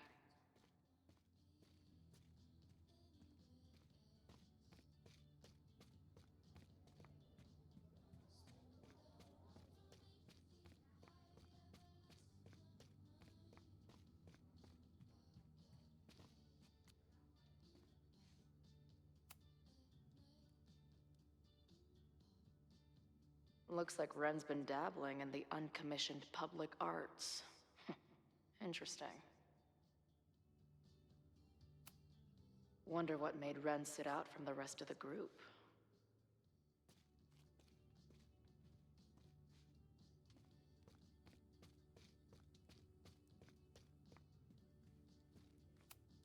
If something has to burn today, I vote for this painting.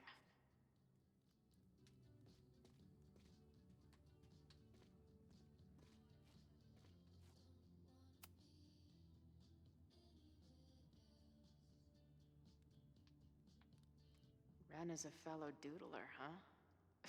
Isn't "I'm going to set a fire today" doodle too much to ask for?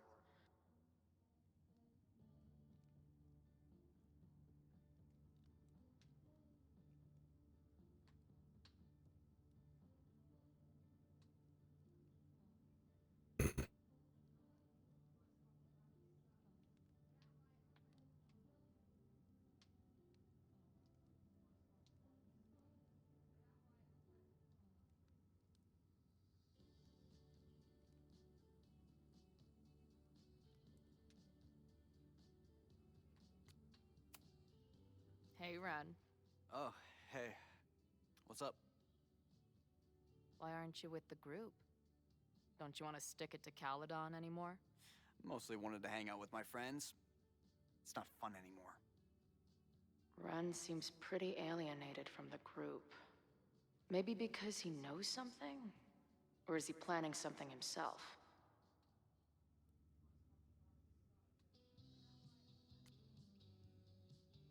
Yeah. All right, here's the deal. One of the protesters is planning to unleash some fiery ultraviolence on Caledon. Is it you? What? No. I told you, I'm done with all that. Ren, trust me.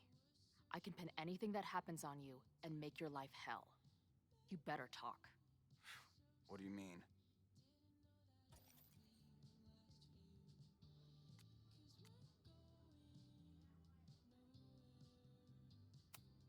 I saw your notebook. Pretty fucked up shit in there.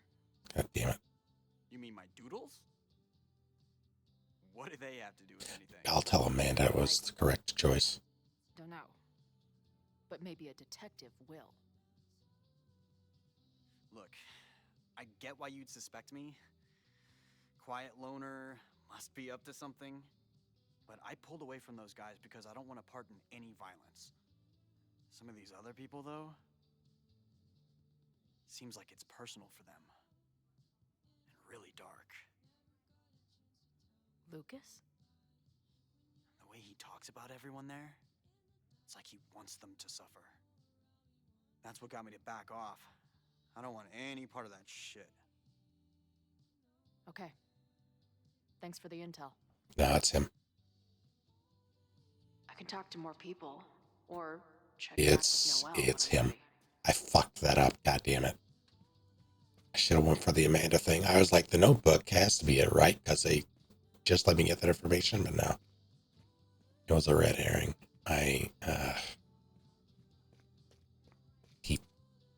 It's fucking him.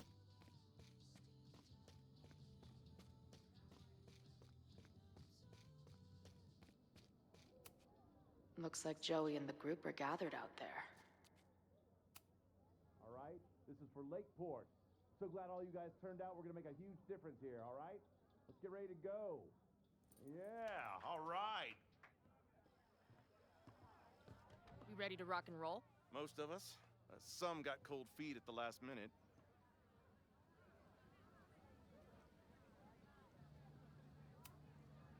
You talking about Ren? Yeah, kid's always been a little shaky. Now he's sitting in there moping. That's what happens before a battle, though. People show you who they really are. Glad you're one of the good ones. I'd like to give you a good one between the ass cheeks. With my boot.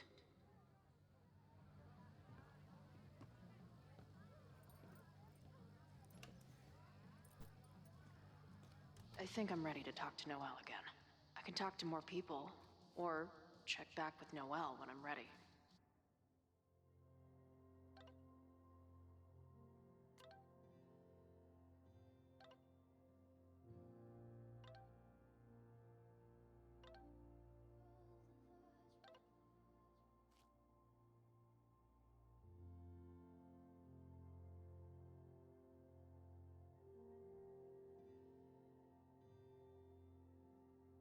Protesters are milling around on the deck with Joey. Noelle is here, but the Lakeport PD are being raging dickholes.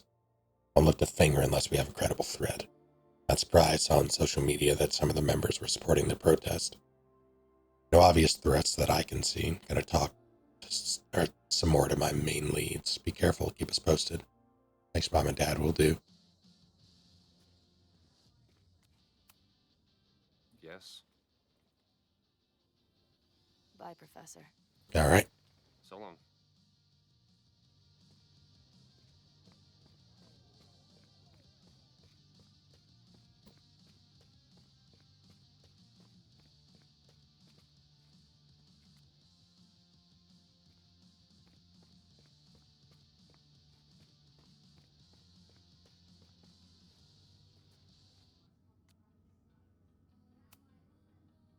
I know who is planning on turning violent today.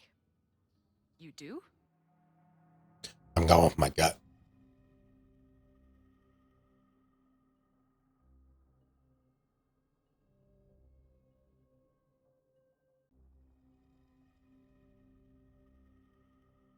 Like, it all makes sense. The casket with the missing face, his absent father, dead.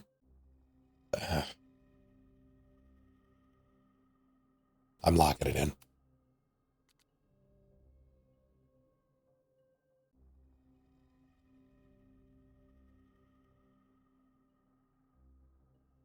Okay, let me think before I confirm this.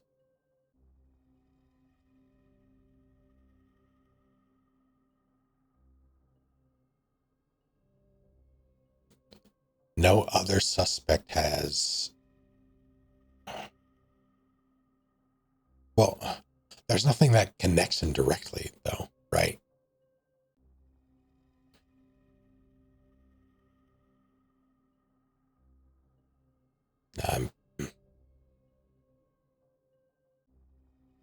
Everything I have is circumstantial, but this is a gut call. I'm doing it. It's Ren.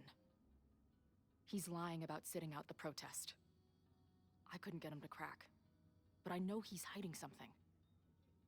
Okay. I will alert the security team and keep a close eye on him. Thanks. Not sure if there's anything else I can do. Hopefully Max finds something. God, I'm so annoyed that I screwed up that thing. It's a quiet Sunday morning. For now. Vin. Shh. They're really going at it in there. They told me you were a snake in the grass. I should have listened. Stop being so dramatic. You knew what kind of risk you were taking. You go and muck up the whole thing, and suddenly it's my fault? Vincit omnia veritas. Truth conquers all, you'll see. Now you're boring me in 2 languages. I'm leaving. Don't bother. This office will be yours soon enough.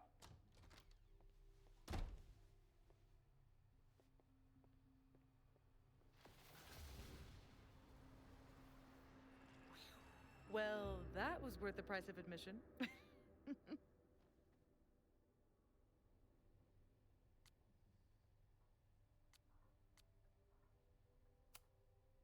Damn it.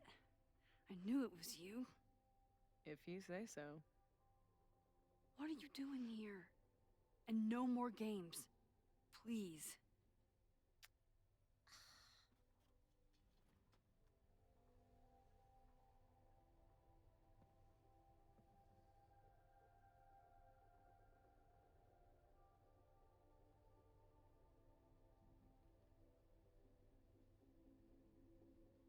Wait. Yasmin? Yep. There it is. She knew. Oh my god. Yasmin was in Abraxas. She was there on the night when that kid died. What do you know about him? He was a Lakeport local who snuck into the party, then got way too high and killed himself. There was a cover-up. I had no idea your mom was involved. I'm impressed. Of course, when it comes to cover-ups, you should always assume that my mom is involved. That's how I got tipped off to all of this. Seeing how she was talking to you, how confident she was that she had Owen wrapped around her finger. I knew she was up to something. The Abraxas house, the demolition, the cover-up. She was right there behind him, letting him be the face of it all. Called it. Steered his ass straight from poster boy to fall guy. That fire you saw? Guaranteed she was behind it too.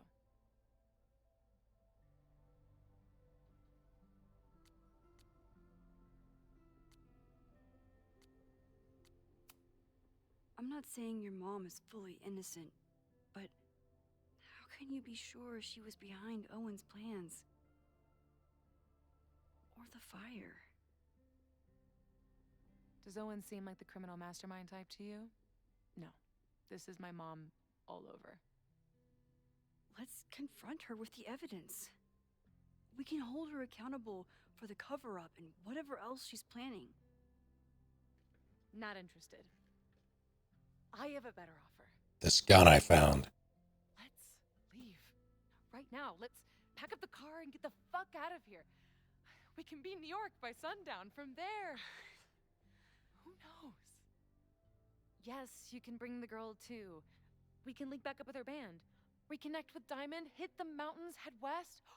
We can find your town. Safi.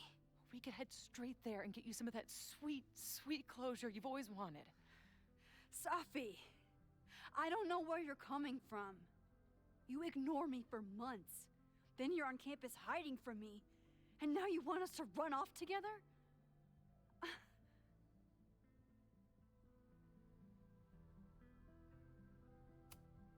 Look, there will be a fire today. People will die. I have to stay and do something. You promised me, Max. You said when I came back that you would be there for me. Well, I'm calling it in. I know shit between us has gotten weird, but it's still me. You're my best friend. And if you still care about me at all, you need to trust me. This is why I'm here. I thought it was because I needed your help, but I was wrong. We need each other. You, me, Chloe. Maybe even Moses. Who knows? Your power called us together from afar, like some kind of beacon or... Or a lighthouse? Exactly. Why do you think that is? I don't know. I do. It's so we could start over together, be free of this fucking place, the way it was always meant to be. No, Safi, I'm sorry. I do care about you.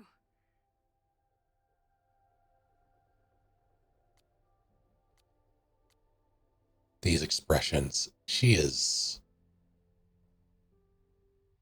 Holy shit. I really like Safi.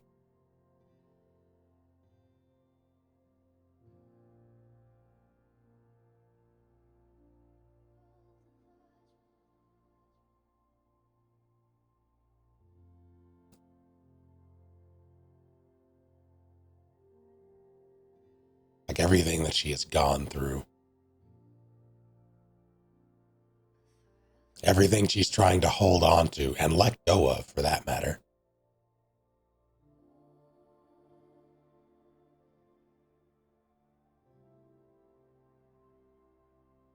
It is tragic.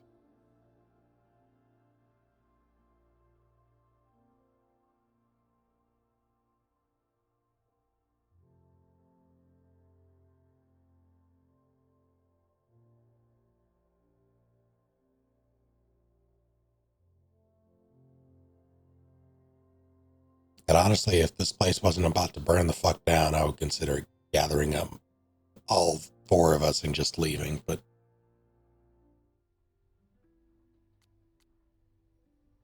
this place is about to burn down. But right now, I have a job to do. There are people who could die today if I don't help them. Don't you understand? That should be enough for you. I should be enough for you. Please, I'll be good. I won't shapeshift. I won't lie. Just please. I don't want to be alone. Sophie. Fine. Enjoy playing the hero. Just don't act surprised when you make everything worse again. Counterpoint, help me.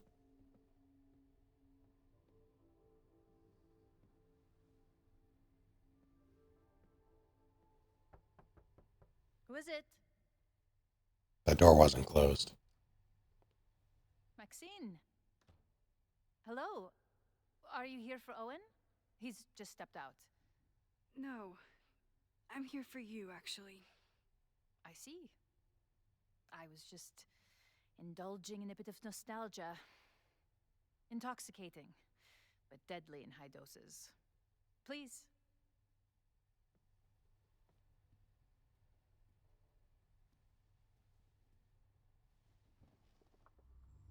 Let's see what Yasmin has been hiding.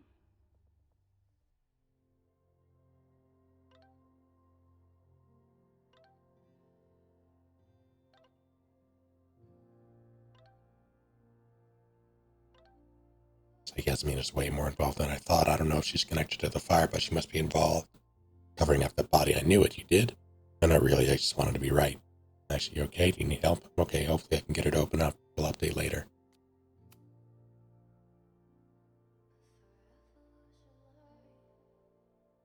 Sorry, Sophie, I care about you so much, but right now I need to focus on saving the school. I know you have questions about what I can do, but I have to try.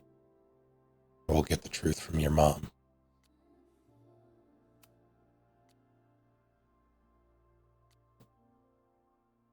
I've been waiting for the perfect moment to finally kiss Chloe.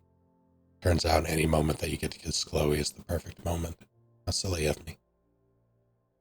I want her to dance down the endless observatory steps. Or better yet, run back up and kiss her again. But she's not safe yet. A few more hours, or for a few more hours, I have to focus on the fire. After this, Chloe and I will figure out how to stop her weird visions, talk about what the future holds. We'll untangle everything, starting tomorrow. I don't know exactly what time the fire started. I thought it's Ren. He wasn't marching with the group. He's the only one who wouldn't be there to start the... He would be able to start the fire at Brax's house, and then he comes back. It's him. I don't know exactly what time the fire started. I thought there was a chance that it was just the Abraxas party bonfire, which spread the night before and grew out of control the next day. That would be too simple. Whatever happened last time, we need to assume it's still going to happen unless we can stop it. There's still so much we don't know, but Chloe wants to see if any of the protesters are plotting something violent. And I want to figure out what Owen is up to, once and for all. Either he'll be in the admin building and I can see what he knows about the body, or I can break into the president's office again. Yeah, it's him.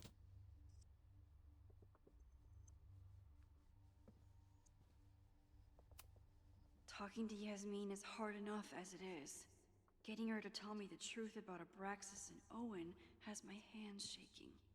Photo op.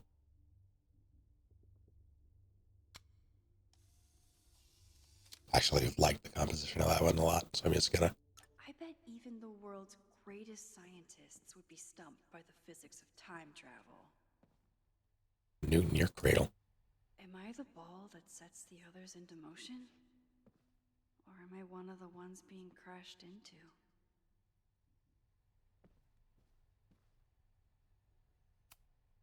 Owen really ramped up his security after Sophie and I broke in here.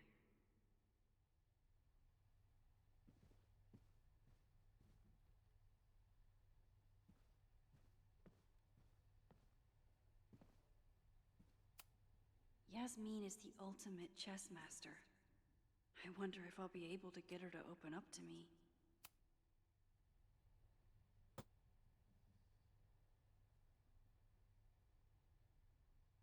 How can I inspect this? Enhance.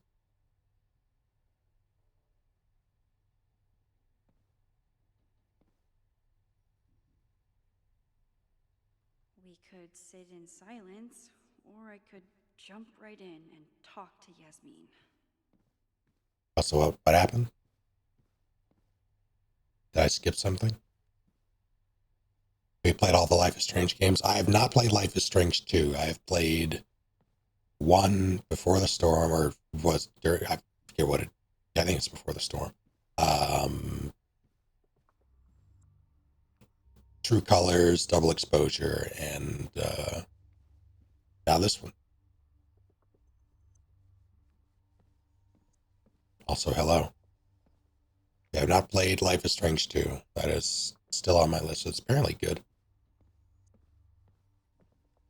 I should talk with Yasmin.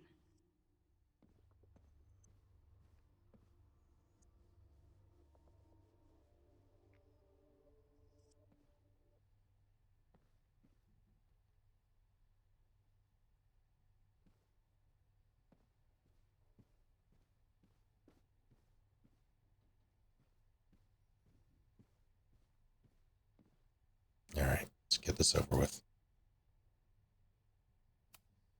Yasmin was a member of Abraxas when that horrible death happened. Is she behind all of this? I wonder if Owen was expecting to celebrate with Yasmin this weekend. His Caledon 2.0 plans must have felt so close.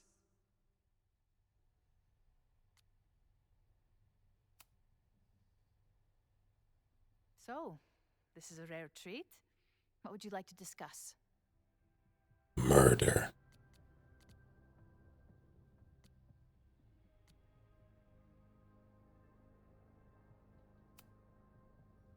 Let's start small. I saw Owen running out of here. He seemed very upset. I'm sorry you saw that. As you know, Owen and I don't see eye to eye. Unfortunately, this has become very personal between us. But to call me a snake after all that I've done for him? Well, I always try to keep my cool, no matter how upset I am.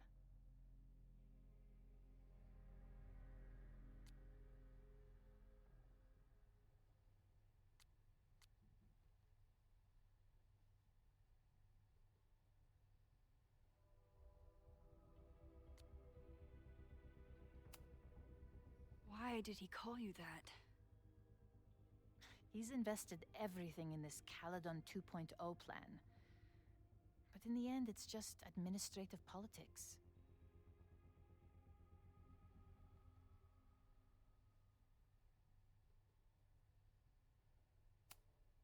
Yasmin isn't a monster. But what is her motivation? I'm sorry, Maxine. I don't have anything more to say.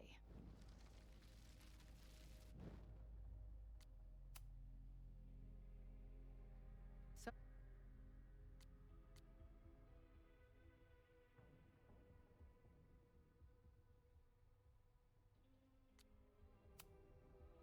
I just saw Sophie. She told me some disturbing things. I don't think that's the way to go. You. yes, she still refuses to see me. Though we did speak on the phone. I want to rebuild my relationship with Safia, but she called me a monster. A monster! Her own mother!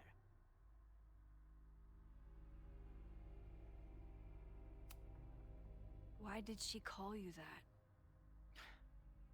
The accusations don't even bear repeating.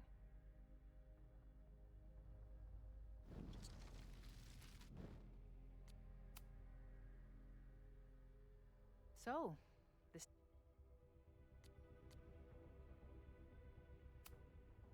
I know about the body in the Abraxas house.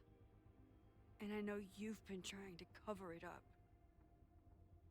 But I also know that you're not a monster. I might not agree with all of your decisions, but I would like to understand. Understand, she says? How could I make you understand something that remains a mystery to me? I know it was an accident, and you were just a kid. And somehow, even then, I was the only adult in the room. Everyone else was on drugs, barely functioning. I was barely in Abraxas then. Not even a senior member. But someone had to act so that all of our lives weren't ruined forever. I wish I were never there. I sometimes think that night was a poison that has infected the rest of my life.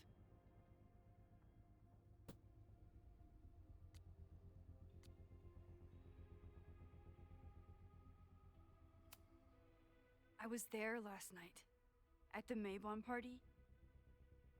Did you send someone with a sledgehammer to destroy the evidence? What? That's crazy. I have no idea what you're talking about.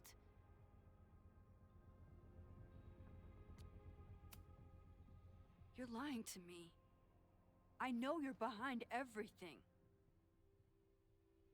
Whatever you think you know will have to suffice. This conversation is over. Too pushy, man.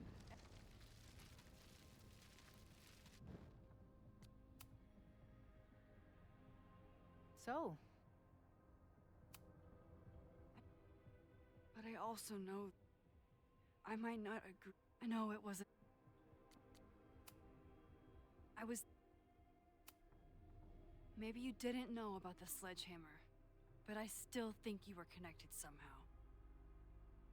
Don't you see that my guilt is suffocating enough without your spurious connections, Maxine? Yasmin feels guilty about what happened. If she feels she can trust me with that guilt, I can get the whole story from her.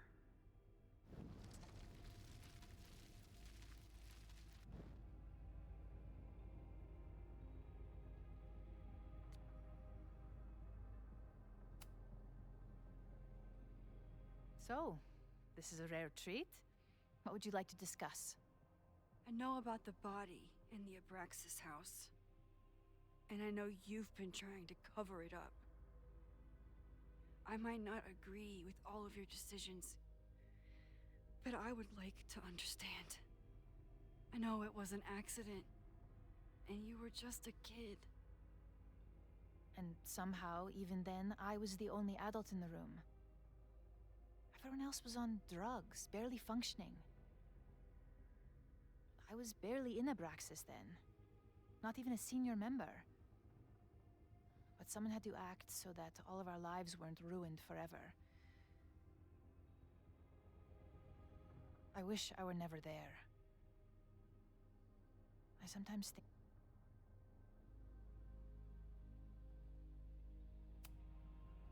And that's why you were willing to risk Loretta's life to cover it up?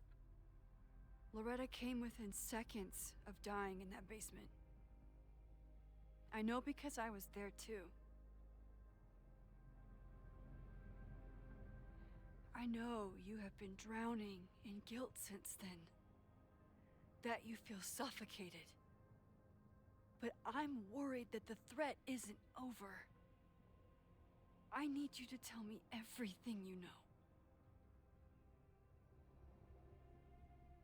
That poor child's death decades ago? It was the crisis that taught me who I am. I am the one everyone turns to when there's a problem that must be solved. There have been more crises since. Some have propelled my career to new heights, and others have destroyed me. Owen Teller was another kind. crisis. A dull, ambitious man with all purpose and no sense. When he let me in on his plan to destroy the Abraxas house, I knew I must act. With one move, I could ruin Owen, rebuild my reputation from the Maya disaster, and finally put the threat in the basement away for good.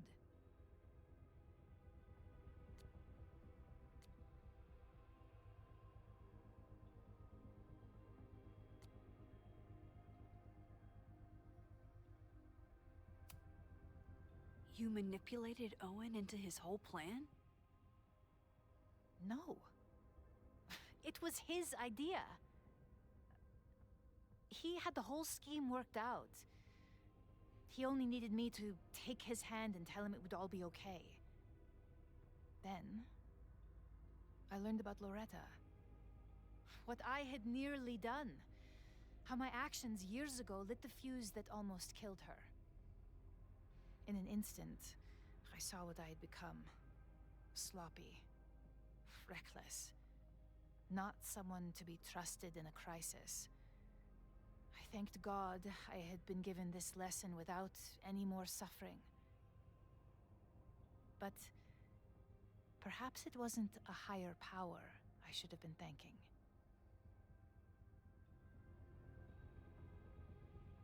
I called Owen and told him I was out, and I am.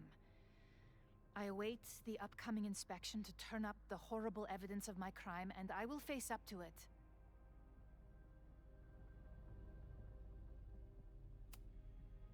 The body is gone now. I have the evidence, but it doesn't implicate you at all. That is surprising. I suppose I should feel relieved, but I do not. Right now, what I care about is stopping another catastrophe. Which will happen, unless you tell me the whole truth about the body. I understand that you do not trust me. But if this crisis is truly coming, then you must go, and look for it elsewhere. Before it is too late.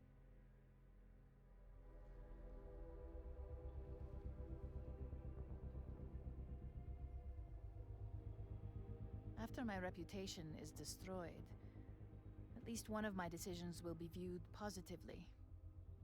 Hiring you. Good luck, Max. Also, this rug.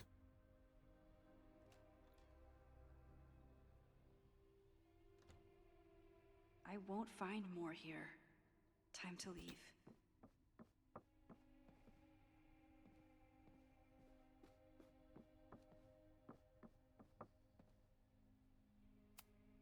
It's time to face whatever is coming.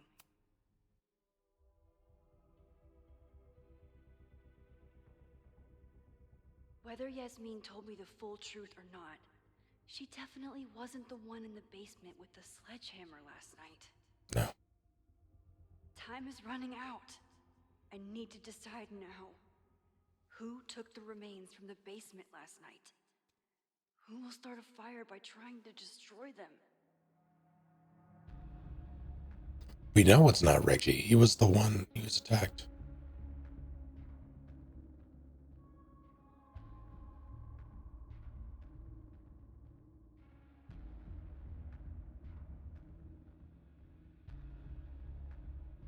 Why would Safi do it? -90, holy shit.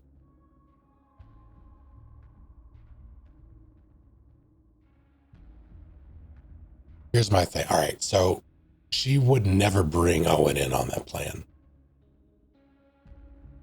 The guy also had short cropped hair, not like Owen's. And I believe he...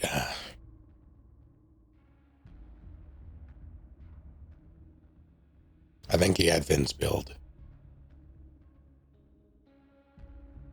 But she would never bring Owen in on that plan. She would never tell him why the place needed to go. Not if she's using him the way she seems to be. Vin received the scholarship. Vin is still in her pocket. My money's on Vin.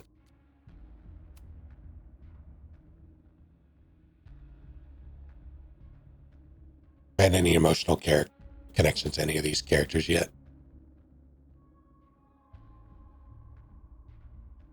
I mean, the core crew, Max, Chloe, Moses, and Safi, I very much appreciate.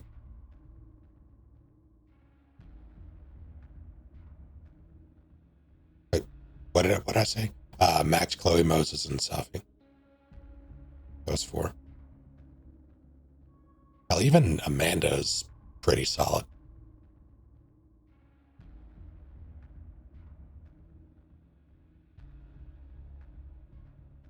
Way ahead of you. Well, not way ahead of you, but ahead of you enough, Dower. Could it have been Safi disguised as someone else? It could have, but to what end? Why would she attempt to remove the body for her mother? She called her a monster. She wouldn't try to help. She won't even stick around to help me stop the fire. I don't think Safi wants anything to do with any of it.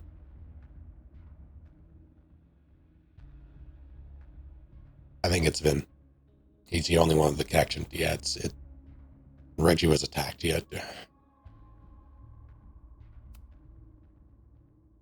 Between Owen, Yasmin, and Abraxas, all roads lead back to Vin.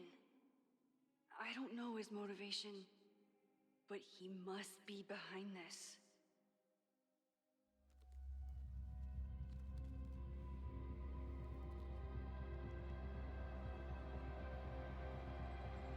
Hi. I think I know who will start the fire today. I just hope I'm not too late.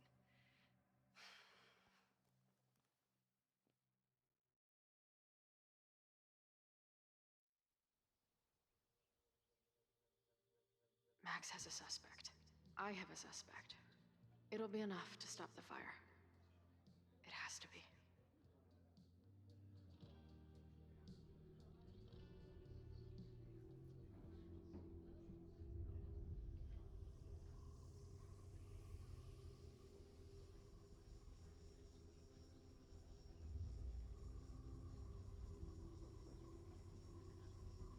Don't touch it.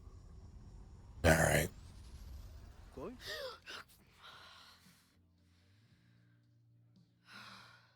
Paradox stuff? Paradox stuff.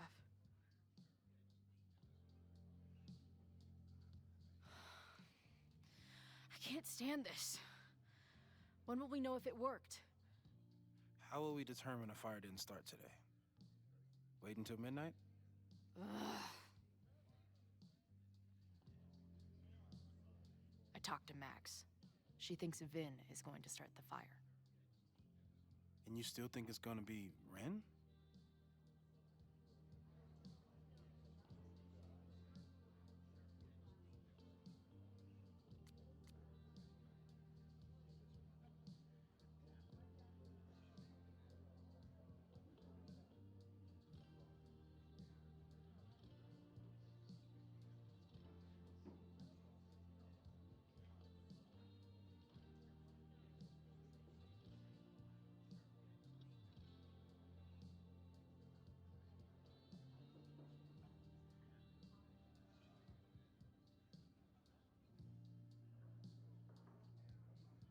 Something's occurring to me.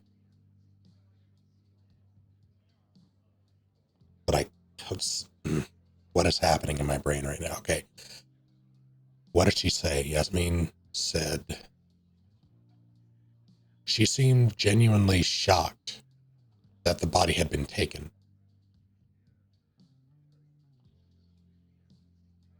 But why? If she sent Vin to do it, she would have known that.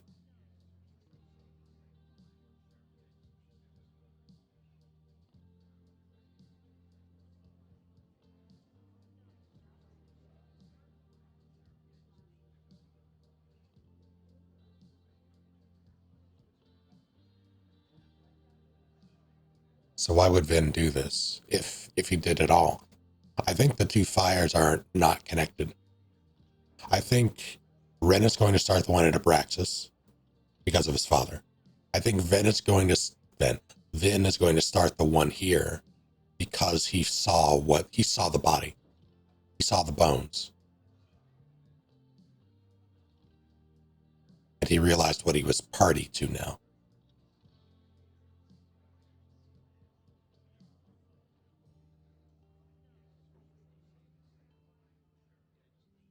You've seen how much pressure Vin is under.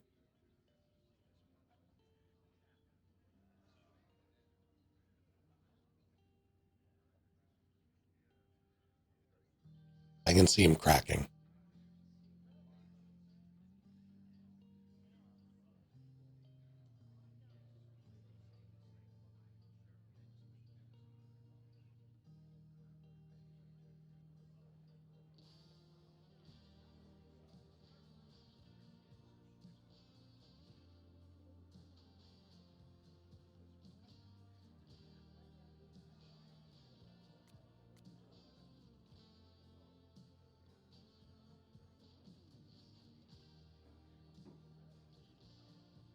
But it's the only thing that makes...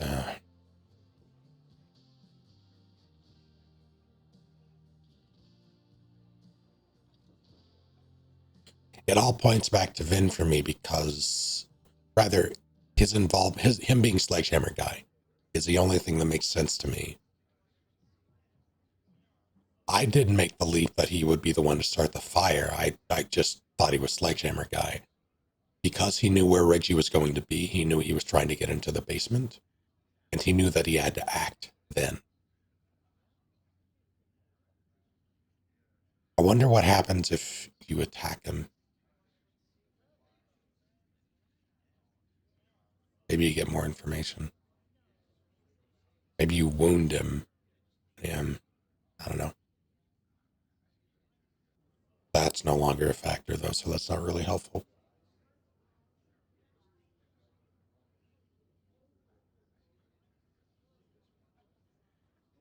Yeah, I think that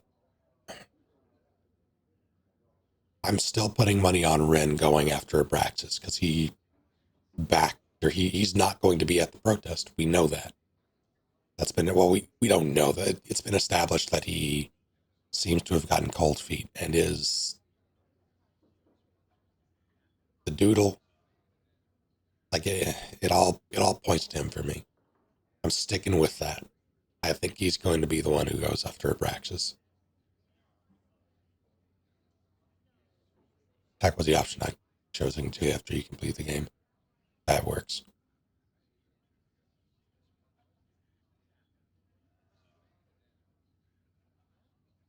I think both. I think it's both. It could be either. Hell, maybe it's both. You know, maybe I've been too fatalistic. Maybe it's not a question of how inevitable the fire is, but how to mitigate the damage using what we know. If someone had a telescope and the right vantage point, they could probably spot a fire as soon as it broke out. Oh, yeah? Since they know the fire might be coming, said someone's could take measures to protect themselves? Oh, it's someone's now, is it? Where could we get the best view of campus? The observatory. Fucking hell. I'm not saying it's the safest plan, but we know the risks and can take precautions. Hypothetically, we'd be in no more danger than if we stayed here.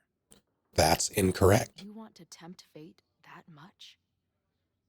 That's so incredibly hardcore. Max will be so pissed if we put ourselves in danger. But if she winds up in danger, we might be close enough to help. I don't imagine you'd let me go by myself. Not a fucking chance. Let's go. Okay.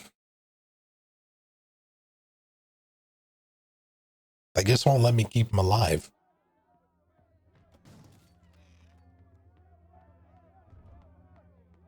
Oh, that's not Woody.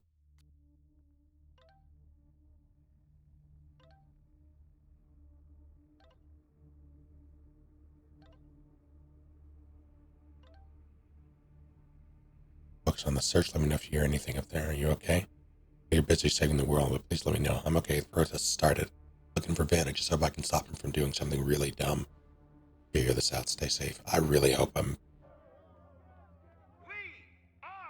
Lakeport! We will not be silenced!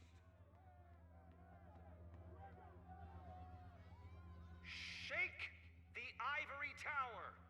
Let your voices be heard! We will not be silenced!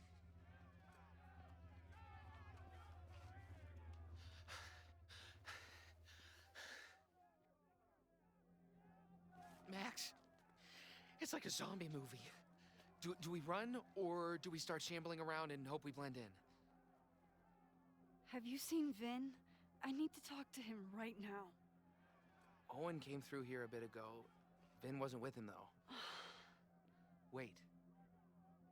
I just got a call from security. Somebody was spotted on Fremont Street a few minutes ago. It was a friendly reminder that the area is off limits. But then, get this, they called back a few minutes later, said not to worry. It was somebody from the administration's office. What is Vin doing there now? Fuck. Okay. Thanks, Reggie. Now get the hell out of here. It's not safe.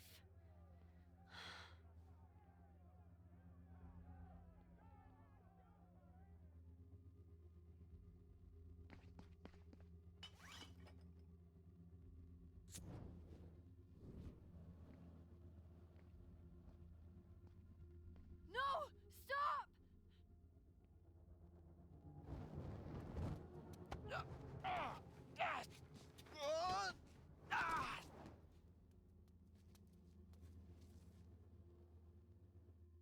Oh, nice work, Chloe. My turn. Achievement unlocked. Bottled it. Stop the fires, Chloe.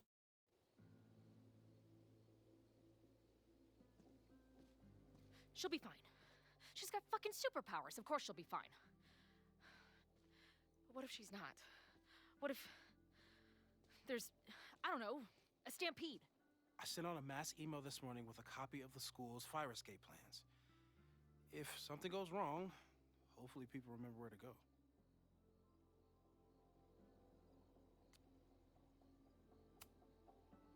You know, if a fire does break out today, you're going to look like the prime suspect. I know. Max has used her powers to help me before. Hopefully it won't come to that. I mean, he has reason. He knows that they took chemicals, like... You see anything? Maybe a blade of grass? Not sure. It's the wrong eyepiece. When I get stressed out, I can become a little scatterbrained, but I really thought I brought that other eyepiece up here, though. Hey, my brain is always scattered. I'll search around. Thanks. Bloody hell. Where would an absent-minded Moses have left a telescope lens?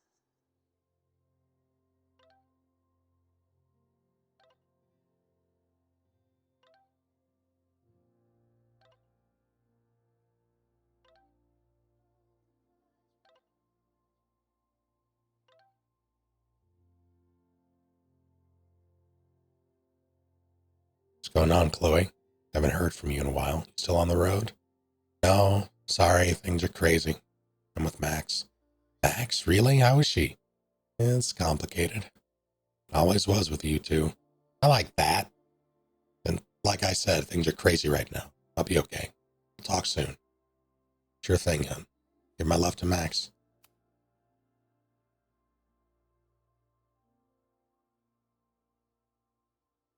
Figure this out. Stay safe. Whatever happens, just want you to know. I wouldn't trade this time with you for anything in the world.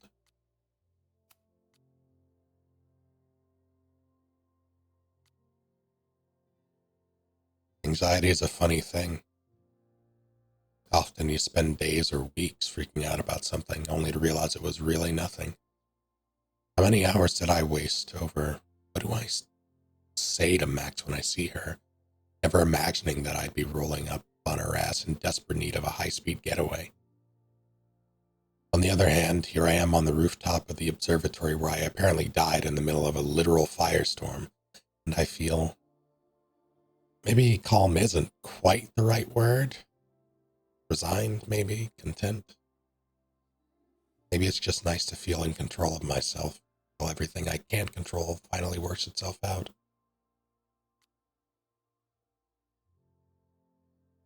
Like my own existence, which is starting to become so slippery it's hard to hold on to it.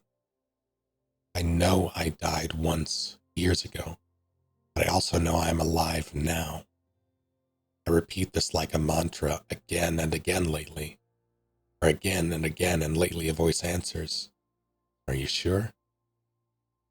And I don't know.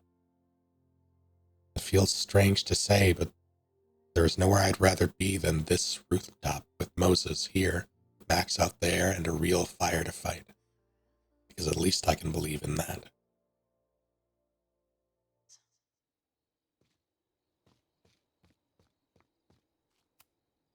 Moses thinks we took enough precautions.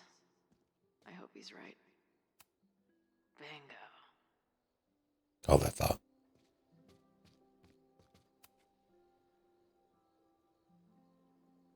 Away from home. I can't imagine what my death did to my mom. Is it weird that I feel guilty about something I don't even understand? In that city, the beast rose and stared into me. It became me. I had always been the beast. But that was later. Now I was trembling, freezing cold on a January morning. I took a step toward the moving truck, glanced back at the people who gathered on the curb, and instantly understood what it felt like to drown. My parents were looking at each other, and Boba-san was looking at the ground. An outsider might see this as obstinance, disapproval at my departure, but I knew they'd been crying and they didn't want me to see.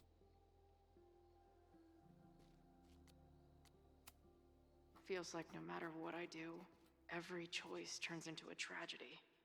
We make choices, and another part of us dies.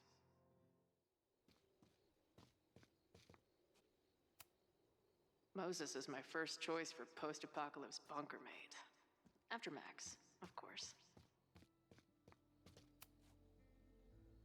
Do you come up here often? I used to, but after Safi, I prefer the telescope in my office now.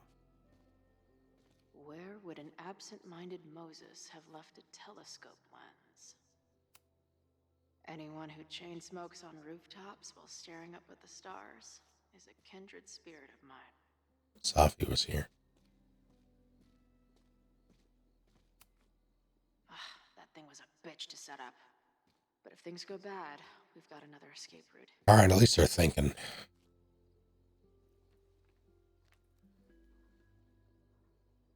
I thought Max and Moses got along because they were both nerds. But now I think it's because they're both heroes. Hello all, in case you weren't aware, there's a protest scheduled to take place at Caledon University today. Hopefully it will be peaceful, but there's a chance the situation could get out of hand. I'm attaching copies of the emergency escape plans for all the Caledon buildings I could find. Stay safe, everyone. Moses Murphy. Next page just says, "Guess we're fucked." Scatterbrain doesn't cover it. Moses is lucky he managed to get dressed this morning.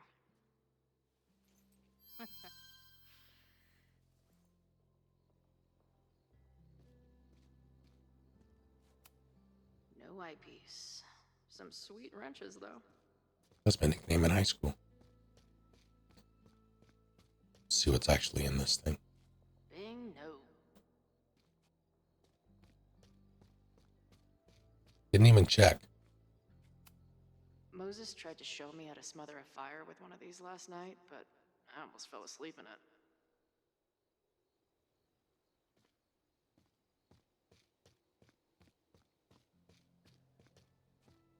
Alright. Calm before the storm. Peace. Now, back to Moses. Security is on high alert. What will we say if anybody asks why we're up here? Working on my dissertation. Loving physics isn't a crime, thankfully. It is if you're a Batman villain. For a science nerd with a favorite nebula, Ozus is pretty damn cool. This little adventure is making me want to get my own telescope. I'll look into it. Fuck up. Thanks.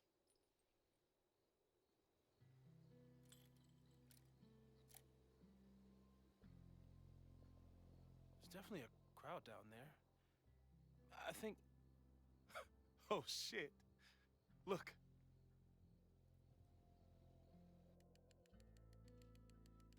They caught Ren in time. Noel did it. You did it. Did we? I think it's over.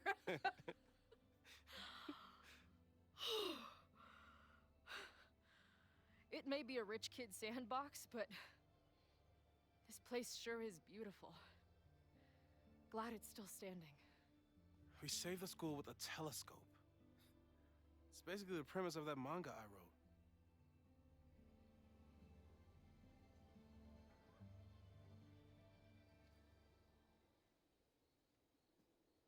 Max?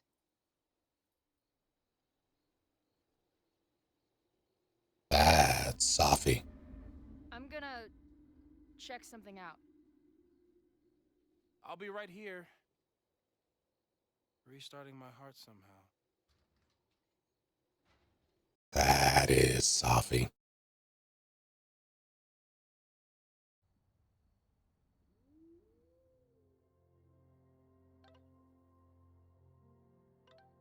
Yeah, it's a razzmatazz time. Hello, Vera. How goes it?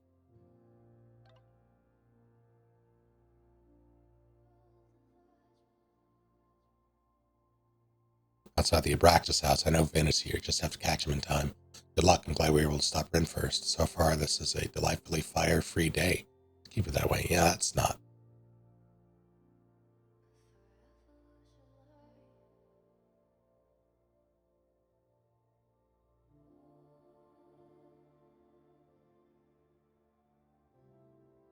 I'm gonna stop censoring it. Hey, love to see it.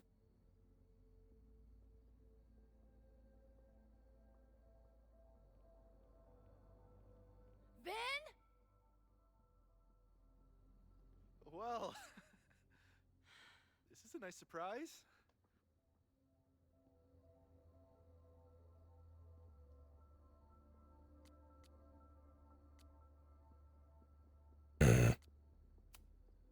I thought this area was off limits. Call me sentimental. I just wanted to see the place again before they turn into some modernist nightmare of a science building. He is shifty as hell.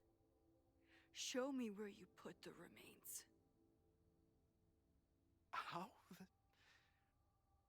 Do you have some kind of psychic power to fuck with me? Something like that. Show me. You just threw him in there? Hey, he's been shoved behind the wall for decades. I don't think he minds. I didn't have a lot of options. Last night got a little chaotic. Thankfully, he's still here. I was just about to be done with it. Max. Max, listen to me. You don't have to. Hello? Moses, what would happen if you combined nitric acid with explosives? Yep. Don't do that. That's a terrible I knew idea. Schrodinger's explosives. Would it start a fire? Yes, if it reacted with the explosive agent, it could start a combustion chain. Big boom, scientifically speaking. Thank you. I'll call you again soon. What are you doing? Confirming a theory. Meanwhile, you need to start talking. When Owen announced the demolition, I thought Yasmin would be furious, but she was excited. Talked about putting the past behind us. She hooked Owen up with a demo company that wouldn't ask too many questions, And then the demolition failed. The inspectors were called in, and the demo crew decided to hide the evidence. Okay. I'm tired of asking. How do you know all this? When you know what's going to happen, you just have to work backwards to figure out what causes it. What the fuck does that mean? I've been looking into this weirdness all weekend, and you've been lying to me at every step because you were so desperate to protect your job. My job? You think this is about me?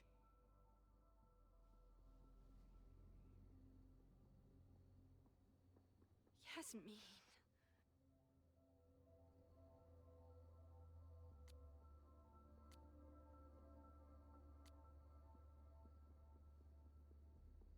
I did call it.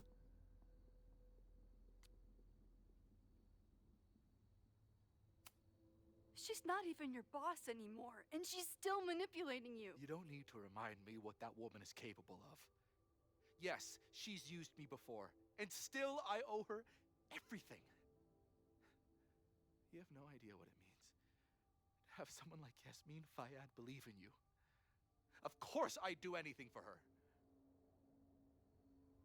When she learned the demolition was canceled, the look on her face. I didn't know what to think. I pulled her aside after the board meeting. I thought she was upset about Loretta being in danger.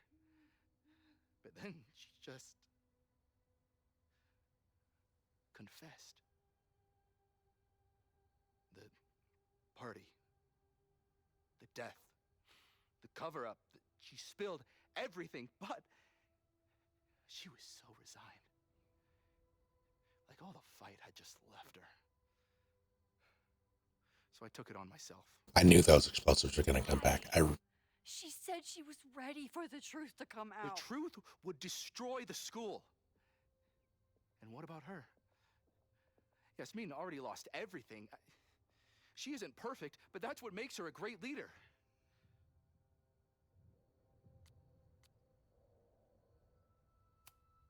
And the man whose body you threw in the dumpster?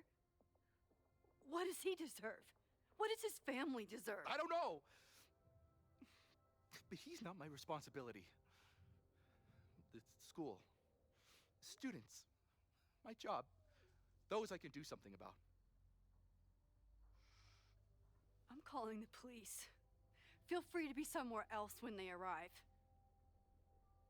I know you think you're above it all, but life is about making tough choices. You don't get to tell me about tough choices. I have made tough choices. This isn't one. We know what happens when someone goes down this path. Just look at Yasmin. I'm giving you a do-over, Vin. Don't waste it.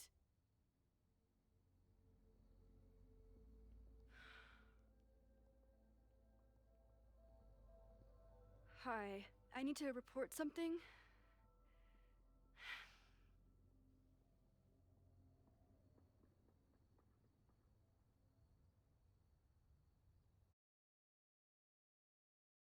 Achievement unlocked. Second chance. Stop the fire as Max. Chloe, thank God you're okay. Max? The school is safe. The protest is under control. Let's leave right now. Ooh, slow down. Come on, Chloe. It's you and me. Fuck Caledon. Fuck Sophie and Moses. All that matters is us, right? We can get through anything. Safi, I've known Max my whole life. If you're gonna trick me, you'll need more than just her face.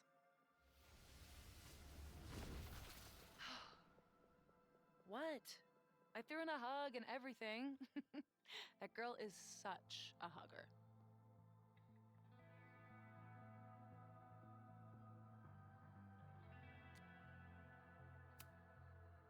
What was the point of pretending to be Max? Are you kidding? That girl gets to dictate the terms of reality with no consequences. At least no consequences for her. I know you love Max. I love her too. But where has that love ever gotten us? Mind fucked, chewed up, half dead. Maybe all of this has been about bringing us together. We're two broken halves that have a chance to be whole. Come on, I'm serious. Do you want a new start, or do you want to keep being Max's sidekick and victim? I really, really like Safi.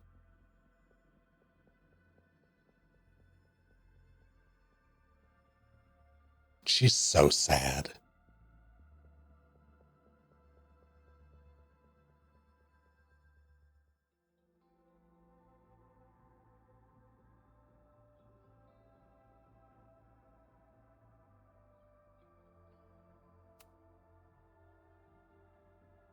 I know you've been through a lot, but I'm sorry.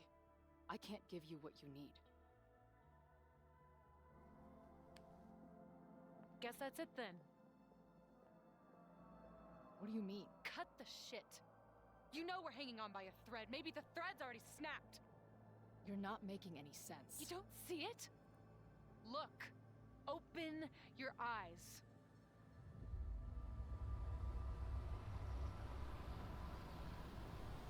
No! I get it. You're the big hero. You and Max saved the day. You really think it'll be enough? You can run all you want. The rest of your life, maybe. But I doubt it. Because at the end of the day... Shut up! We're dead.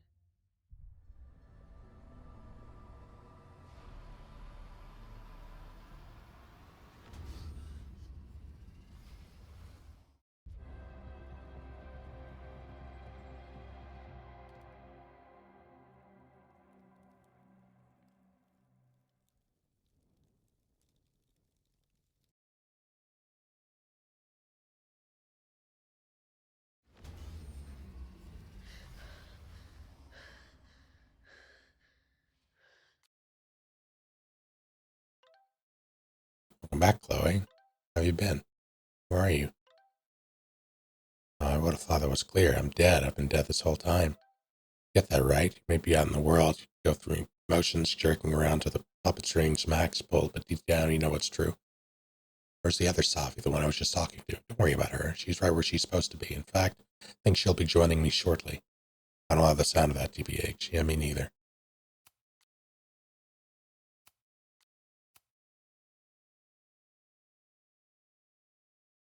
Surprise third fire. I called it with the whole cabinet of accelerants.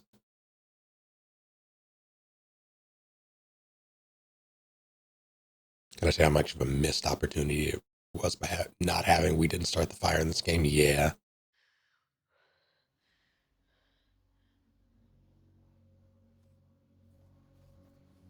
Oh dear.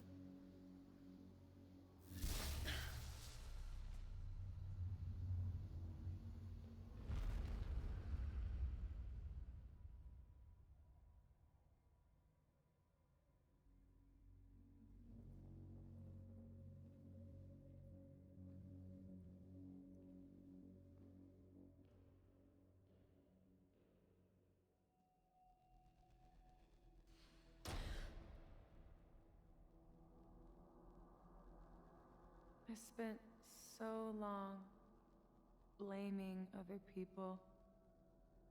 Lucas, my mom, Max. I mean, Max did point a gun at me.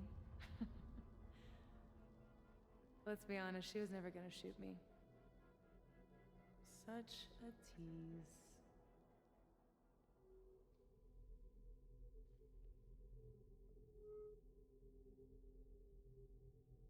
It's not her fault.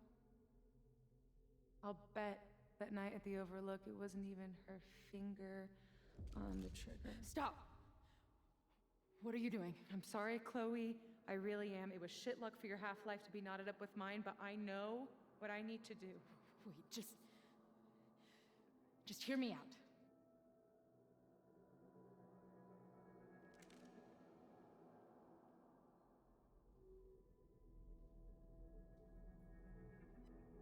Spare me the speech, okay? I already know what will happen if I do this. My mom will mourn me for a minute and move on.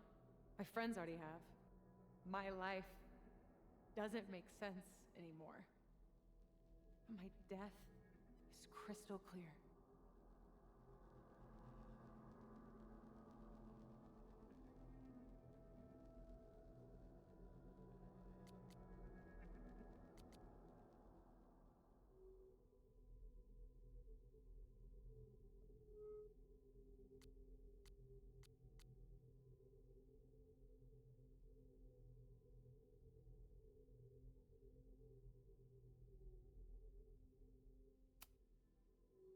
Max loves you. You know she does. Of course I know. Why do you think it hurts so much? Max is my best friend. But I fucked it all up. She'll never trust me again.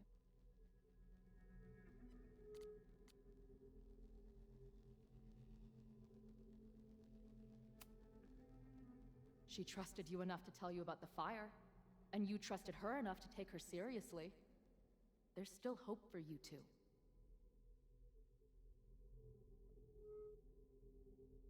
Please, I'm begging you.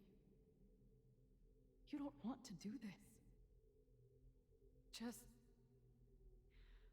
nothing makes sense anymore. This is the only thing that does. I'm not crazy. Of course you're not crazy.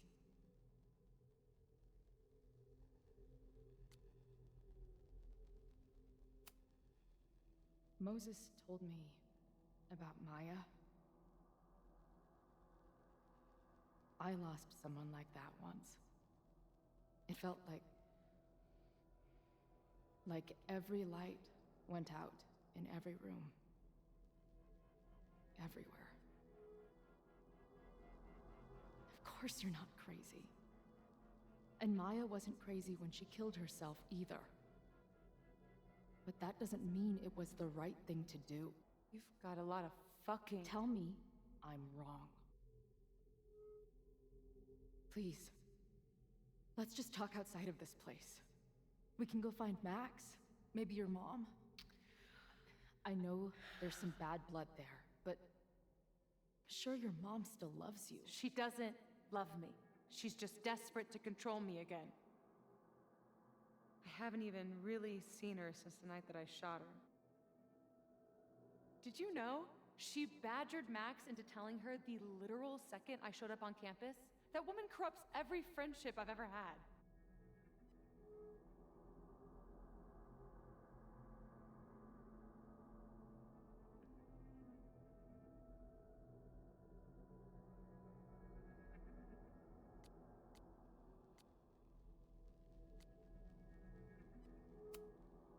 Of course your mom is desperate to get in touch. You're not okay right now. Max wasn't badgered. She told your mom because they're both terrified for you. I know it's not what you wanted, but you know it's because they care.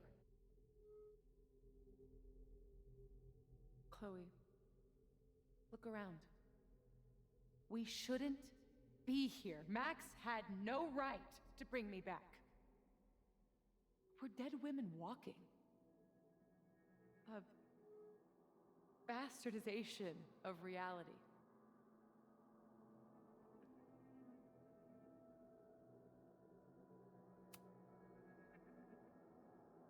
So we have this death inside us. Fine. But we're also alive. Max made that choice for us. But we have to choose it too.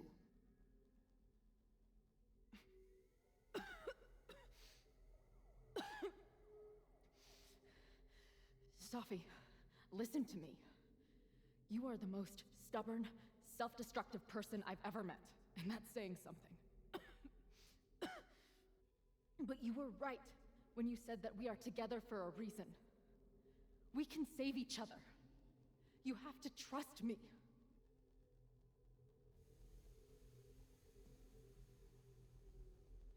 You really gotta work on your bedside manner. Well, nobody else makes house calls in the void, so... Come on, let's go.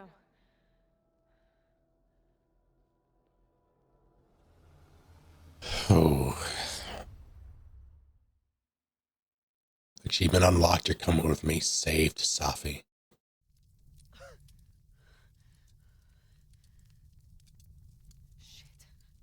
Moses!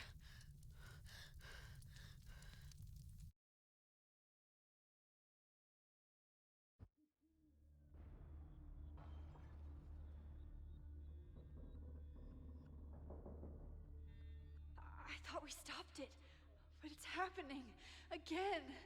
Moses was right. Oh my God, Moses and Chloe, where are they?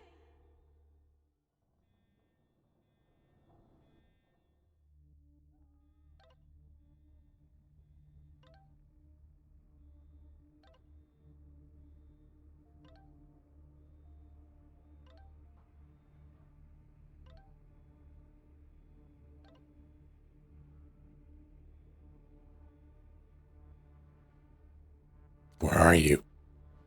We were on the rooftop. What? Why would you go back there?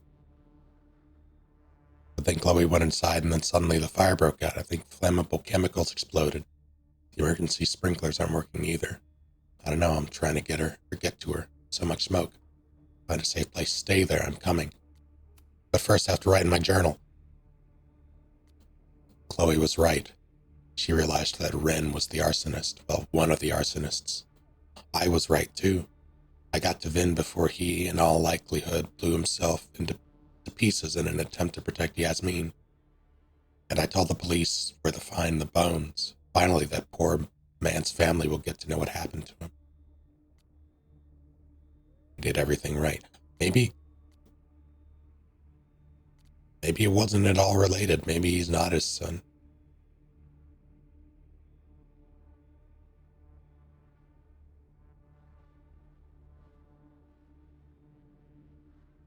The pieces are, it's still circumstantial at this point. I wonder if that'll ever resolve itself. Did everything right. We stopped one arsonist and one theater major with chemicals. So why do I hear sirens coming from the observatory? Why do we hear boss music?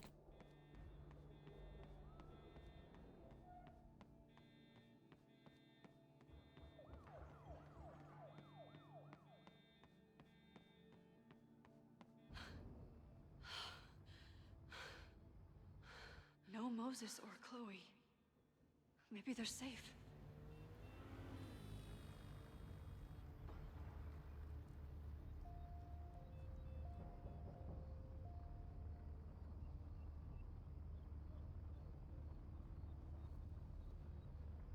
Oh, God.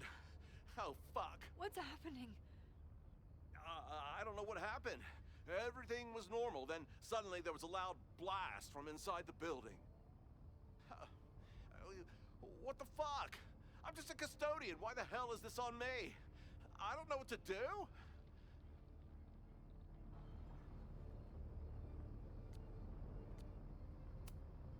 And I'm just a photographer, but we can do something. I see a hose.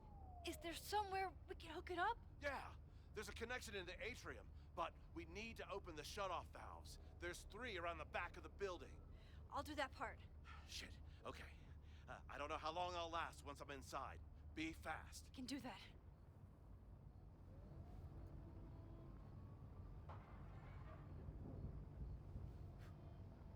I'm not too late this time.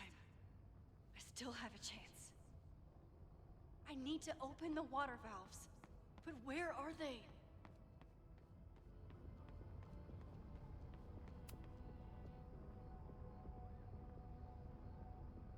By the fountain. Utility room. Okay. Reality is cruel, but it's still reality. Does it bend to your will. One down, two to go. As if I couldn't hate Owen's expansion plans anymore.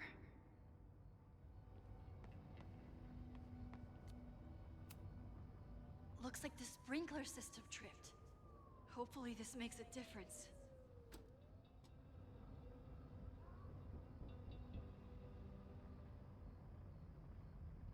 Yeah, hold on.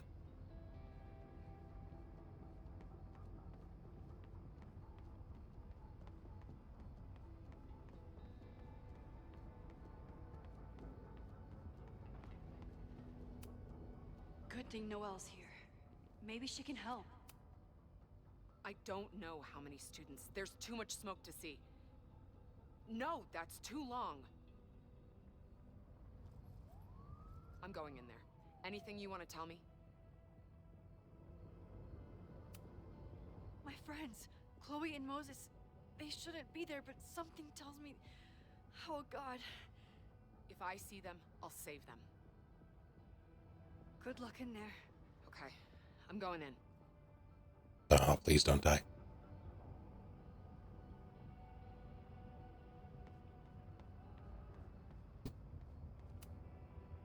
It's broken. I need to find some way to turn it. I see a thing right there. I might need this.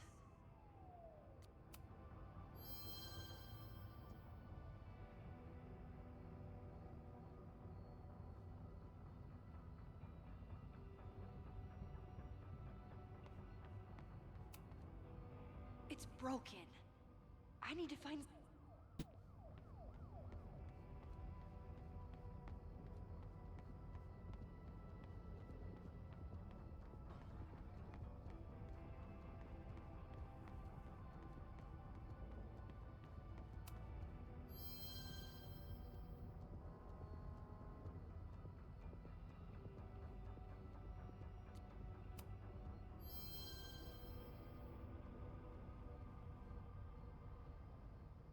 I wish I... Oh, shit. I really wish I had seen that before. Really wish I could have given that to Noelle, probably. Nothing I can use in here.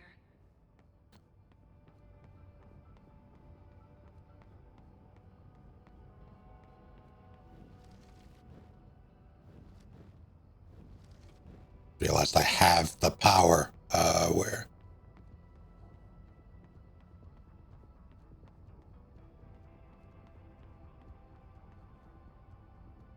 That's still done. That's still done. All right, maybe.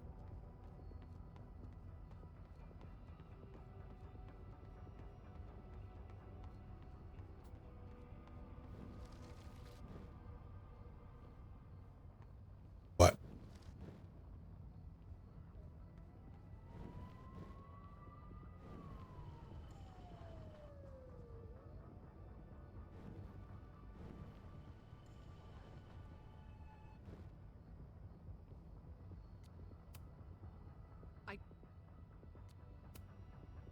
Take this. Thank you. My friends, Chloe and Moses, they shouldn't be there, but something tells me... Oh God. If I see them, I'll save them. Good luck in there. Okay, I'm going in.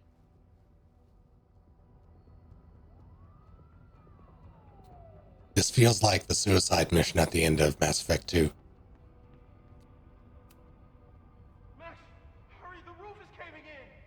I'll save you, Moses. I'll save everyone.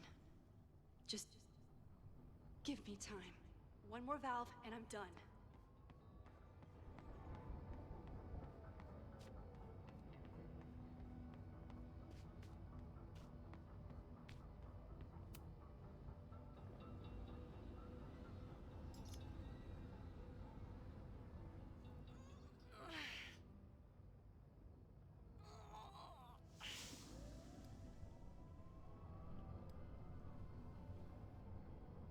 And that's 3.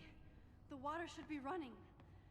I should check the other side of the building and see if anyone else needs my help. I should check the other side of the building.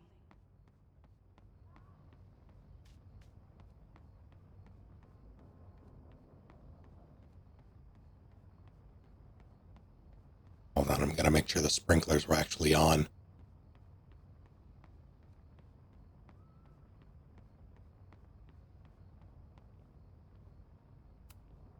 I hope that helped. Hope this helps.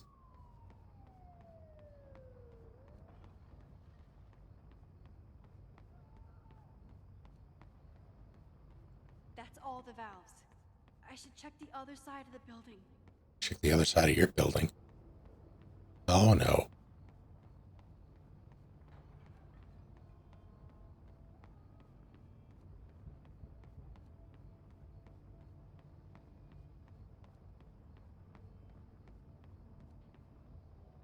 I did everything I could. Maybe it's okay.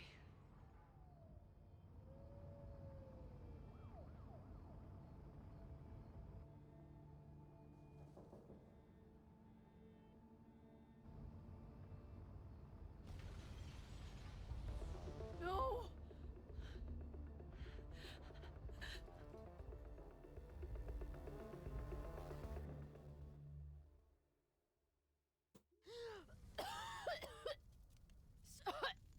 Sophie! Sophie! Here! Chloe!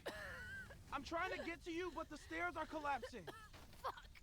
I can't see shit! They're down there, by the whiteboards.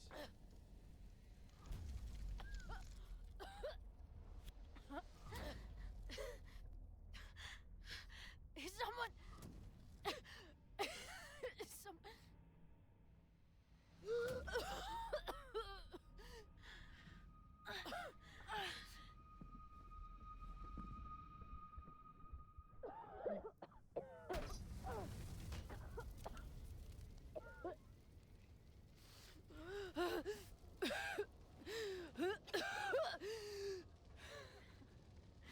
Damn it! We were supposed to be saving your ass this time. What the hell were you thinking being in there? She came inside for me. And I'm grateful she did. I'm grateful for all of you, actually. I'm just glad you're here. The real you. Co-signed. Now how do we get off this roof?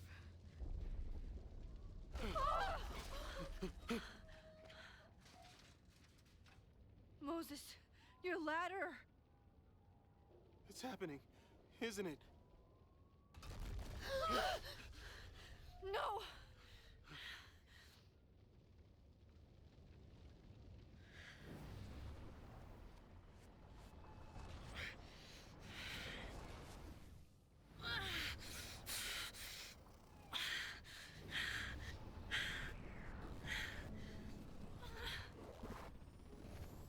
Hey. It's okay. No, it's not. I can do something. I can reset the ladder. I can put you back before the fire. My selfie. I can go back to the beginning and do it right this time. The photo's long gone.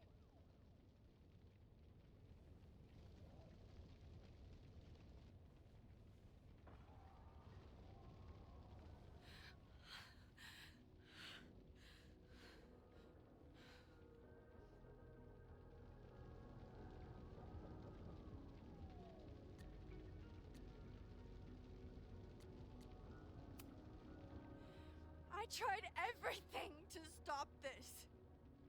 But I failed you. Again. What good am I, or my powers, if I can't save you?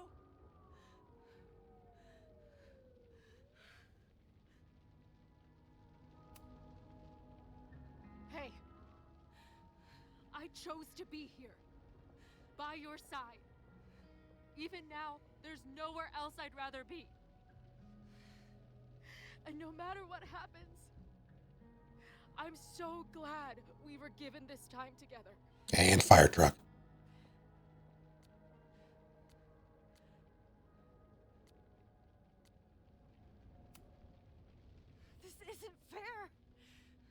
You can't have come back to me just to end up here. It's not supposed to end like this.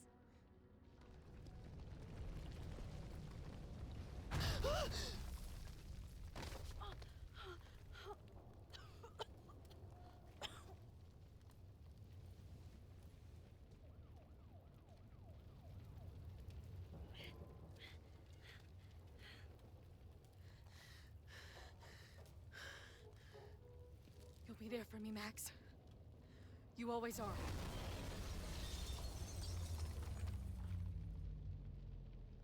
No!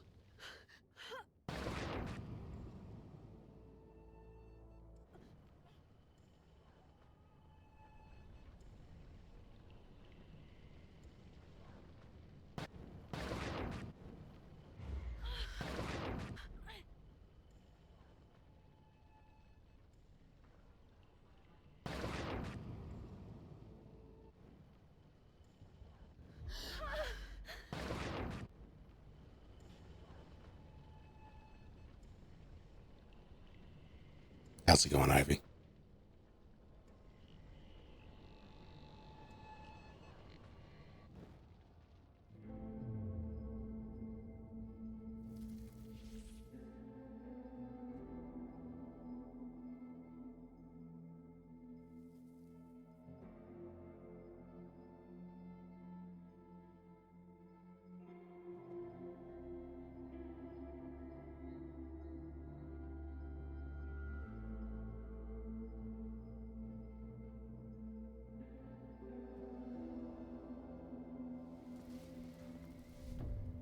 And Max Caulfield, don't you forget about me.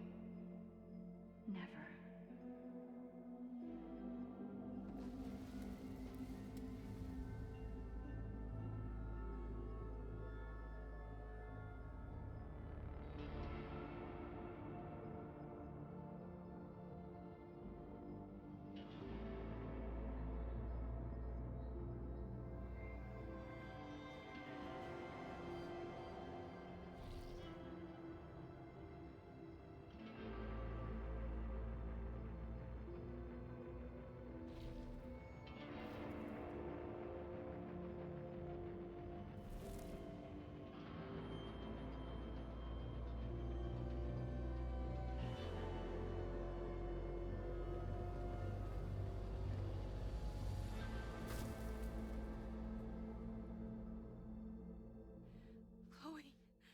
Chloe, please.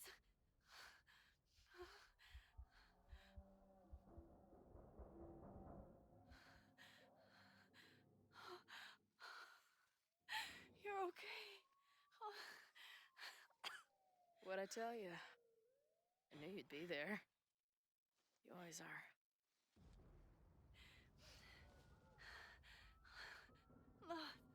The ladder.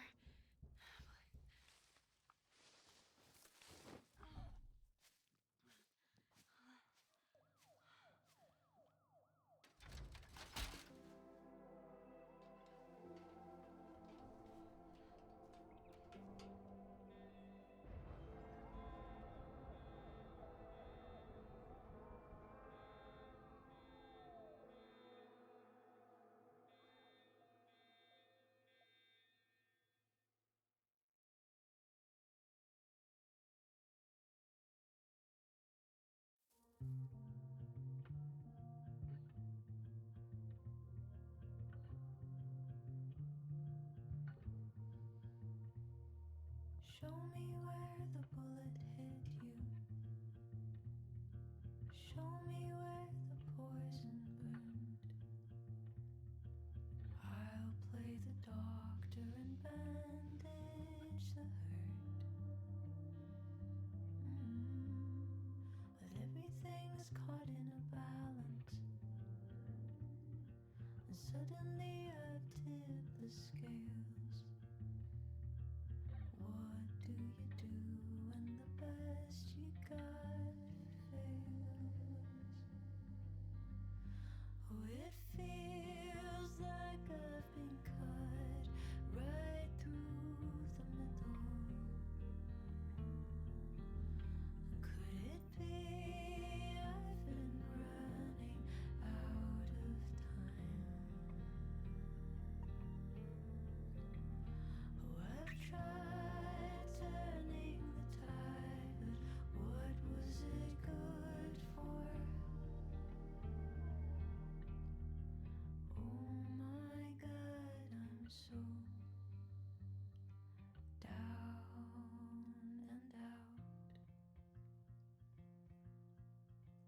Sophia. There's no relief for good behavior. The thought alone is maddening. This might be the lowest that I've ever been. I used to have the answers ready. Played them like an instrument. But now I'd do anything to be her again. Oh, it feels like I've been cut right through the middle.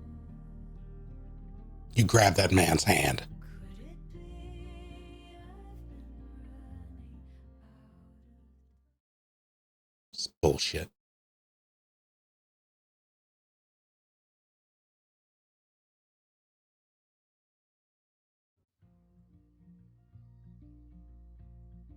A school is many things. A home, a classroom, a space for dreams. It is a grand collaboration between scholars of the past, present, and future. Like all worthy projects, it is difficult to build, rewarding to maintain, and frighteningly easy to destroy. Never has this been more apparent. Caledon is a name we put to an ideal, one which demands the best of us. Many years ago, I made a decision that fell terribly short. I have been running from it ever since. But we can all choose today, this moment, to begin living up to that ideal, to reject hate, to choose life. Thank you.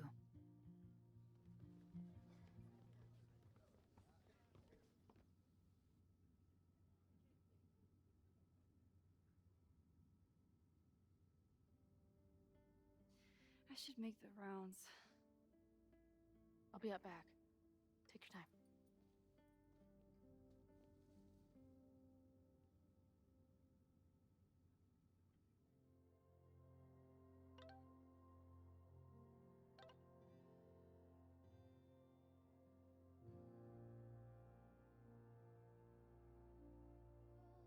Sorry, Maxine, for everything. Me too.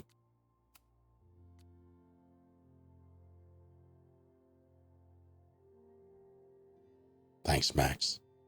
You're a better person than you are a teacher. Fuck him.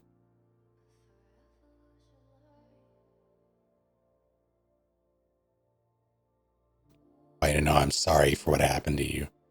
Even if I'm not sorry to see your Caledon 2.0 plans destroyed. I'm told you did everything you could to protect students on campus. I think you actually loved this place in your own very frustrating way. I wish there was a Caledon big enough for both of our dreams, but at least we'll get to mourn it together. Thanks, Max.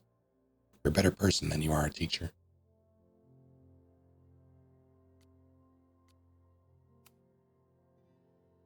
Max, we just heard the news. Are you okay? Yes, I'm okay. Thank God, we were so afraid. There's a lot that's happened over the past 3 days. I don't even know how to talk about most of it. But yes, I'm going to be okay. Good, we love you. We're always here to talk. Also, happy birthday, I guess. Oh shit, Quinn. Max, I thought of you as soon as I heard about this latest Caledon tragedy. You okay? It was terrible, but yes, I'm okay. Thank you for thinking of me.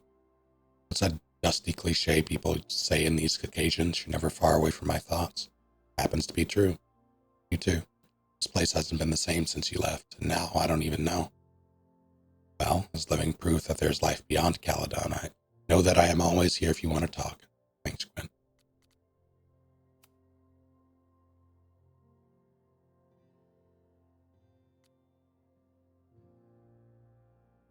I remember the first time I saw Caledon. After years of breaking into abandoned houses and rotting factories, it looked impossibly beautiful. The stone buildings, rolling hills dotted with sculptures.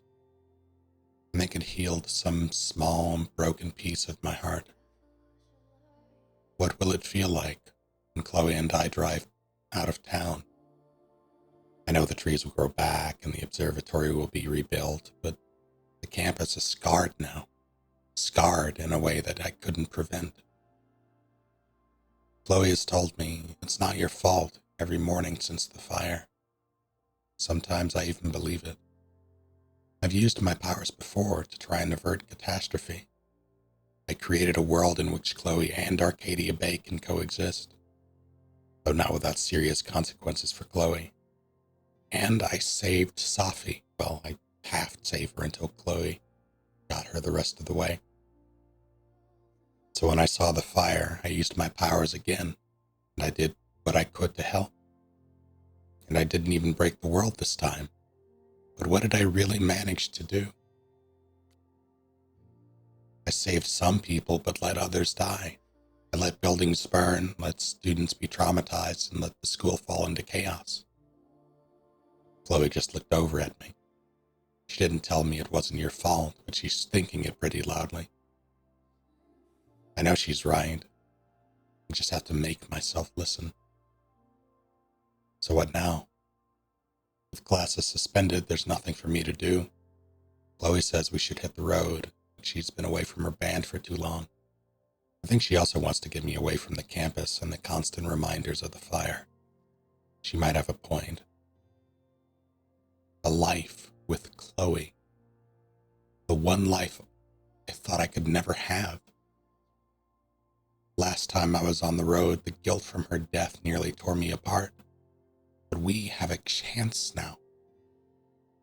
I can learn to live without looking back.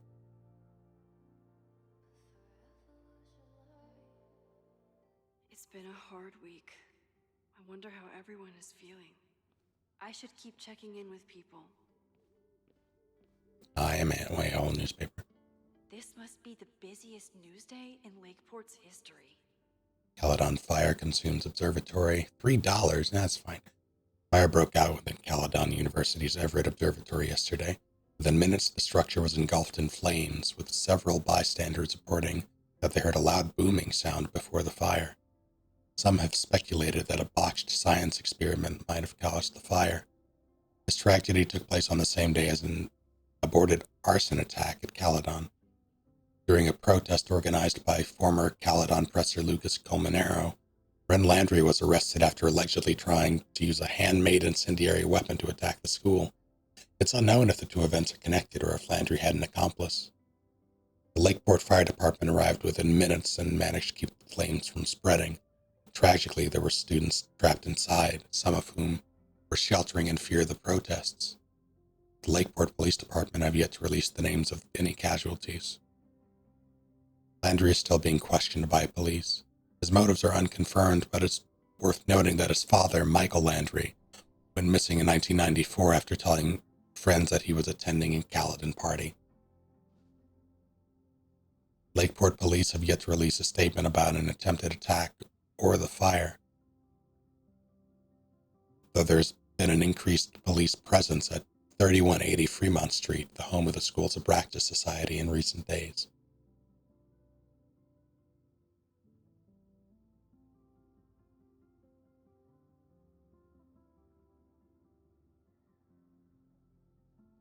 It felt good to piece all of that together, and there were, like, up until I read that part about his motive there, I wasn't sure I was correct.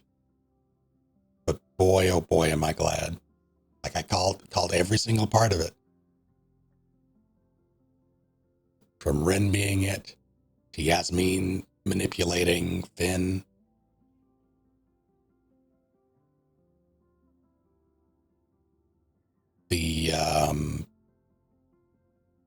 The accelerants in the lab.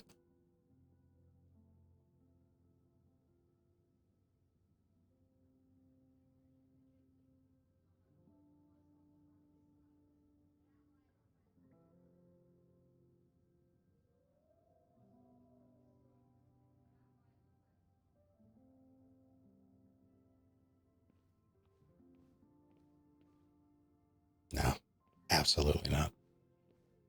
Not before Amanda. Amanda was horrified to hear about Ren. Yeah. Hey, I'm so glad the turtle wasn't damaged in the fire. Yep. Bar's still standing, I'm still standing. Trying to focus on that for now.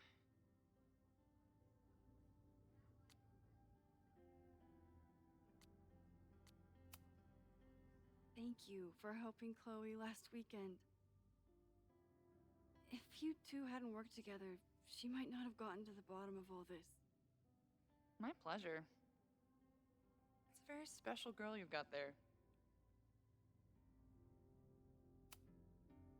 Have you heard anything from the protest crowd? After I fired Joey and banned the others? Only rumors. Ren's gonna get his day in court. His friends are already disavowing him. But Caledon has a lot to answer for. And the administration seems to recognize that. Maybe Lakeport will listen. Take care of yourself, Amanda. Hey. You always know where to find me. And I'll always be happy to be found. I should keep checking in with people.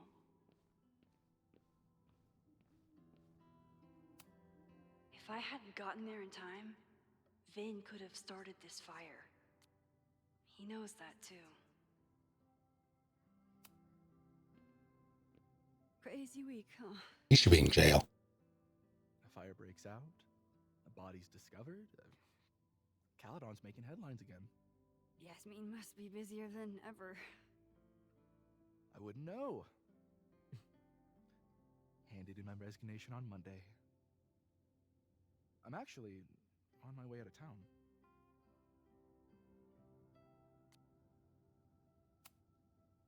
Where are you heading? Who knows? Who cares? I just need to get away from here.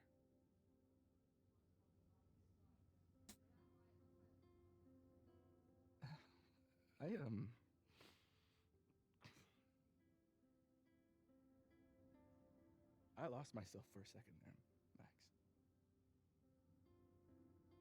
I mean, I care about Yasmin, but I never wanted to turn it into her. I mean,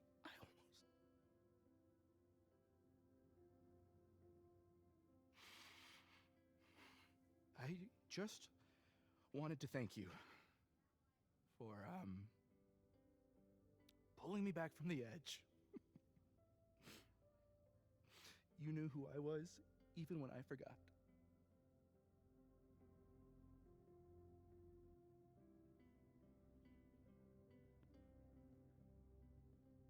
Take care of yourself. Don't be a stranger. Thank you. Thanks.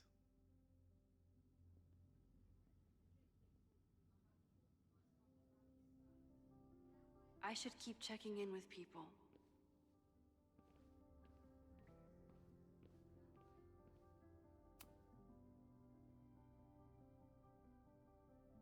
Looks like the gnomes managed to evacuate.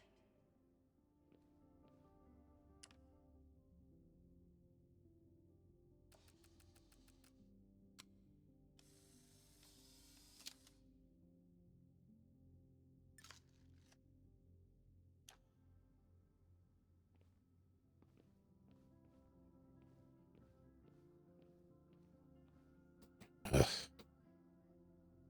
I should see how everyone's doing. This is a new one. I almost feel bad for Owen. Caledon University under new old leadership. Caledon University faces a long road to recovery after last week's fire. They will need to face it without President Owen Teller at the helm. Dr. Teller has announced his resignation as president of the prestigious university. Caledon is facing many challenges, he said in a press conference given earlier today. Unfortunately, I have discovered that I'm not the person to solve them. Dr. Yasmin Fayyad, Caledon's previous president, stepping into the role again. This hateful act will not deter us, she said at the same press conference. Buildings can be destroyed, but our commitment to artistic and academic excellence remains untouched.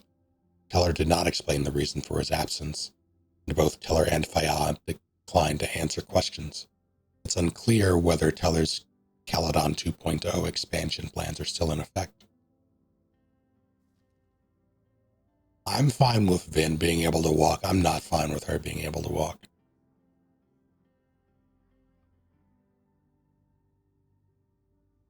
Like,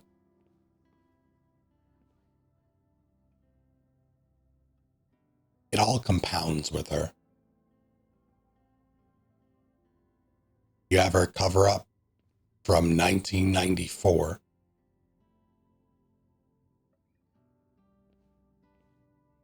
You have her continued, basically her extortion, manipulation of Owen that led to, technically not in this timeline granted, but led to Loretta's death.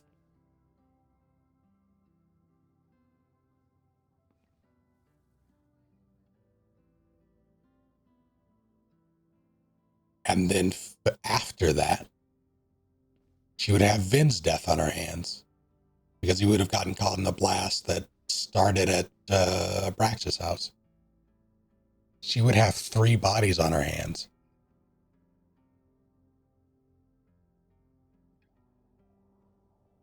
Never mind Maya. I should see how everyone's doing. Yasmin has been getting some pushback on her return to the presidency. I think Safi's getting a real kick out of it. Mixin, it was good to see you in the audience. Your speech was lovely. Do you really think Caledon can rebuild? I think we must. Necessity is the mother of many things.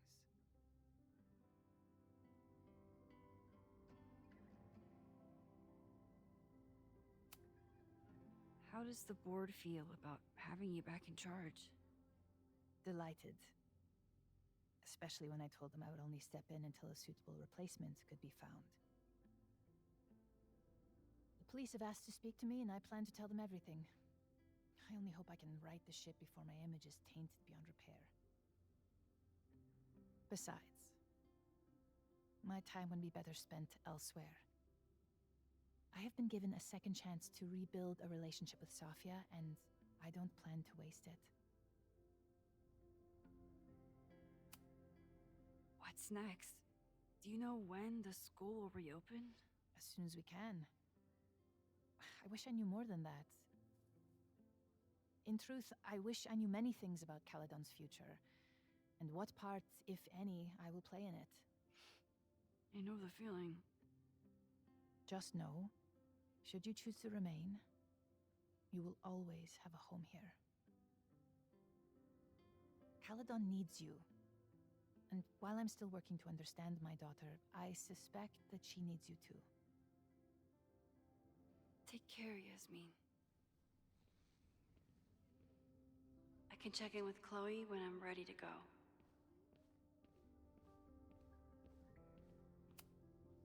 Amanda's love language is open mic nights. Caledonks. The Donnie Span featuring Big Donnie reunion show. My goodness, they made a reunion.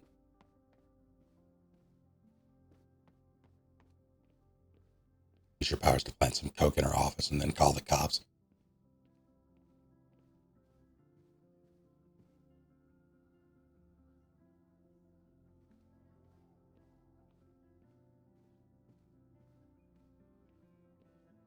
Is that everybody?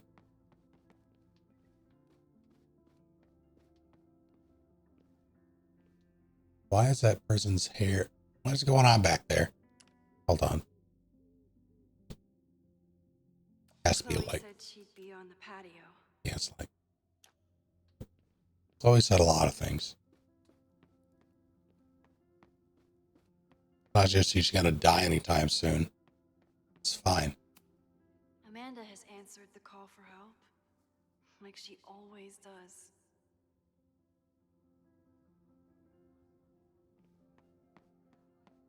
There you are. I couldn't save the observatory, but I managed to save Moses. He is dissociating. I'll take it. Is here a wolf?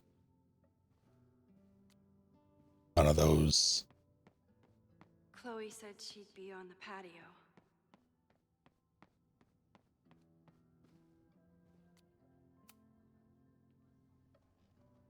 Enjoying your victory lap?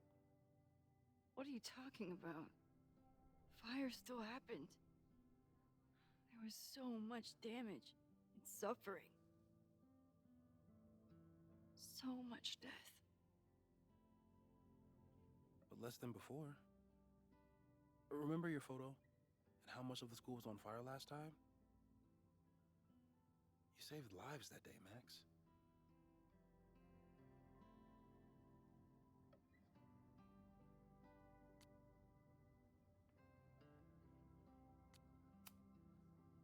The fire started in your lab.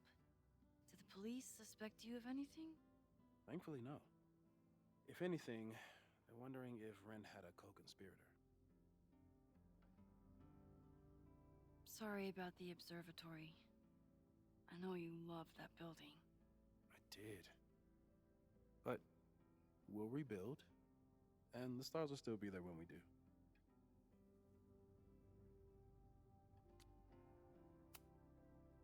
So, fire still happened, no matter what we did. Was it inevitable? It appears so. I guess time really does have a sense of irony. So I'm trapped. If something terrible happens, I can't undo it. Not trapped. Free. If something terrible happens, you do the best you can. Like the rest of us.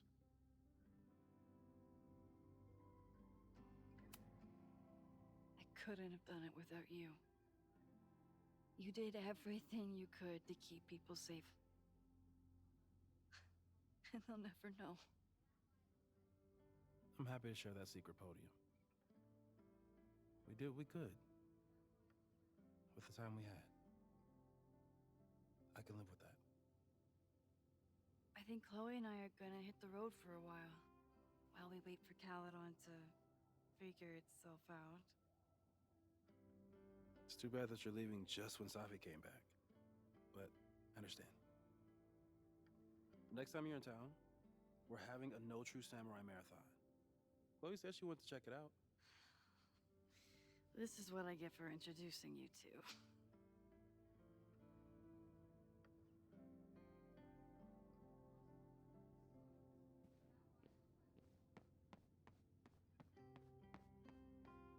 One last pass.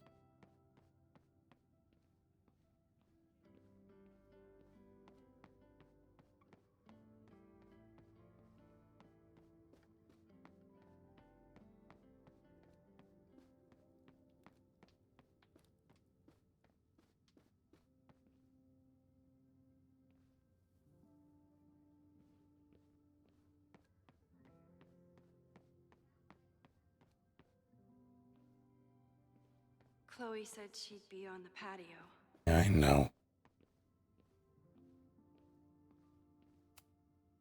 Looks like these two bonded after their near-death experiences. So you play a card, then count how many points you pulled from the mana reservoir. I can't believe I let you talk me into this. You said you wanted to clear your mind, and you didn't want to try my cabbage cookies, so... What the fuck? No, we're done. Fine. Go fish.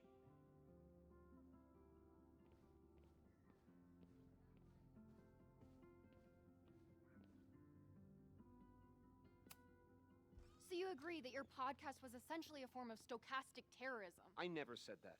And you have no evidence. The Caledon Truth, episode 21. Somebody needs to show the administration that we're a force to be reckoned with, whatever it takes. When I said that, Kick his ass, Loretta. Look who's here. I can talk to them when I'm ready to go.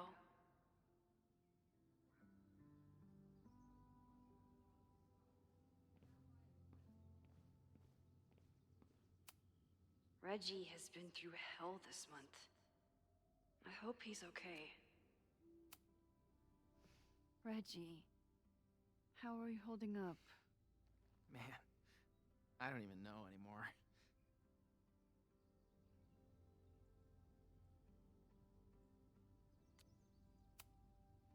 How is Abraxas handling everything? For now, with a lot of emails that say no comment. But long term, I have some thoughts. Those alums who knew about the body, they cared more about their reputations than the victim's family. It's disgusting. Abraxas was never supposed to be the Skull and Bones. It was a refuge for outcasts. And maybe it can be again.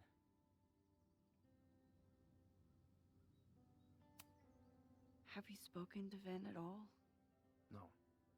But somebody dug that body out from the Hall of Secrets, and who else knew how to... I don't even want to think about it. See you around, Reggie. See you, Max. You're just gonna leave it there? All right. I'll check in with Chloe when I'm ready to go.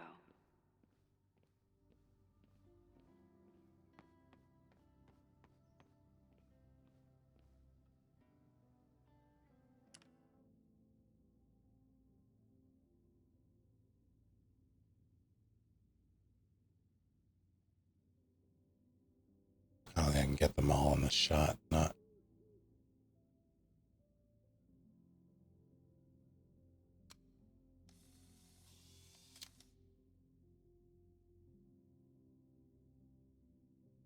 For those we've left behind.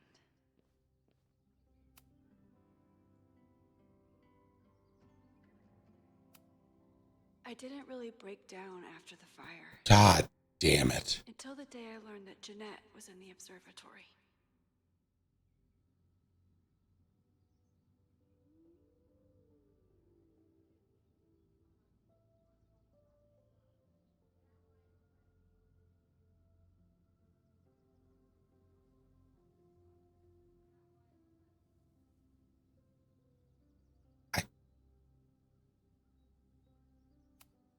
That's the guy I saw in the observatory the first time. His name was Anthony.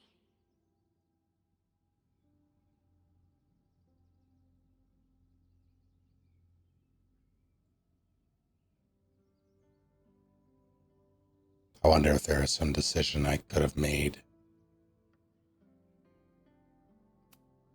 I know it's just a building, but this was basically Moses' home. I wish I could have saved it.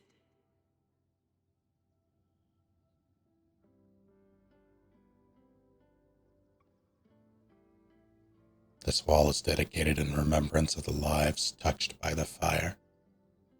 May their light continue to shine.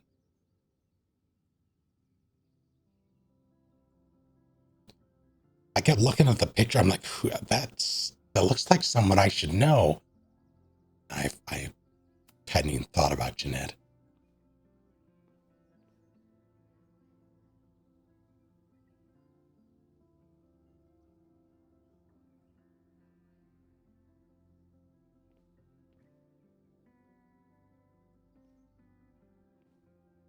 Because of that in my mouth. That has to be eerie. I'm so sorry.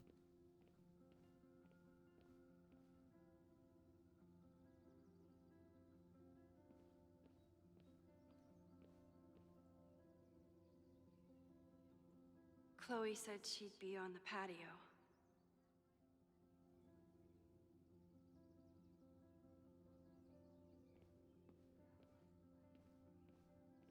Yeah, I could have saved him.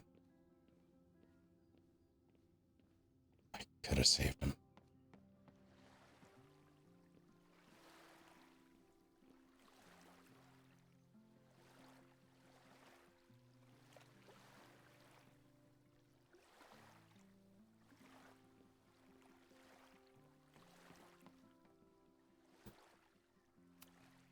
Final episode? Somehow I doubt that Loretta is announcing her retirement. I can't imagine a Caledon without Loretta's flyers wallpapered to everything.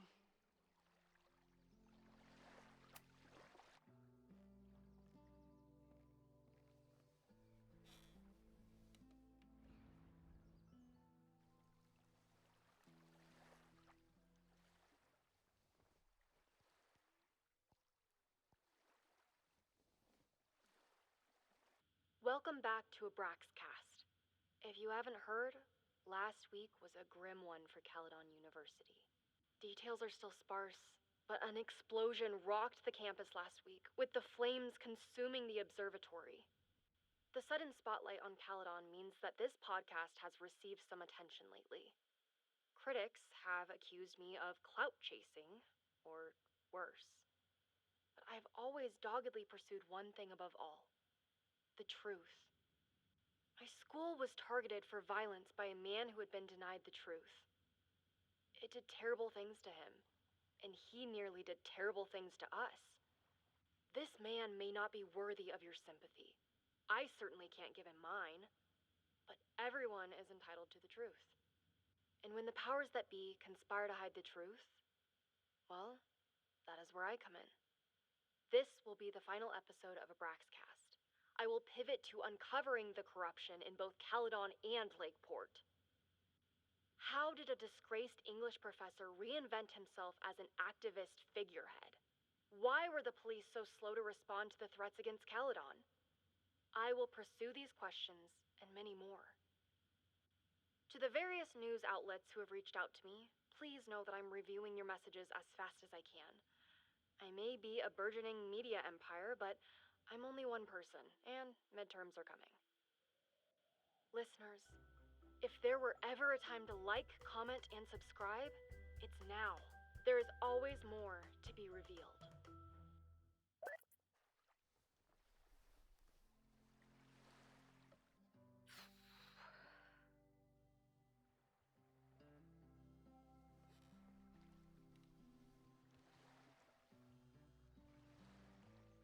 Diamond? Hey, Max. I know I've been mostly ducking you since I left Caledon, but I heard about the fire. I'm so sorry. Thank you. Are you and Moses doing okay?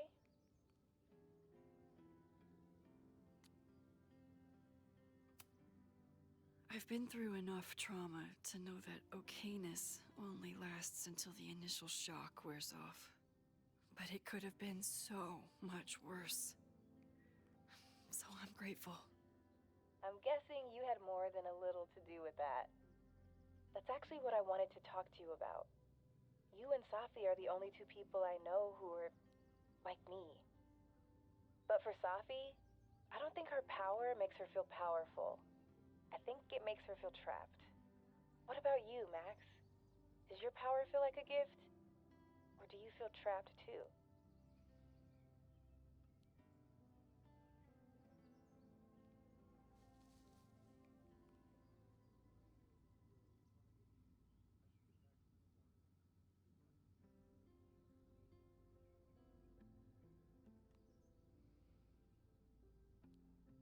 What a question.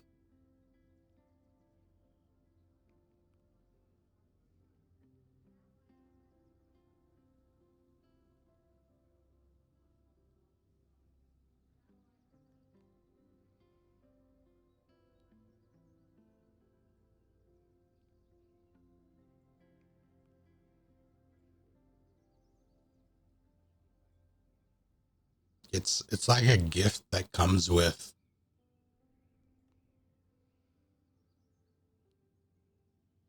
another gift you didn't want and can't return.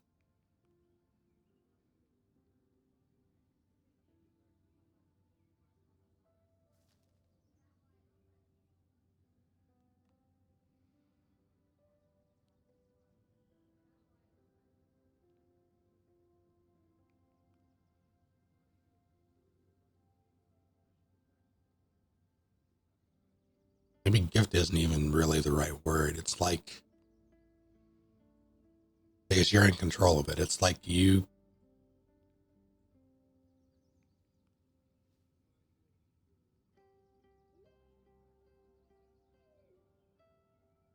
okay, you're at a restaurant. You order a cheeseburger and fries. And that order also comes with onion rings. You hate onions. But they won't take the onion rings back. Like, what are they going to do with them? So now it's your problem.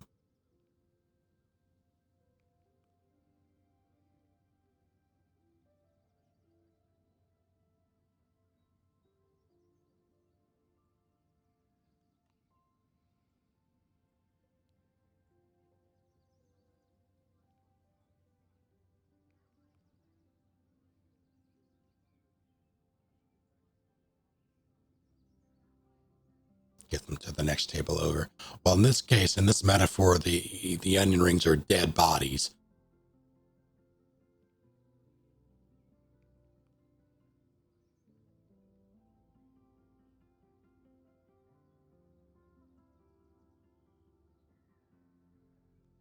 Like, on the one hand,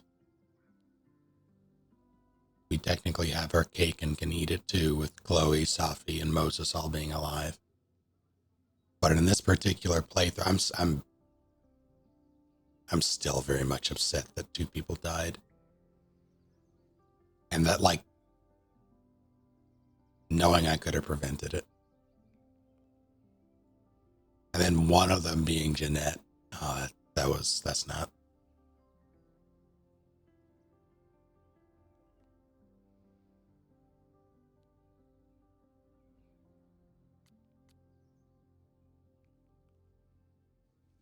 It is an incredible burden, but it's also a gift.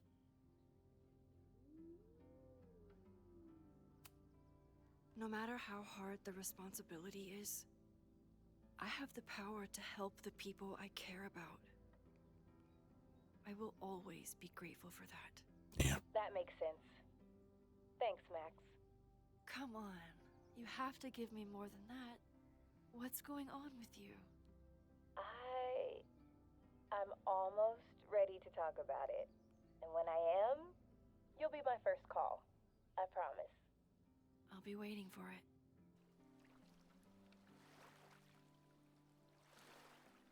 I feel like the gift option was the both. Back to the memorial. Keep in touch, okay? I'll be around.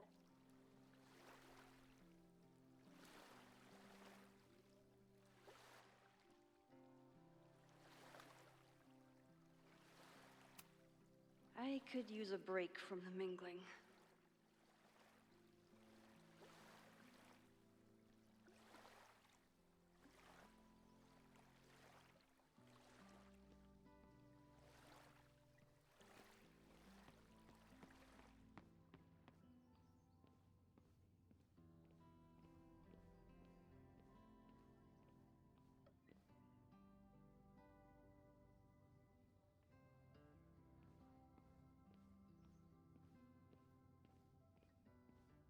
Chloe said she'd be on the patio.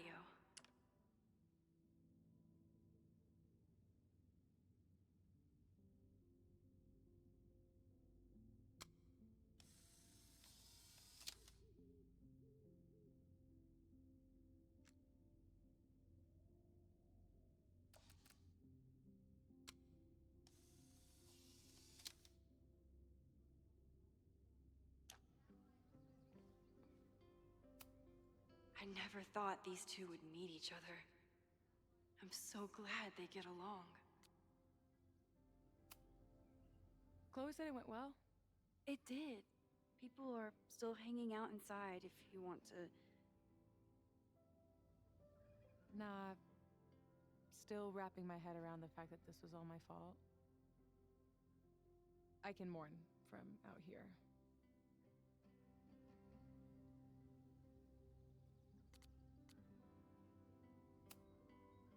Have you been back to that weird lighthouse since last week? No. I can still feel it, but it's manageable. Like an itch that I'm learning not to scratch. I guess all of us have the seeds of our deaths planted inside of us. But I'm trying not to focus on mine while I still have a life to live. That was so metal.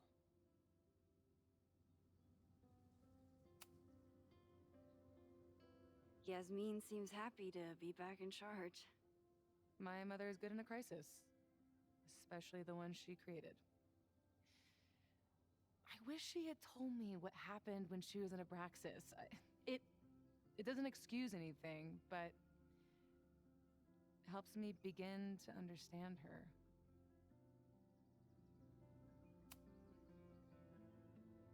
What's your next step? Gonna hit the road again? Since it worked out so well last time? No, I think I'll stick around, get used to wearing my own face again.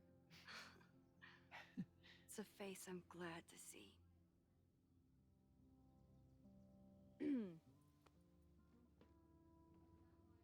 Ready to head out? If you need more time, I could find my townie buddies and start a round of cornhole. No, I'm ready. Hi, Sophie.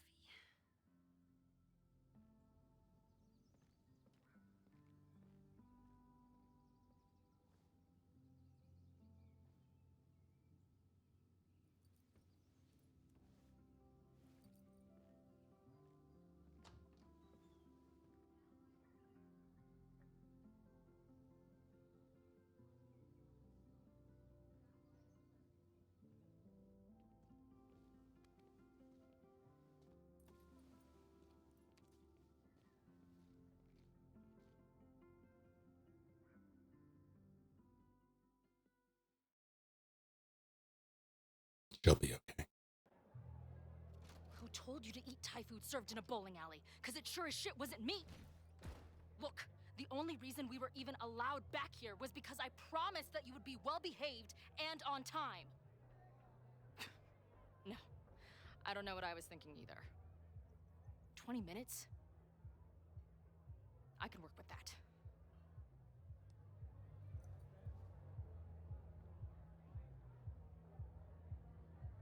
I know I put that letter from Moses somewhere.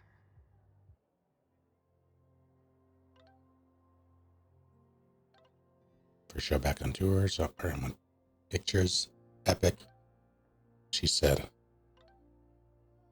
"Take something up once the ringing in my ears dies down." So that is pretty abstract. I haven't quite perfected the art of the mosh pit selfie yet. Space, the majestic tapestry, debuted last night. How'd it go? I think well. People who stayed awake seem to like it. Dude, we should do a DSM show where we play STMT. Guess where do we find a bar at the planetarium? Maybe Alaska? There you go.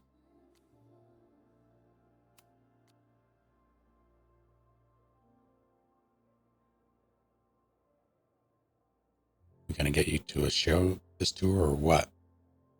Dude, I know. It's been a busy month, okay? Never thought I'd describe a modern poetry intensive as kicking my ass, but here we are. That's what you get for trying to put your cosmic half-death nightmare journey into words and shit. Sick into headbanging. Booking a show in Boise next month. I'll send you the date when we have it. Your ass better be there. Seriously, you rerouted your whole tour just for little old me? Okay, I heard that in your Southern Belle voice and I did not like it. Seriously, thank you. Can't wait to see you both. Don't mention it. Don't tell Max I want to blow her. Don't tell Max I want to blow her mind when you walk in. Don't tell Max I want to,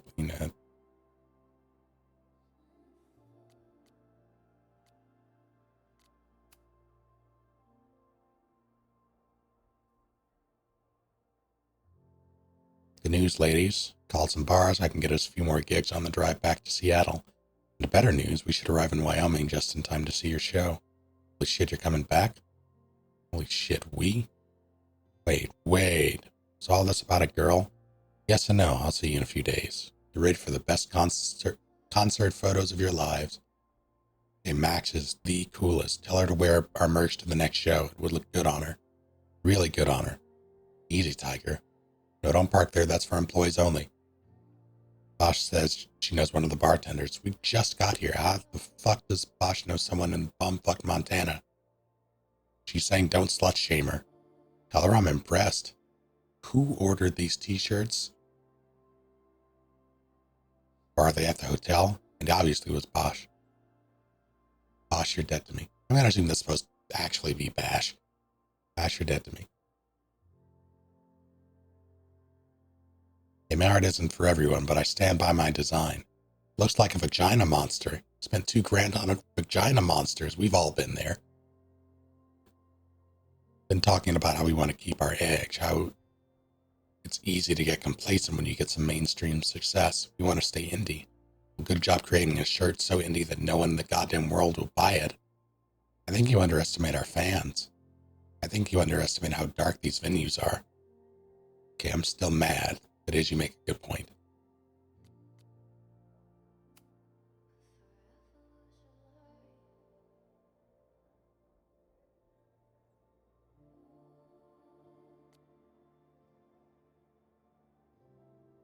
I think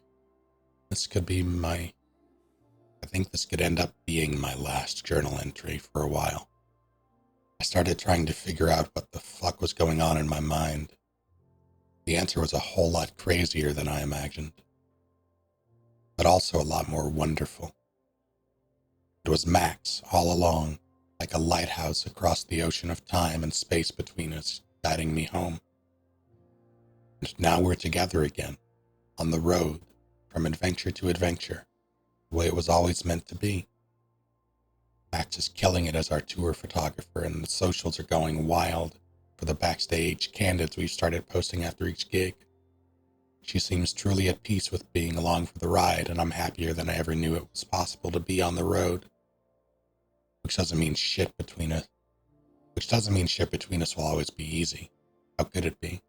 A bleeding heart artist traveling the country with a punk lifer and her merry band of lovable fuck-ups. Not exactly the recipe for a life of comfort and stability.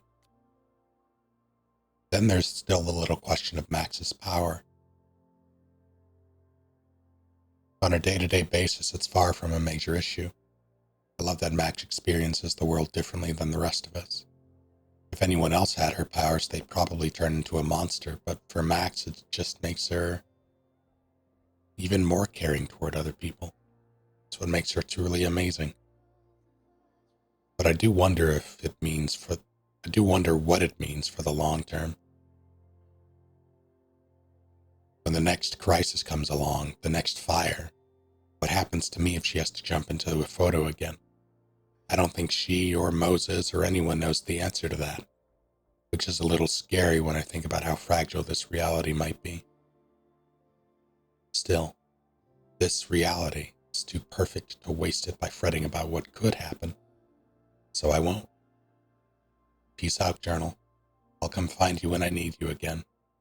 Or if I'm really lucky, never.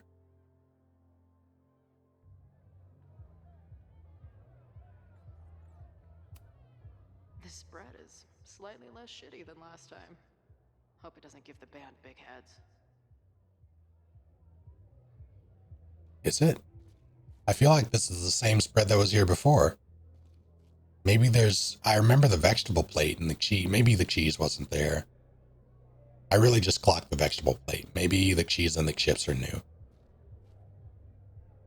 Maybe oh no, I know better. Fuck that. It must have taken a lot of work to find a TV shitty enough for this room. Respect. Drugstore Makeup Destroy America, Part 2. Now with award-winning photography. Hey, guitars. The band better get here soon. These guitars aren't going to smash themselves.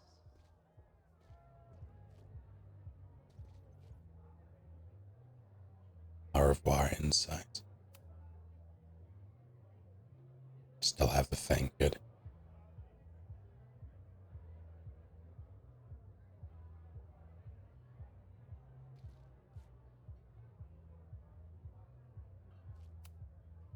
Even after the disaster last show. They still invited us back and hung our poster in the green room.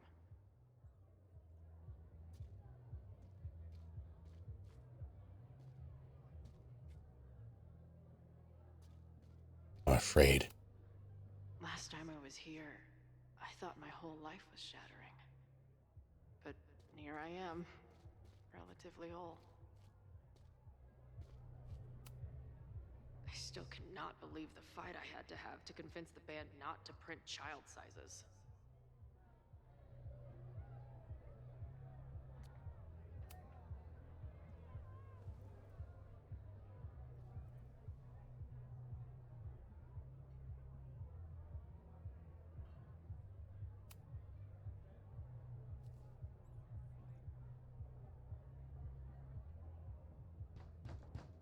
They're unloading the gear now, man. Chill.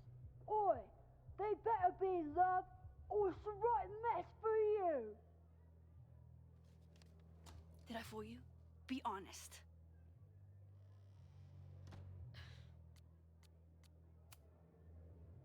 Honestly, if I didn't know you since we were little kids, still no.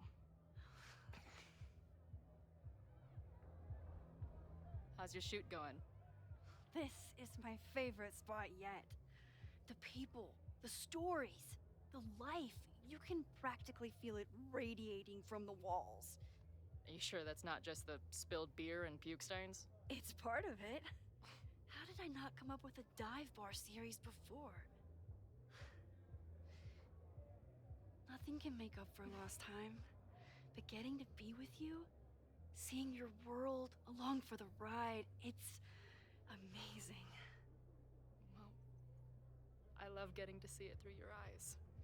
It always makes everything more magical. Oh, before the band gets here, I need to get one of you alone. Wherever you want to stand. Nothing fancy. Yeah, okay. Don't know. Not at the mirror.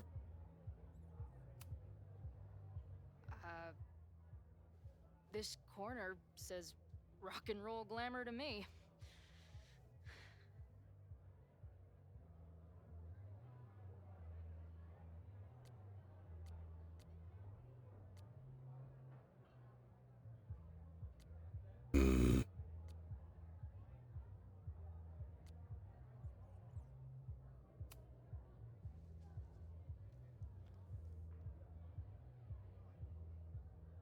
There's that classic Chloe charm. I wouldn't have it any other way.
Come on. No. No. No. No.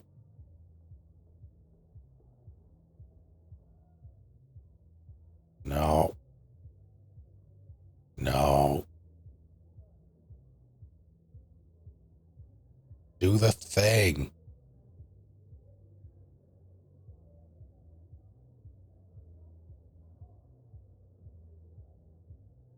This is upsetting.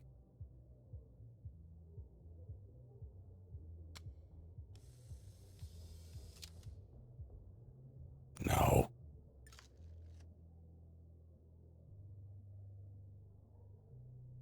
Are you sure, Azrael?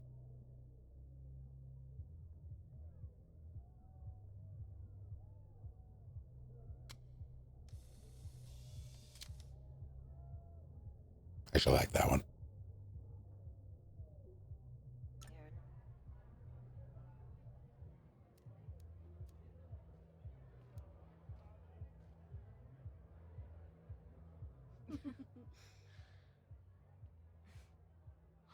Ready to head in? I need to set up my tripod for the show. Give me 2 minutes. Of course. Stay away from that mirror, I swear to God.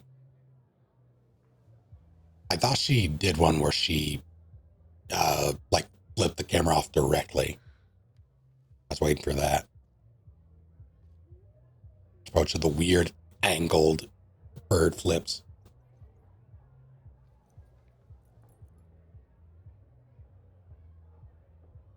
Chloe, I miss you and Max both and can't wait to hear about life on the road.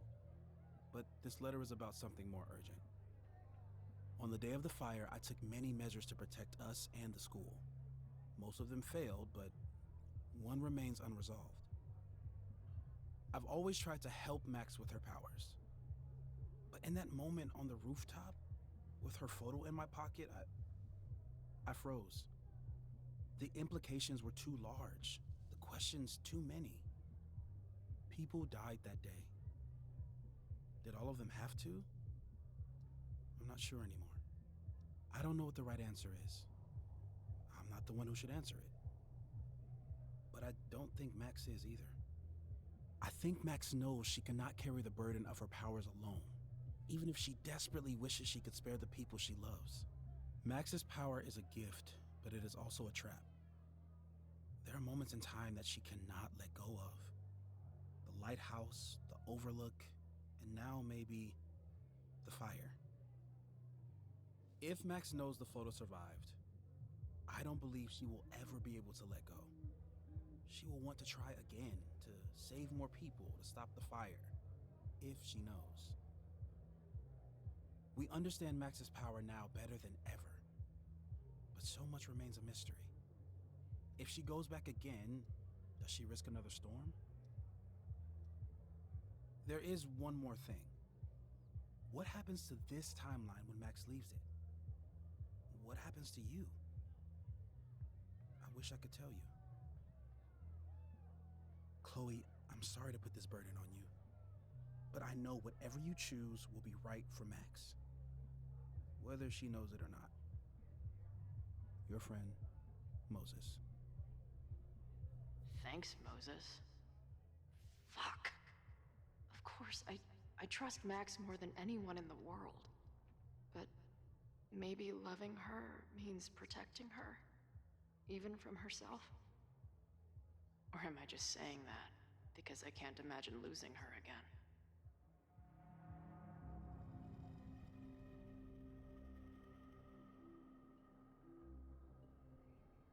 Ooh, fuck. Okay.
This is tough for me because on the one hand,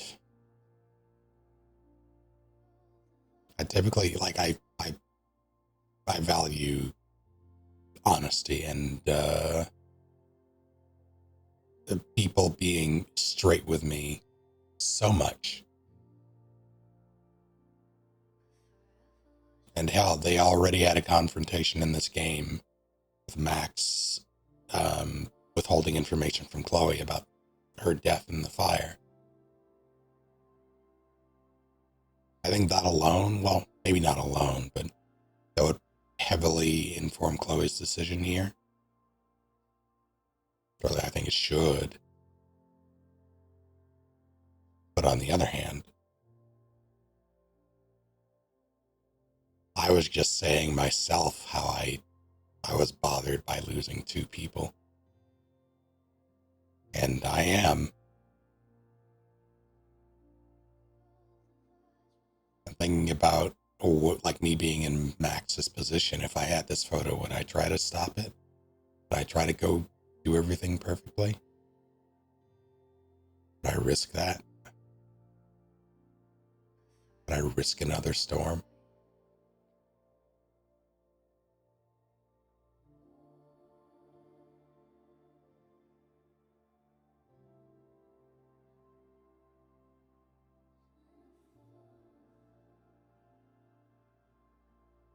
Would Max?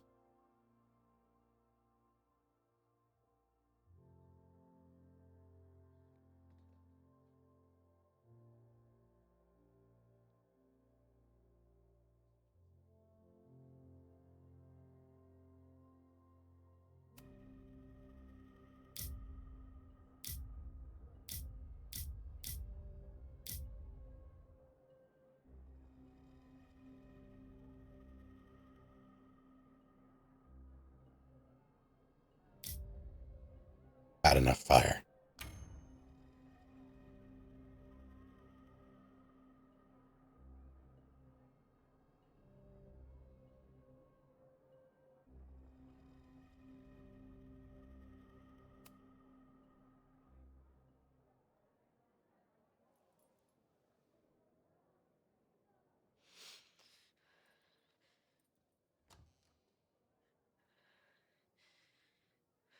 What's wrong?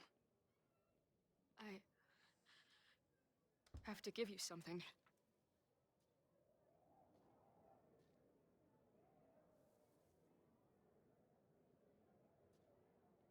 Moses. He had it all along. He sent it to me with a letter. Said I should decide what to do. Give it to you, or destroy it. Oh. I see.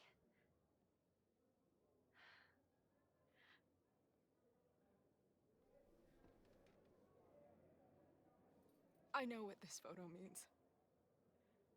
It's not just a chance to try again. It's an obligation. I can't be mad about it. It's what I love you for. Chloe. Just promise me you'll always find me. Maybe not me, but some version of me. Promise me she gets to be with you if I don't. Hey, right now, the only thing that matters in the world to me is being here with you.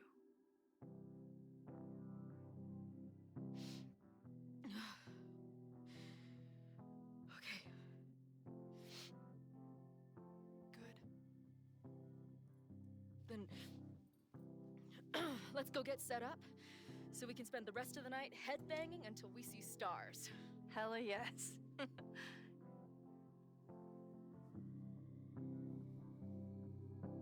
Something's gotta give, I know. I've been pulling strings for too long. Bright ideas are lit to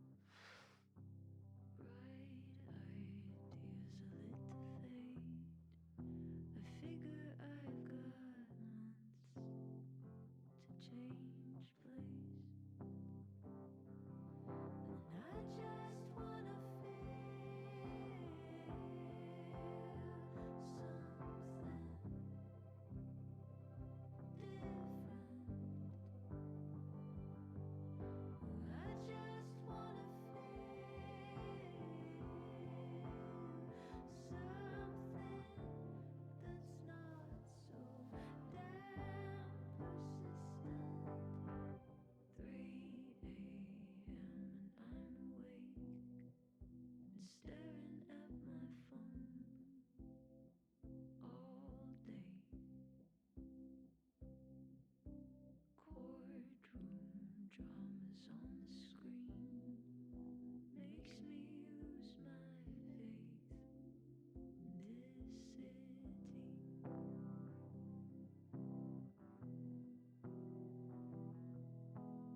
If you attack the person, they drop a torn piece of blueprint that has the room that was sliced into its circle.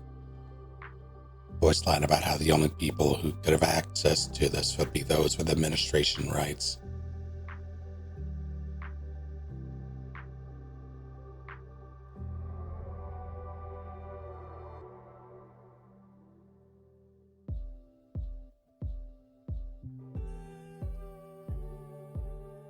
Least favorite Life is Strange, excluding 2.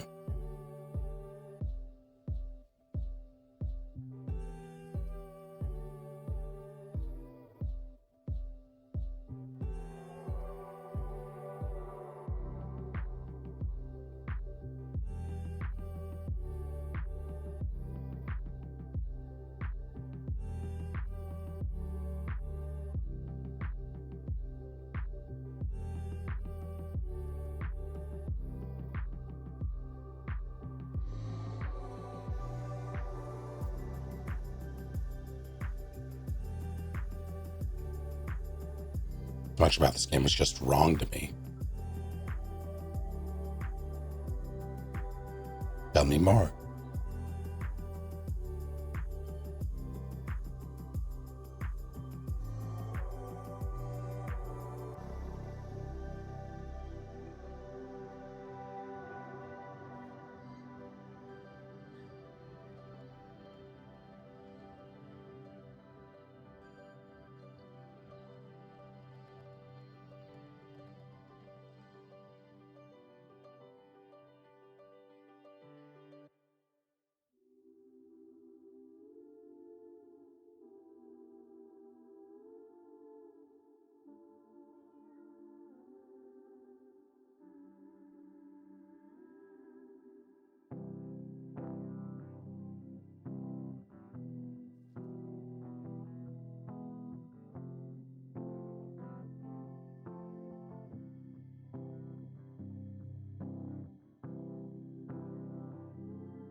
Something's gotta give, I know.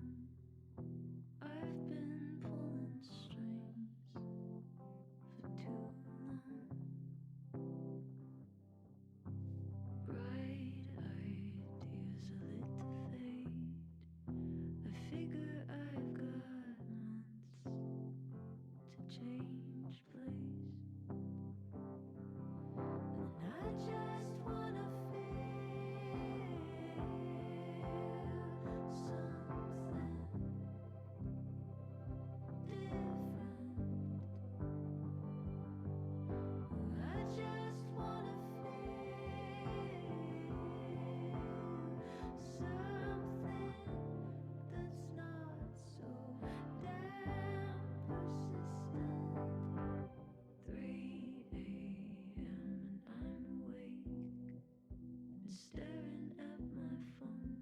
I was disappointed that he didn't get to use razzmatazz. However, I think I would have been more annoyed if, yeah, exactly what Red Moon just said. Like, I would have been pretty annoyed if Chloe couldn't tell.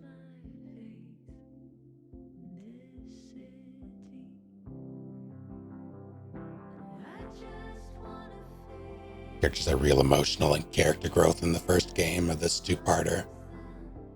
A lot of that was just overwritten or ignored. Do you have any examples?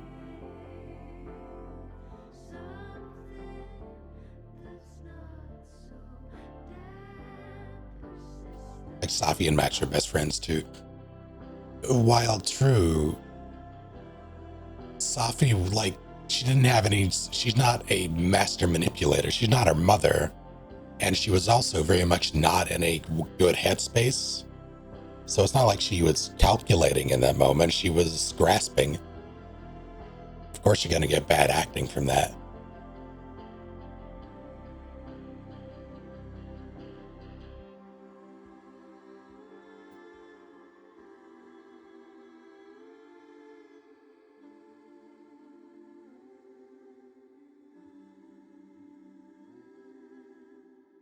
I was really pleased with how they wrote Safi.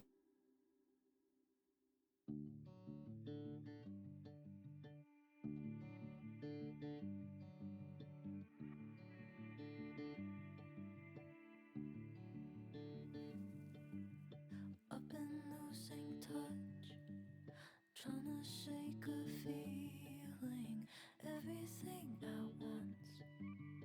Listen, could it be? Did we meet in a past life? Meet in a past?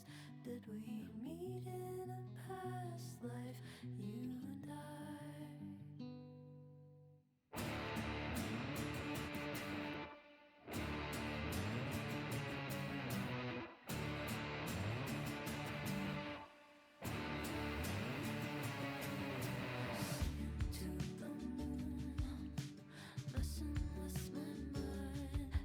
Yeah, Diamond was a dropped ball.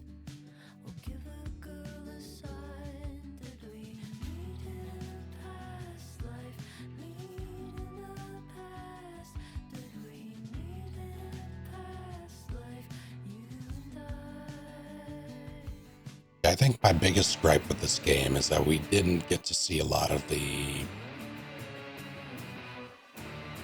side characters.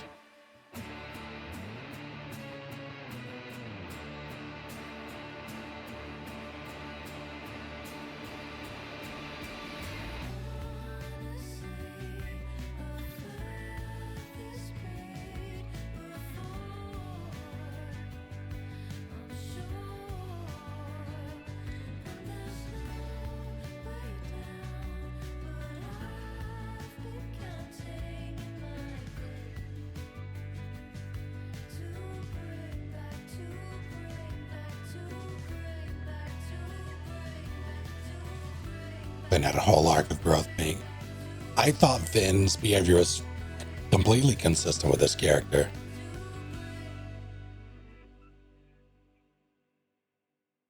I've been losing touch, trying to shake a feeling, everything at once. I don't remember what Diamond's abilities were.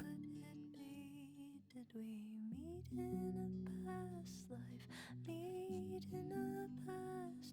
Did we meet in But I felt like I didn't feel like they went back on Vin so much as Vin has always been a creature of opportunity.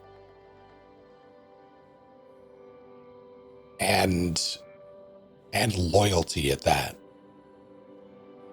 Like weird well, not necessarily weird, but definitely misguided and misplaced loyalty.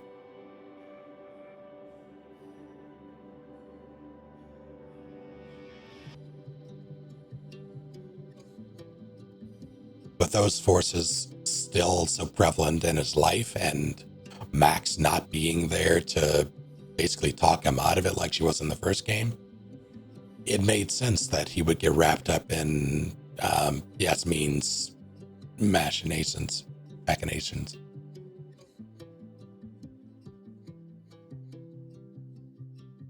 Like that made sense to me.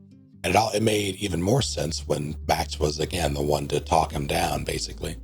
You do everything right. Move from episodic to one long run. I agree with the episodic thing. I feel like it would have been better with a bit more structure. Yeah, what could Diamond do? Reggie and Loretta were both good.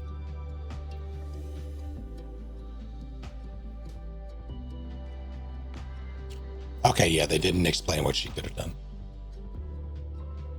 I was like, I feel like I would have remembered that, but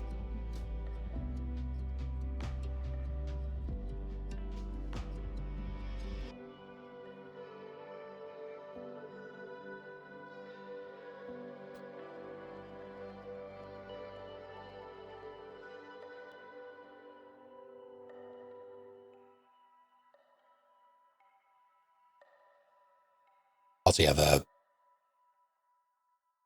Max's power having zero repercussions, I think, is fair. Like they did They did sort of hand wave it with all the testing she did with Moses and how they learned to sort of game that system to mitigate those consequences. But the only time it really came up was at the end, like the nosebleeds.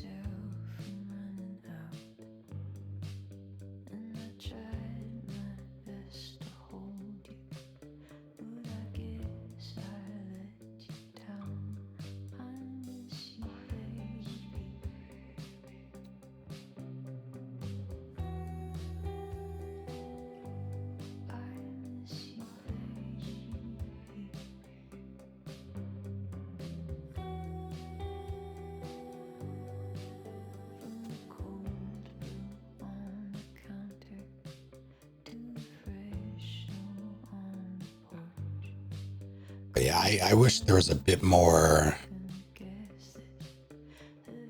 I wish there's a bit more of the mystery.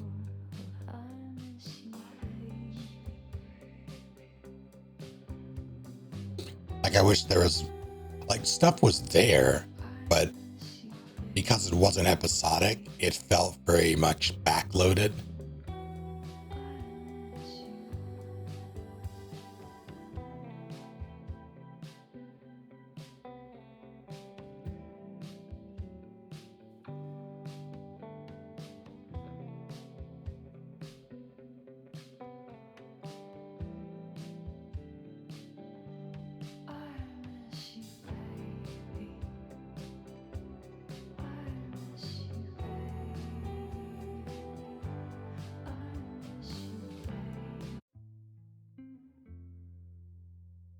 Oh shit, I forgot about this. Felt early on-ish that the best outcome for this game narratively, knowing that's the last. Max learns that her powers can't always save the ones she loves, and that her meddling with everything and stitching two opposite timelines together was to sacrifice herself in the fire.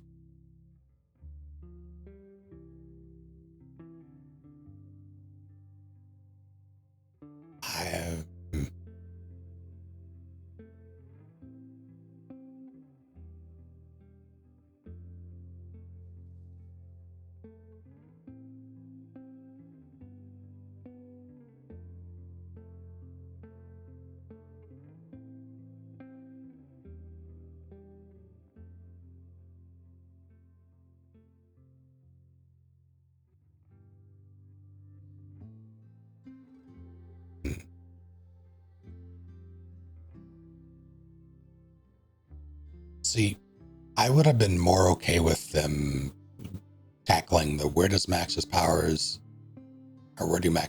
come from question if we didn't have other characters with other abilities.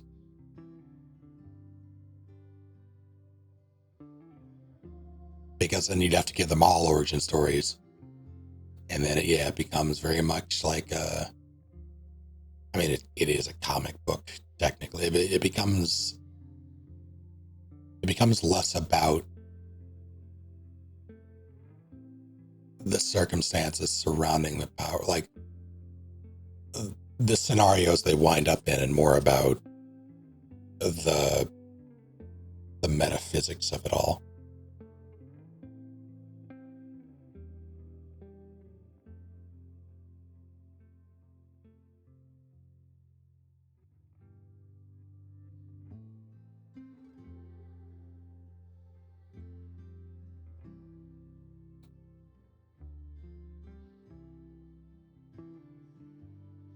Could have given that. You could have, like, they could have. I feel like it would have bogged everything down, though. Like, the stories have never really been about the powers have always been a conduit to dealing with the circumstances surrounding loss.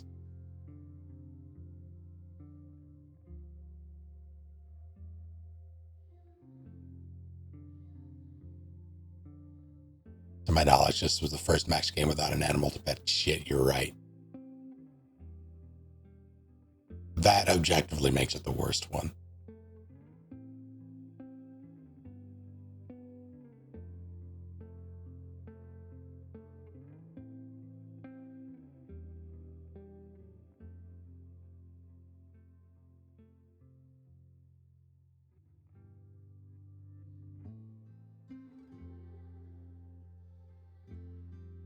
Tuffy found the courage to keep on living. Loretta could have died. Oh my god. Owen survived.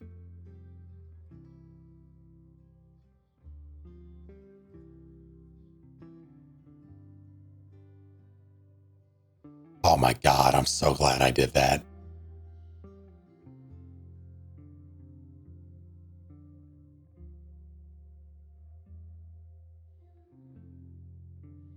I didn't see her. Fuck.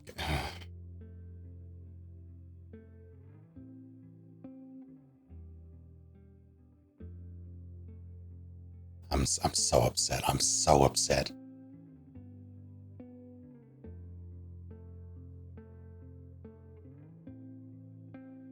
I guess I went straight to progress. This upsets me.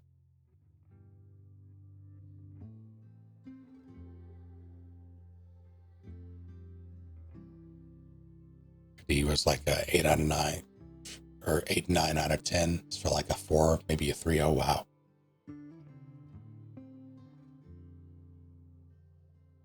Yeah, this one is hard for me to separate from Double Exposure because they are so closely connected.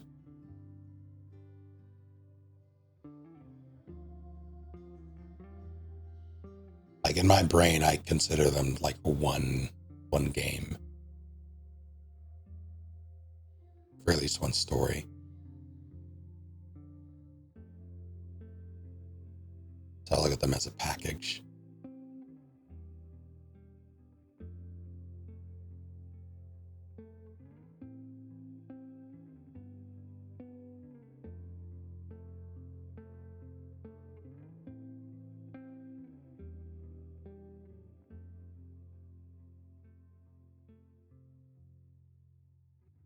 I'm so upset.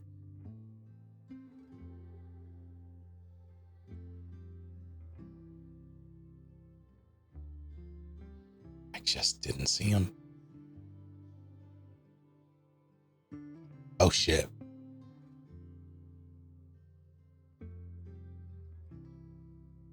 Matter of fact, I mustn't. I'll go insane.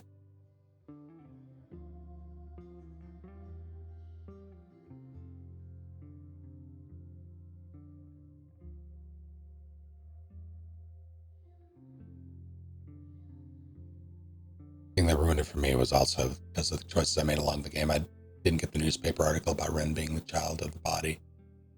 The literal only connection I had of Ren to the fire was the fact that he had spray paint in his bag.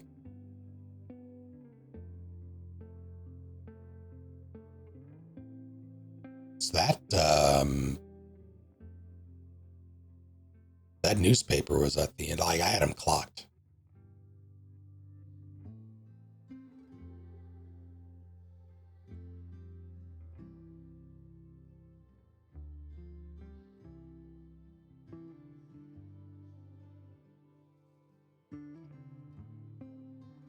That newspaper article for me was just confirmation. If I didn't fuck up that bullying check for Chloe, I think we would have gotten that information then. But no, I knew in my bones. Yeah, this surprised me.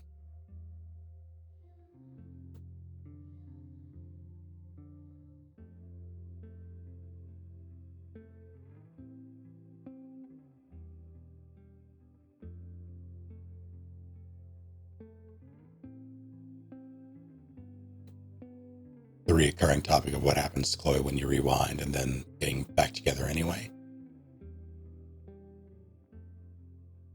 The way I interpreted that ending was her looking back was, so correct me if I'm wrong.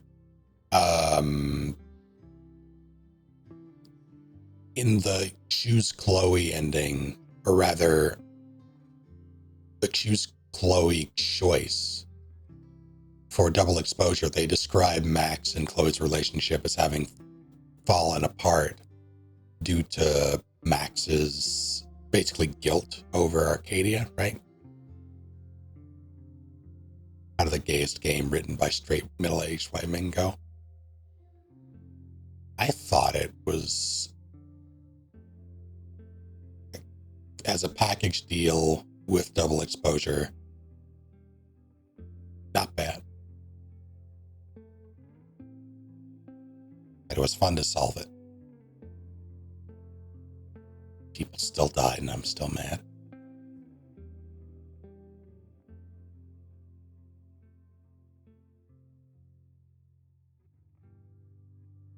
Should be a package with double exposure. Please don't.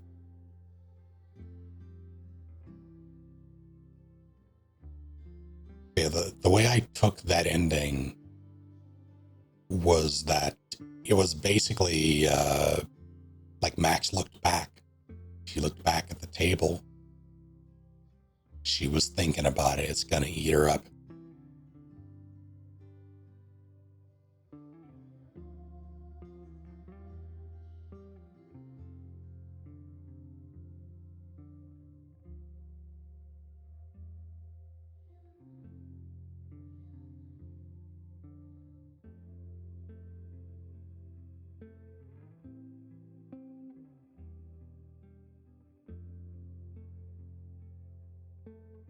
There was uncertainty there in that look back as to whether or not Max would be able to let it go.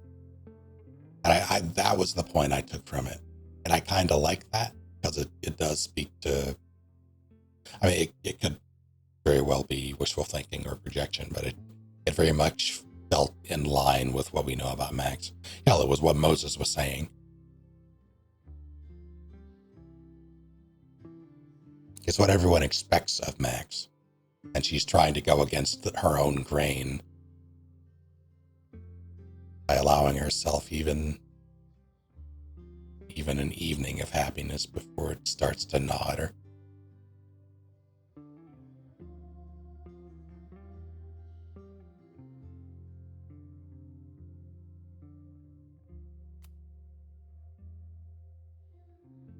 .66% stopped the admin building fire.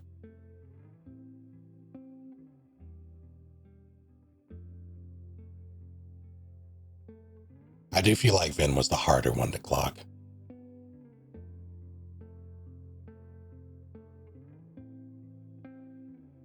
But it's the only thing that made sense to me.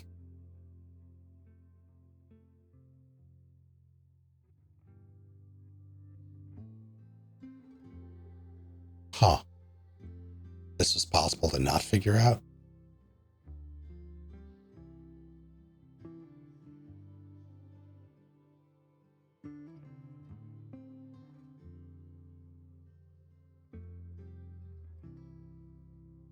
I wonder what...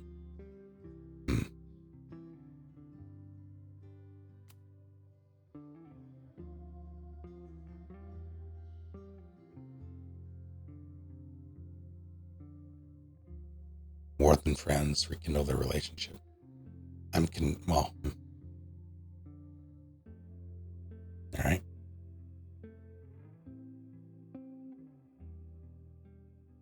Sophie feels confident she can fix herself thanks to Max and Chloe. Oh shit. I'm glad this was the most common outcome for Sophie.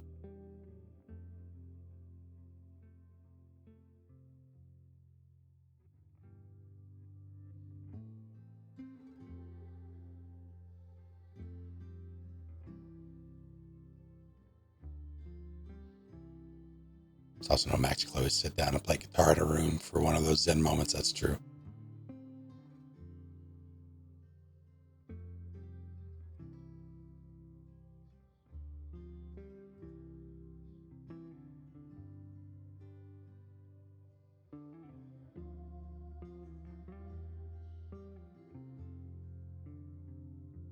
Feels like a friend to Chloe and relates to her. Was acquainted. Okay. Love to see it.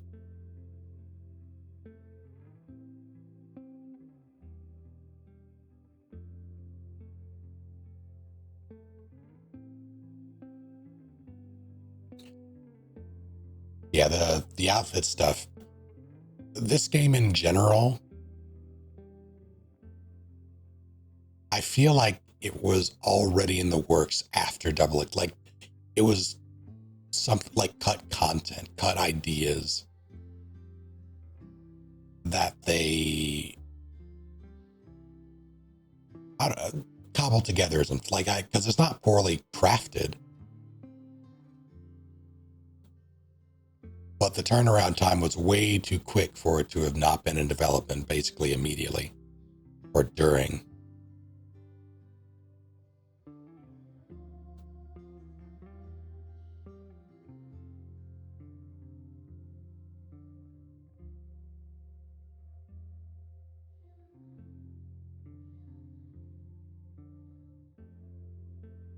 Yeah, Amanda was severely underutilized this game.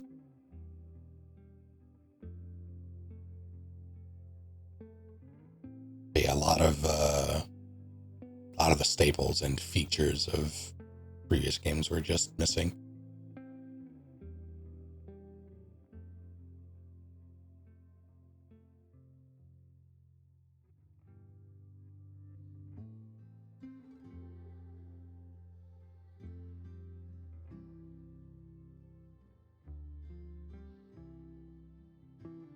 Okay. Most of these are relatively close.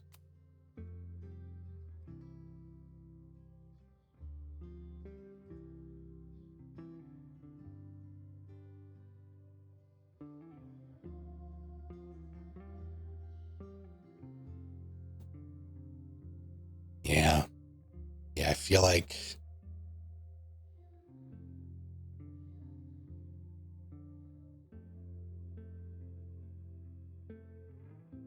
I'm not surprised that people stayed quiet predominantly.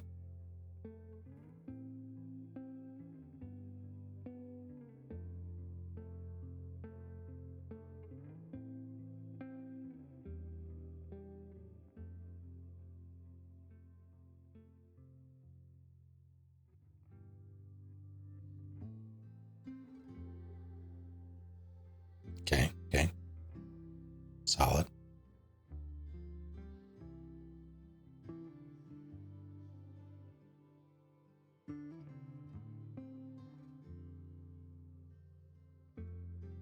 Ah, okay.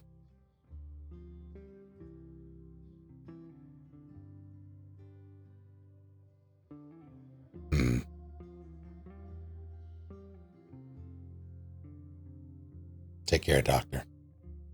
Thank you for hanging out. Melty was such a poorly written character. Very little substance other than I'm security. I don't think that means she was poorly written. It just means she was underutilized. Like, she didn't really have a chance to do much. She had more to do than the custodian, granted, but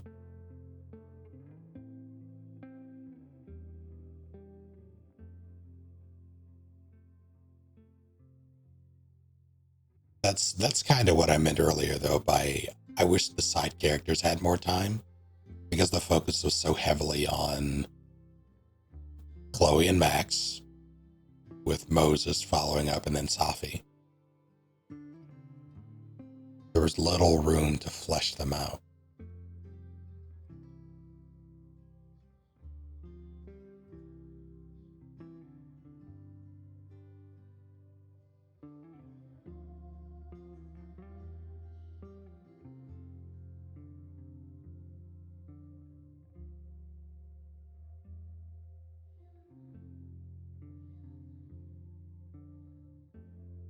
So Max told Safi about the fire. Safi apologized for confronting her. Matt then tried to help Max. I didn't know that. Okay.